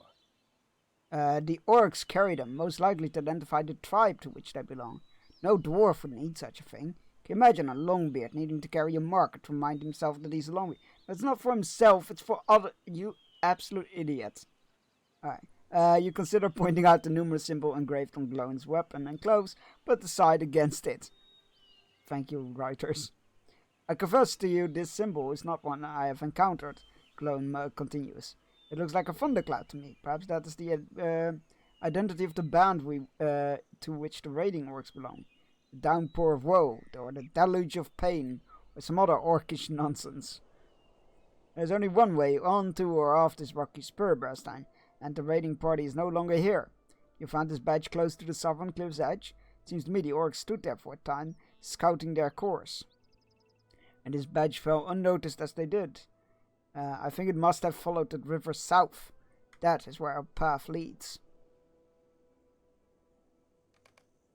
Right. South we go.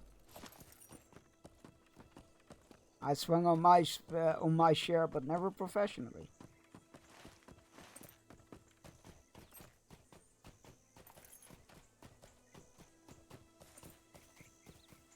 Is what Chemical Fairy said, not me.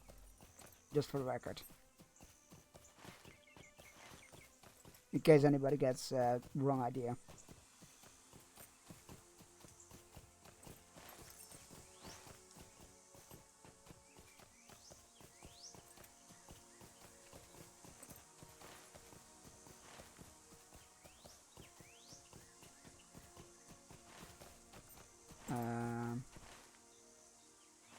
Let's just give it a try.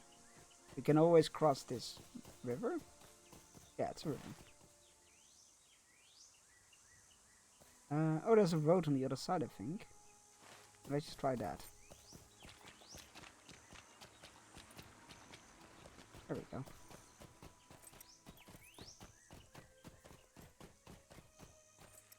I am stuck. I can't see shit. There we go. There's an actual cliff face here. That is why I couldn't see anything.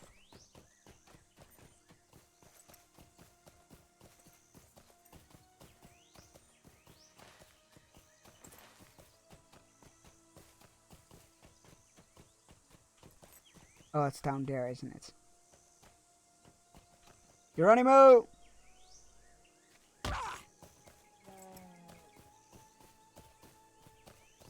I'm looking for more tracks. I don't see any tracks here. Oh! What does attack mean? Really?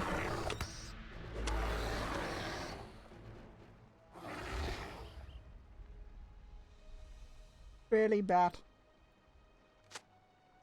The raiding party descended from Framsburg and came south following the river. These tracks were definitely made by the raiding party. They scouted the course from high above by the ruins of Framdorg and followed it. See, now the wheel gear is on the top again. It's so confusing. We should continue following the river south, but not without caution. Nothing about these tracks convinces me that the raiding party changed its chosen course last time. We should continue following the river south, but not without caution. Let us remain alert for further sign of the orcs. I actually have my own pool, but I live in a rent apartment, so... I actually have my own pool, but I live in a rent apartment, so it's not allowed. Boo! Cowards, I say. Boo!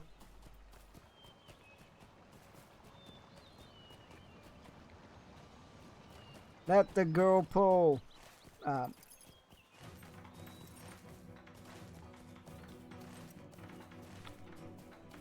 Pretend that sentence made sense.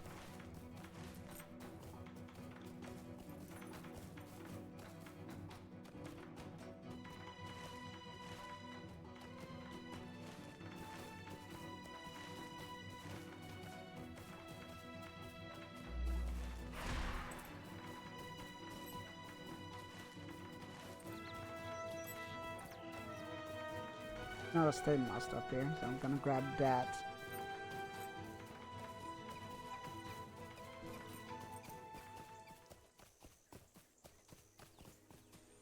Oh, giant eagle.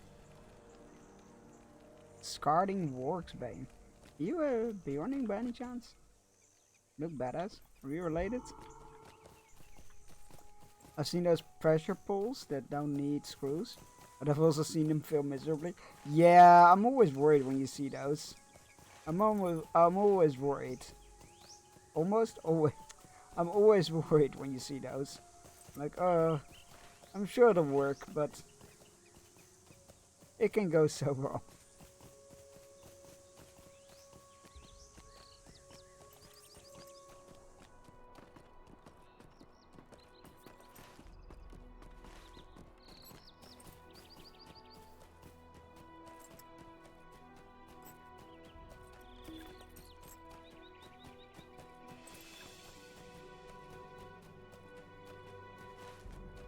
We're in a bit of a less foggy area here. Look at the clouds in this. Or is that smoke? It does look very dark.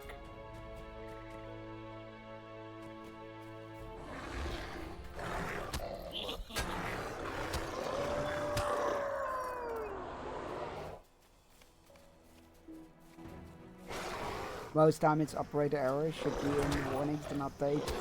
There's while drunk with friends when set this up. Oh no.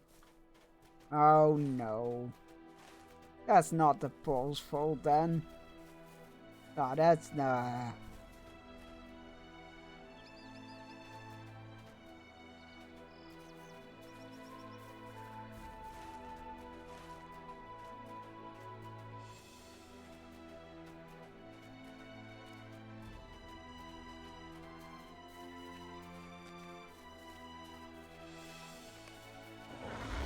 You found more tracks in the dirt by Hangi's Leap.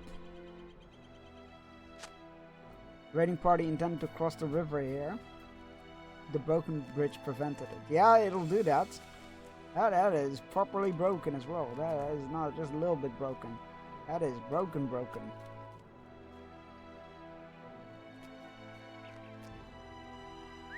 That's the kind I have, pressure based. They still leave marks and rely on the strongest beam of the house, having space around it. Oh, interesting.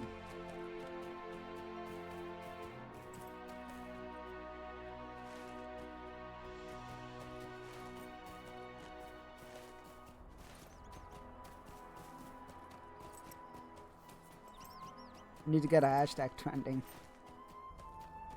Hashtag free to pull. Actually, let's not do that. That seems like a terrible idea.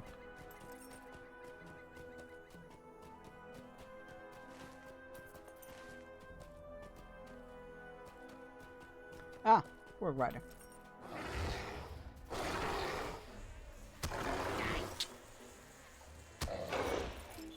Such a shame rented accommodation is so limiting at times. I feel your pain.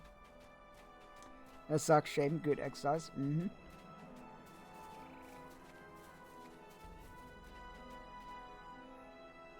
Oh, that's just the work. But not what we're looking for.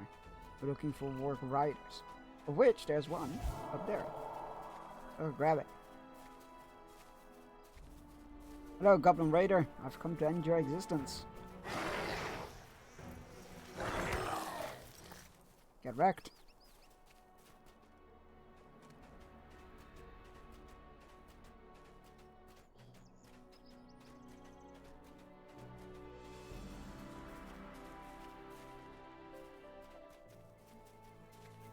Ooh, another one. I did, buddy.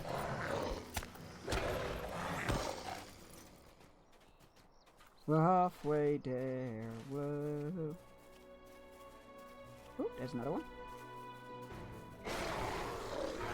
Found a whole bunch of them here. Would you look at that? I like how the smog lifts and the grass becomes greener and all that. And spontaneously we're just running into orcs all over the place. What if the orcs are not the bad ones? What if we are the baddies?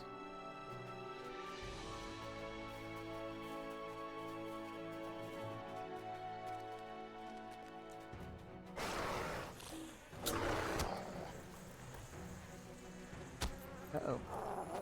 Bit of lag spike there. Is that a fucking lion? Oh no, it's a goat. Good job, Chunks. Just gonna pretend that never happened.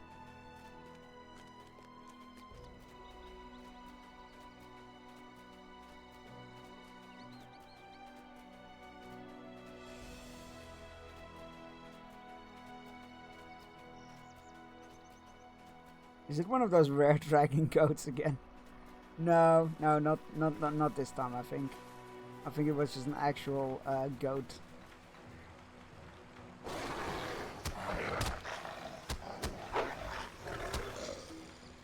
I just saw it out of the corner of my eye, and I saw this like what looked like a name. So I'm like, lions here? But no, it was just a goat. Just a big old goat.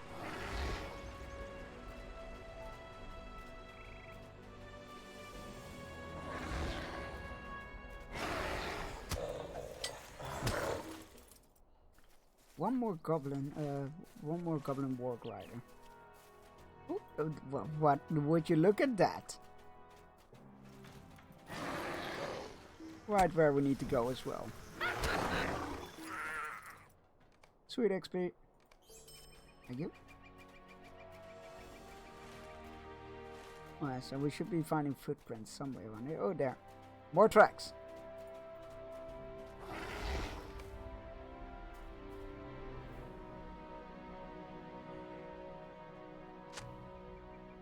The blood and footprints both lead eastward. What kind of blood? This is the first time we encounter blood. Hold up. Rewind.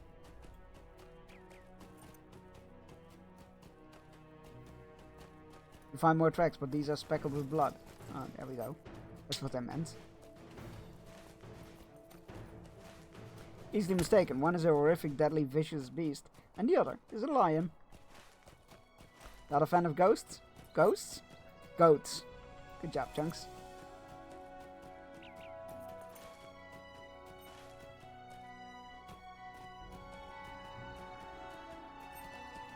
I can do words. Swords? Roads! Rows. Words! Words! That's it! I can do words.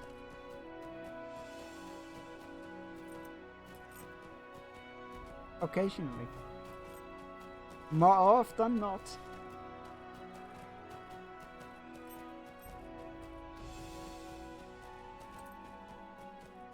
Normally I refuse the words, but goats and ghosts were funny. Yep, it was.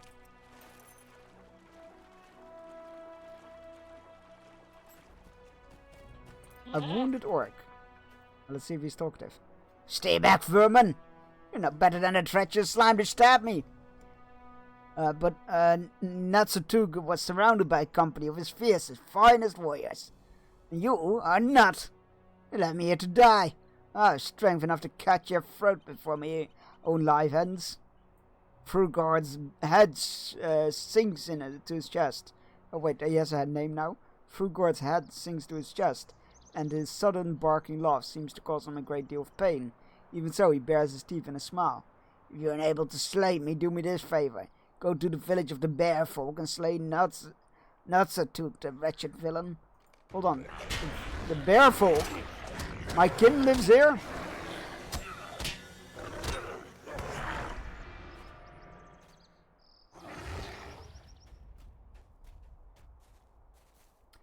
Well, I've been chased by a goat. Thankfully, I've had the good fortune not to be chased by a lion. However, it helps, lions don't often chase things. They're usually just sleeping. Lazy animals that they are.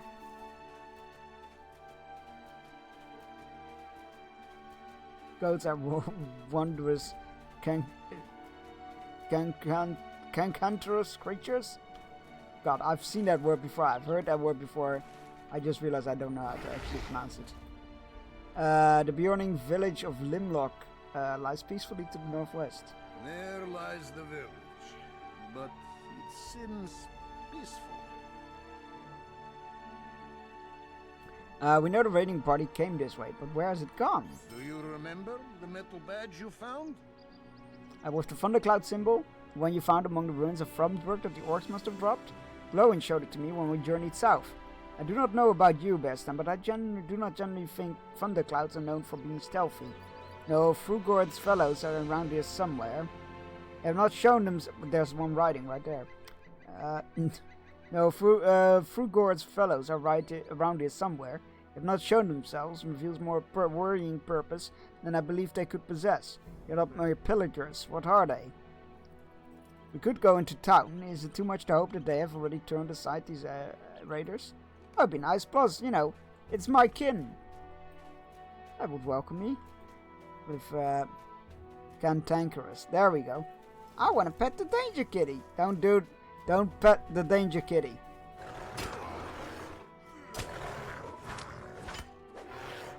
It's my people. The Vales must be made safe. Do what you can. Let's see, we need to lock that. Don't need that. That can all go.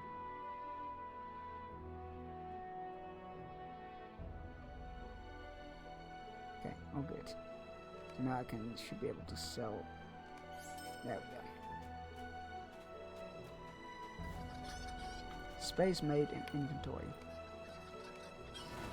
But they're so fluffy. Yes, they're so fluffy and you're gonna die. Wait, talk to Vanko? Shit.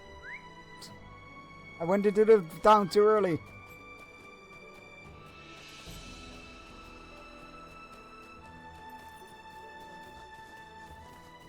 I was too eager.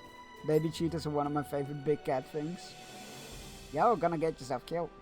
How's this raiding party not shown itself? Perhaps the villagers have seen something of use to us. I didn't realize this was gonna be an instance part. Well, that's on me. I do not like that this raiding party has not shown itself. No, I do not like it at all. We'll speak to the chieftain and learn what he knows of this raiding party. For there to be no sign of it, given the dying words of Frugord, seems most peculiar to me. They have the cutest squeaks?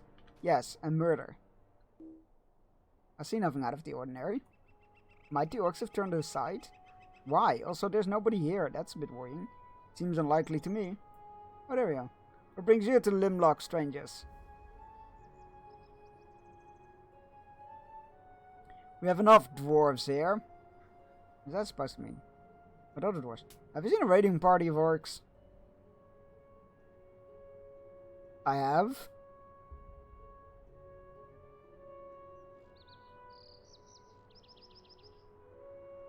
What happened to it? My people killed them to the last orc, as we always do. The raiding party is defeated? Then our errand here is finished. We need not travel together any longer. Those are welcome tidings. Jesus Christ, you could at least pretend for a little longer to care about each other. I'm pleased to speed you on your way. Wait, Runerick. When did your people defeat this raiding party?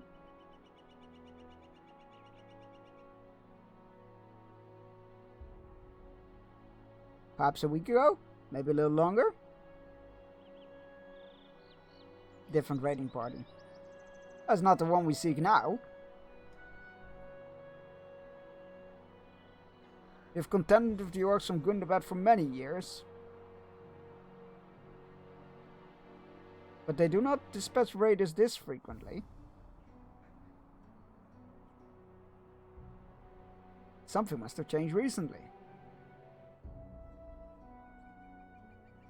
Pah, this no matter. We'll turn this one aside as we have turned aside all others. Let's at least survey your defenses, Runerick. That's a bit bold, but do as you like. I'm not afraid of these orcs or any other. I'll post a video in the YouTube video in Discord. Go ahead. If the link doesn't work, let me know. These orcs seem more crafty than others I've seen. Perhaps a worry for nothing, and perhaps not. Let's check the fences, Bearstein.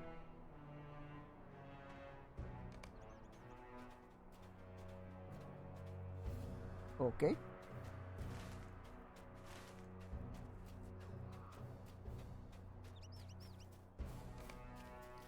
Wooden palisade appears sturdy enough at this location. Well, that's good. And that's the only location that's actively being monitored. Shorter posts were used for the encircling wall beyond one. Oh, this is... that could be a problem.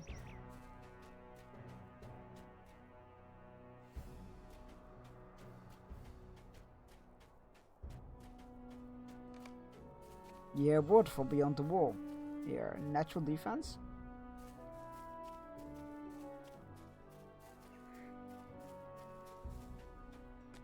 Oh, okay, there's an invisible wall there. It scared me. Orc slaying is our favorite hobby. Damn kids, vicious.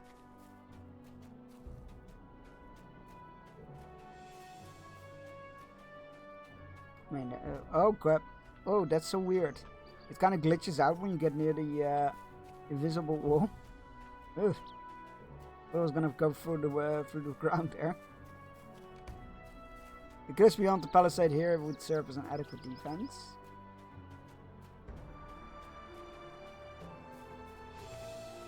The posts encircling this wall are lower here. Oh, considerably lower.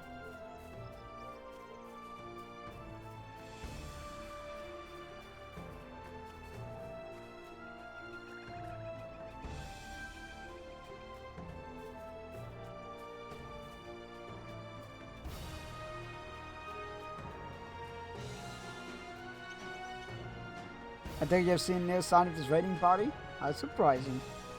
Wait, is that... what is that smell? Fire! Oh, combat. Smoke! Fire and smoke!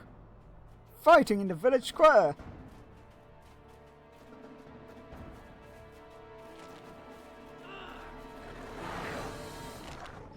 That's the raiding party! Go and protect Imak and Venko? They don't need my protection. They're strong, independent dwarves. These orcs are canny, Bearstein. They set fires along the outskirts of the village at the same time in order to thin out the defenders, but I did not account for us. These orcs carry different badges than the one you found. No thundercloud in this one, see? Instead there's a sword dripping blood. Interesting. No time to puzzle it out now. Interesting. Attack is better planned than I expected from the orc. They set fires on the opposite side of the village. Who's attacking me?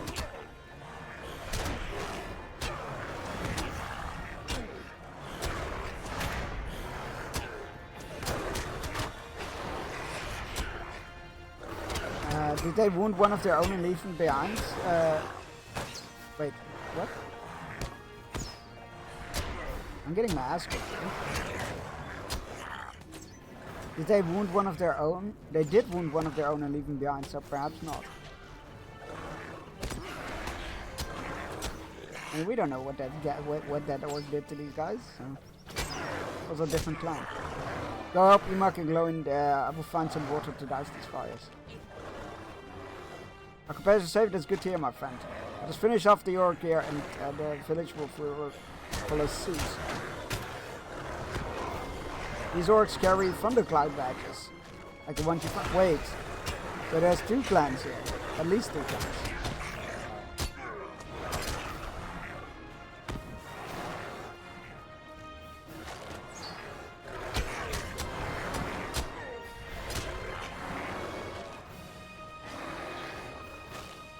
Leave no dwarf alive. Found a chieftain. Wait, let him live. He may be of use to us. It never ends well when we need to capture an orc. I cannot. This orc must die for endangering my people. He will, my husband. His wounds are grave, but he will not recover from them. Ah, she has a husband. Damn it. Learn what you can from him, Bearstein. He does not have long to live. Enjoy the days you've got left, for they are few. Natsasuk coughs weakly and blood spreads from his wound, soaking his armor. The time of the dwarves is nearly ended. The Lord of Gundabad. The Lord of Gundabad. Natsasuk there closes his eyes, and with his last exhalation breathes a name. Gorgar the Ruthless. Gorgar? That's a terrible name. Gorgar's a terrible, sorry, but Gorgar? That's like that terrible name. Farewell to the worms who raided my town, and to the vermin who led them. None shall mourn. I thank you for your aid and that of your companions, Bearstein. It was well given.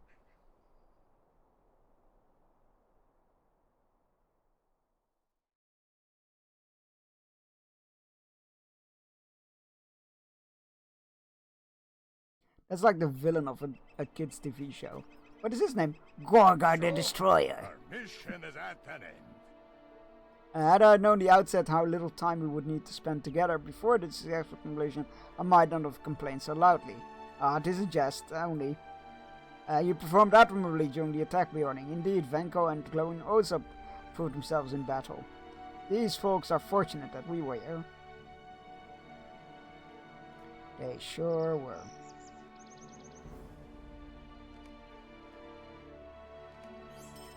But where has the old Longbeard gone?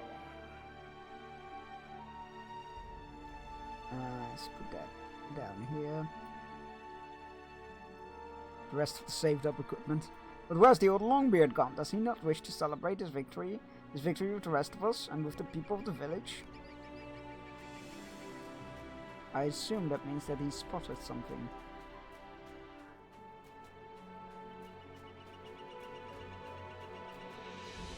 Oh, a side quest. Do my eyes deceive me? Is it? Wait, do I know him?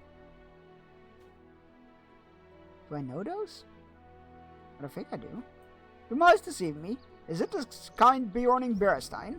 Indeed, you must remember the humble Ruzat. Once again at your service, you explained to Free Dwarfs that you have never heard of their heroics. Okay, so it's not just me. Good to know. Accompanying the Bjornings, that you have... wait. You explained to the Free Dwarfs that you have heard of their rogues. Sorry. I was projecting there. I've heard of their rogues accompanying the Bjornings from Fornhold to Limlock. Well, you already know of our journey then. Well, at least some of it. Word travels quickly in the Vale, does it not? If Grimbjorn knows of our plight, then surely he will accept our plea. Agatur grumbles at Ruzat. I suppose you find it odd to see a Longbeard, a stout axe, and a Zaruka traveling together. Happens more often than you think. I will let Agatur explain in detail for you. He says that I rarely arrive at the point of the conversation in a timely fashion. Maybe, my friend. It is good to see you well. It was not long after you left Scarhold that Nav here... Oh, they were at Scarhold. That Nav and some others traveled from Erebor to assist us. Alas, some efforts took alas, our efforts took a turn for the worst. Some blamed the lack of leadership, others were blamed for the failure to work together. I believe it was Gundabad that caught us off guard. Scarhout is still well defended, but for how much longer? Raiding parties from out of Gundabad are emboldened, and their numbers grow stronger with each passing day. What leadership there was at Scarhout sent emissaries from each clan to entreat the Bjornings for assistance. We decided first to seek out the Bjornings here in the Fornhold at Skogus. I'm glad we got there when we did, or they would have been all been slaughtered by an approaching warband. That was when we realized the Bjornings had no contact with the Veils in years. We offered to escort them to safety as a gesture of goodwill towards their people. Only hardship was found in the journey here. The path may never be clear of evil that dwells in the woods. I have to head off. To take care of some housework and stuff. Thank you for being here. Thank you for chatting away and all that. Have a great rest of your time zone and have a great weekend. I pushed myself to finishing it. Phrasing. Now we await word from Grimbjorn. I hope he and the others, he and the Bjornings will aid us. Perhaps there's something we can do. I heard that Bjornings like good trophies as gifts. Get some work done. Sure, we can do that.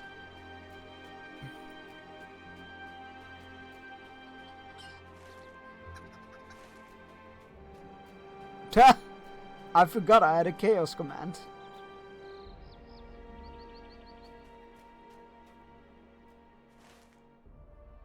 I forgot I had that command. My mod's now better than me. Glowin barely notices your approach. What troubles the old dwarf? I am sorry, my friend. I should celebrate with the others. For the raiding party is destroyed and Limlock is safe. But the words of Natsatug as he lay dying have embedded themselves in my heart like a knife. The name he spoke is known to me, for his lineage is long and cruel and has troubled Durin's folk for all the years of my life. I spoke to you of Azog, who led the orcs against us during the Great Orc War, and perished beneath Dane's heel at Azanozalbizar. A son he had, Bolg, who commanded the orcs at the Battle of Five Armies. Bolg died before the Lonely Mountain. But his line did not end there. Two were the sons of Bolg. One was named Gorgar, and if the words of Natsatug can be trusted, he calls himself the Lord of Gundabad. Bolg's other son was Mazok Berstein, the same Mazok who was slain by my old companion Bo for his grandson Broin, wielding the Mythor at Zigglebog. Yeah, I remember that. He gave us pain in Moria and Dol Guldur.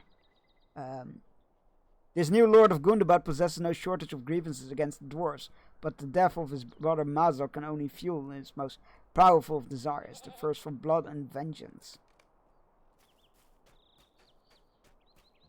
Well, time to end that fucking bloodline forever.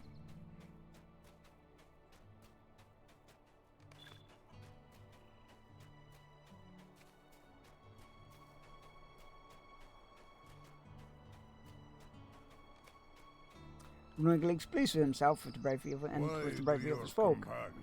Word these solemn expressions? Nothing has changed. Orcs have long been a threat to the wells of the Langflot.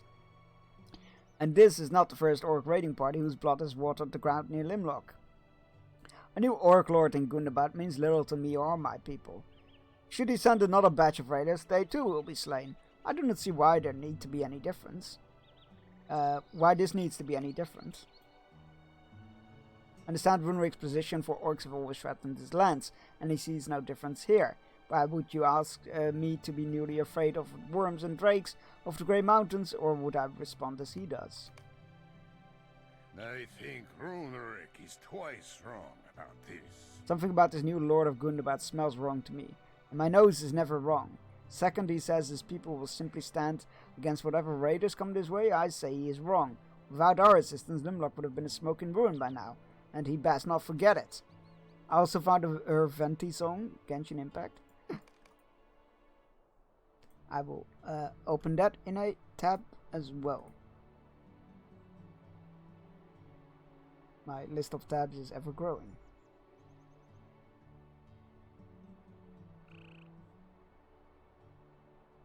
Definitely not your style, but I think it's happy. Oh, I did like Venti, the character. and some Genshin. So I made up my mind, Bearstein. Gorgar the Ruthless prepares for war. I really wish they would have removed these notices of like the story will continue in future updates. Like no, it's already on. It's fine. Don't worry about it. We're already past that. Remove that warning. It's confusing. I've made up my mind, Bearstein. Gorgar the Ruthless prepares for war. Whether he's motivated by vengeance or traditional Orcish hatred does not matter. It cannot matter. Whatever his reasons, this new lord of Gundabad must be stopped before he is ready to strike. I will send messages to Durin at Scarholt and to King Thorin at the Lonely Mountain. We cannot wait for Gorgar to attack. We must assemble our armies before he is made ready. Durin was right, Bearstein. We must retake Gundabad from its new master. It is no longer a mere dream. It is now a matter of survival. Oh crap, I accidentally accepted the quest instantly. Glonus made his decision. He must send messages of ravens to Scarholt and the Lonely Mountain bearing word of this new Lord of Gundabad. Talk to Runerick. Okay, sure. I do not understand why your friend is so concerned about the one called Gorgar the Ruthless. One orc is much the same as any other. In my experience, in that of our kind, is it not so? But I can spare some parchment for him to write the frightened warnings he wants to send back home. There is a box of paper near the task board, and the people of Limlock use its contents to post requests and other messages on the board. You can give some parchment from that box if you must.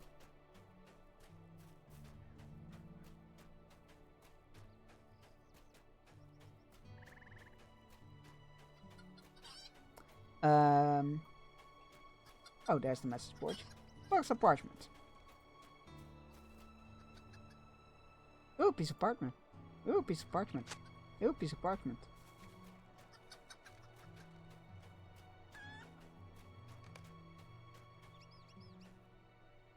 These will do nicely, thank you.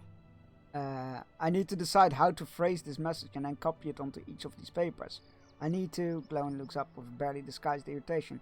I need to concentrate, and this child has peppered me with questions ever since I began. Yes, I told you once.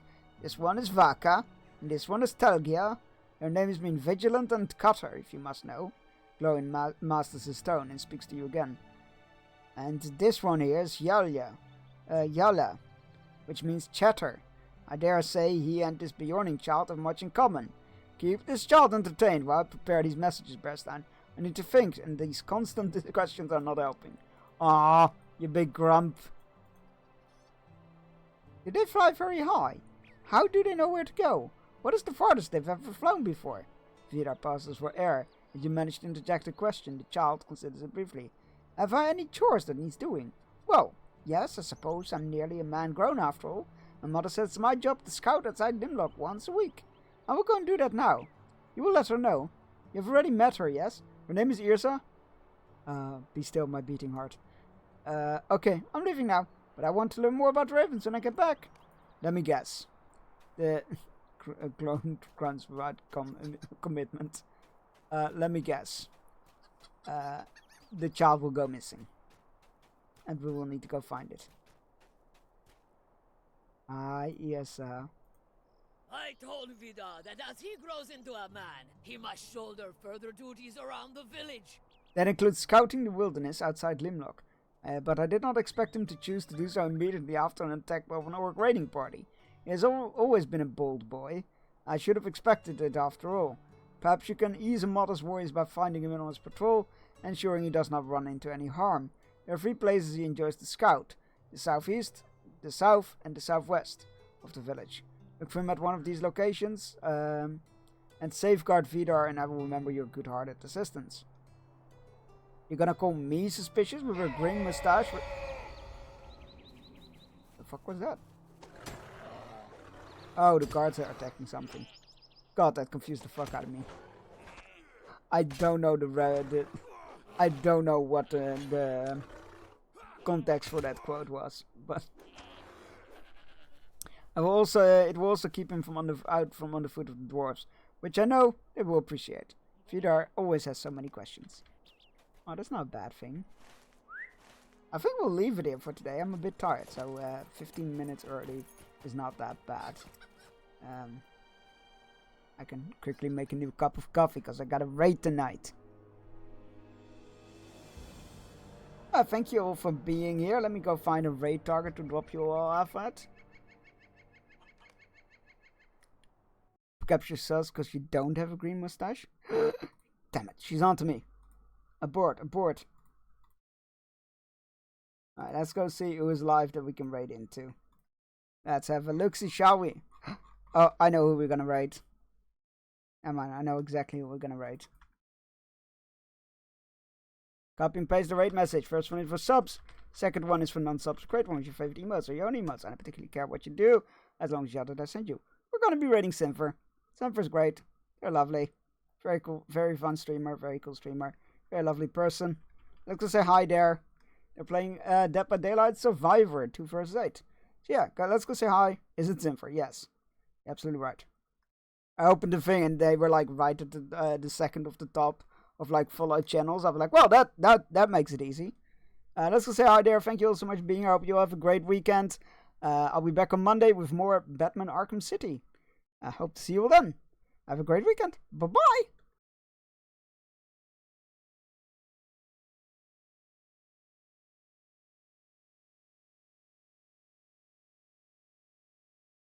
You're on them? Oh, slay.